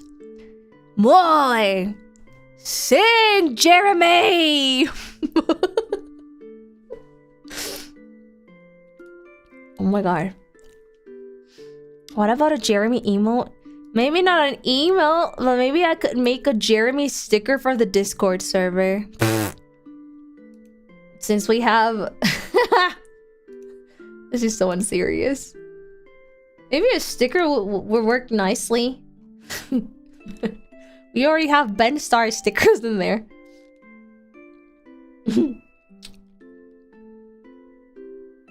It's like you're torturing him. No, he loves being in that stage. I know it. Oh my god, also, before he started the show, he was talking, ask Jeremy Jordan, before he got into the role. Like, I'm telling you, it was like very interactive. And it made me emotional because, I don't know if you know, but Jeremy came back to Broadway after many years of not being in Broadway. He came back December of last year. On the great, like, he was Gatsby. There was so many years where Jeremy was like off the spotlight. I don't know why. I wonder if it's just because he married and he wanted to spend time with the family. I don't know. I actually don't know. And when the show was like just starting, he was like giving an introduction, what the play was gonna be about. He was talking. He was saying like he was so incredibly happy that he had like such a warm welcoming. Like he's so loved. I mean, I understand, but like I didn't know how loved he was, because like the loudest crowd out of those 3 shows was definitely Jeremy's. And he was like, I was a little bit scared that people wouldn't remember me once I came back to Broadway. And everybody was like, no, never! Like just yelling that back at him. But he was like, but I received such a warm welcome, and I'm really like living the best life right now, because it's been only like half a year since I came back to Broadway, and I've already done 6 shows, like 6 different kind of shows. And I was like, wow. And everybody was like, yeah, wow. And he was like, yeah, I'm so blessed. So thank you so much for welcoming me back. And that's where the show started. And I was like, I love you, Jeremy. That show must have felt very special. I'm glad that Jeremy Jordan came back and then I was able to go to Broadway. I'm glad that I didn't go to New York without Jeremy Jordan. Imagine going to New York and Jeremy was still not in Broadway. Bruh. That's us with you? Really? What? You guys are gonna make me blush. Really? Oh my god. The timing's perfect. I know. We, the audience, I'm gonna take a couple more out of the seat. I'm gonna spin them and sing with them like Jeremy did in that musical.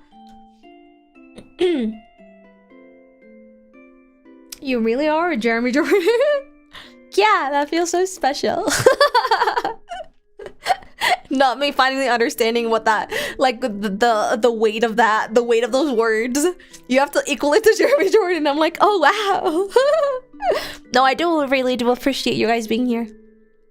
I mean, my life would have been like so much different. I mean, I'm not even talking only about the start. I'm talking about, like, you know, 2025 changes. Like, if it would have definitely turned left, and it would have 100% the possibility of taking a bad turn. And I don't know, I think everything would have changed. I would have to maybe live this as a hobby as it was back in the days when I was only doing covers, and maybe focus on a more normal job. And I probably wouldn't be able to have this much time to see you guys and talk with you guys, and I definitely wouldn't have been able to go to Broadway this year. I feel like my entire life would have been different. So thank you so much for all the support that you constantly give me. I think it's not a lie. I feel like I always say this lately, but I feel it's like lately it's because I've been feeling it so much. This thankful feeling. I don't know if you understand how directly it is the fact that you guys are the ones that keep me afloat.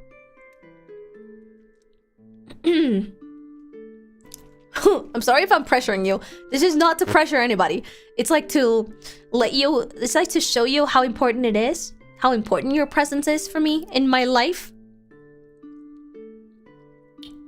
I think the second that you guys disappear, I'll also disappear. I think that's how it works. So thank you so much. You're amazing. You're amazing. Never forget that about yourselves. And thank you so much for being so lovely and wanting to spoil me and keep on supporting me. You really, quite literally, it's not even a metaphorical way of saying cute words, but you quite literally mean the world. So don't guilt trip me. You don't love me, and no, I would never say that.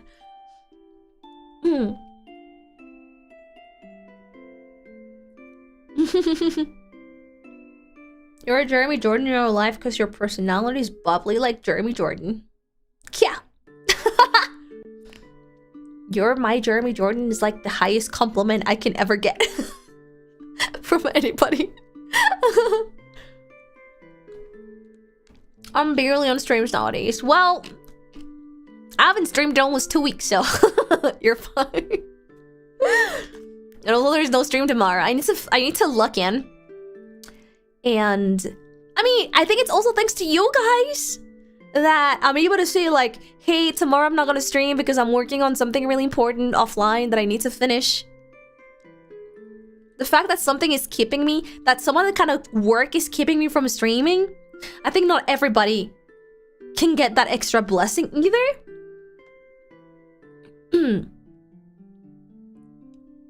So I'm just... Wow, mine explodes.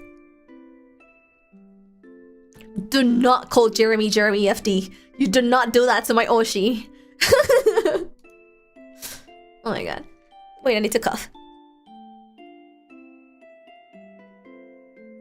First cough of the stream. Haven't finished my cough medicine, but... I think I'm gonna leave it here, chat. Just so I can give my my throat of rest, you're probably gonna see in my Discord server, my Discord icon immediately changing into playing Apex. Because it's around 11 p.m. The me of like 3 months ago would have still continued recording, but I have an asshole of a neighbor. So now I'm only recording up till like 8 p.m. I'm in not diamond. I'm in plat 4, close to plat 3. I didn't know that you would get D ranked so much. Like I got to diamond 4, halfway diamond 4. And you get D ranked all the way to plat 4. I didn't know that. It's horrible because... Oh my god, there's so many bad players right now.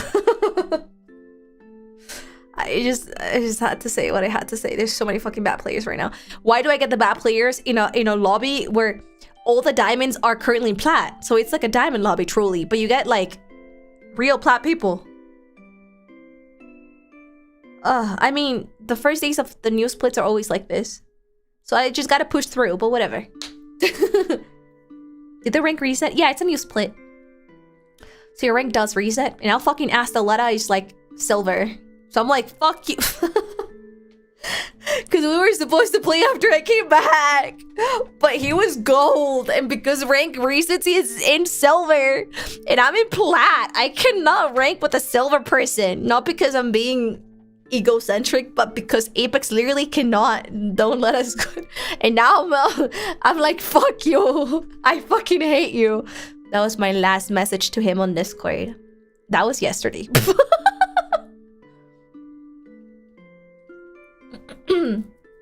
Don't play in rank reset. You're gonna play with a mixed bag. Well, that's what I'm doing right now. Fucking hell. So, we'll see. Oh my god. Okay, my ears are clogged. It is officially time to end the stream. I am so... I don't want to rank alone anymore. He's not even the... I want to play with Astal. Not really. I mean, he's my friend. I love him. Yes. It would be really nice to play again. But also... I don't want to play alone anymore. I'm so tired. I'm solo loving. Please. Alright. We'll see how it goes. How beautiful, Marie. How are you? Good. A little bit sick. I'm about to end stream.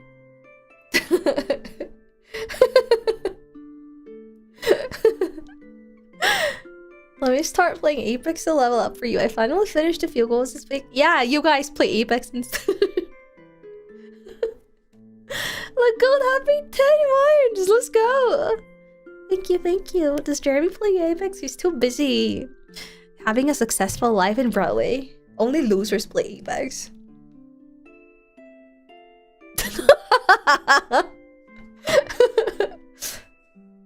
He's too successful to waste time playing Apex.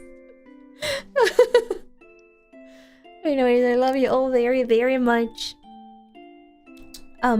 Take care of yourselves. Take care of your body so you don't end up sick and then end up having to breathe through your mouth. Like I do. He's not only a job, but also a wife and a child. Oh, I forgot. He actually has a life. Yeah, it's not like I finished stream and I have a husband and a child to take care. Not really. My second stressful factor in life is Apex lobbies. I think that says enough.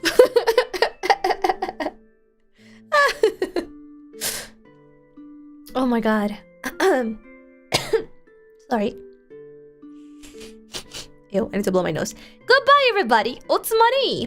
Thank you for accompanying me tonight, and I cannot wait to go back to streaming. Give me strength so I finish this project really, really fast. Hopefully, if timing is okay and my health is okay, I'm gonna be able to stream on Saturday. If not, Sunday. And if not, 100% next week. 100%. What's the money, everybody? Love you all very much. Bye-bye. I forgot to put Jeremy Jordan in there. Oh well.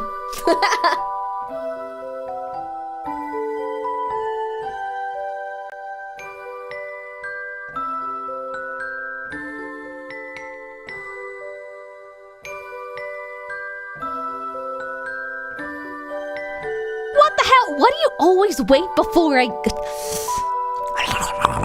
Thank you so much for the Akashiba Gold! Sorry, if you get sick in 1 week, it's definitely my fault. Hope this 500 helps recuperate your funds. Now that I think about it, how much I spent, I could probably afford one of those 4 digits. Honestly? Yeah. As long as everything is okay on your side. Happy you saw those shows and finally meeting your Oshi Jeremy Jordan. I'm sure you made a lot of good memories with your friends too. Check your throw later. What? Why are you like this? I swear to... Oh! Yes! Oh my god! Thank you! Yay! Okay, I've been reading digitally, which had to tell you this whole time. And because I'm a huge fan, like I never buy the physical manga unless I really like it. And there's something recently that happened. I wouldn't say it because read it. Read it.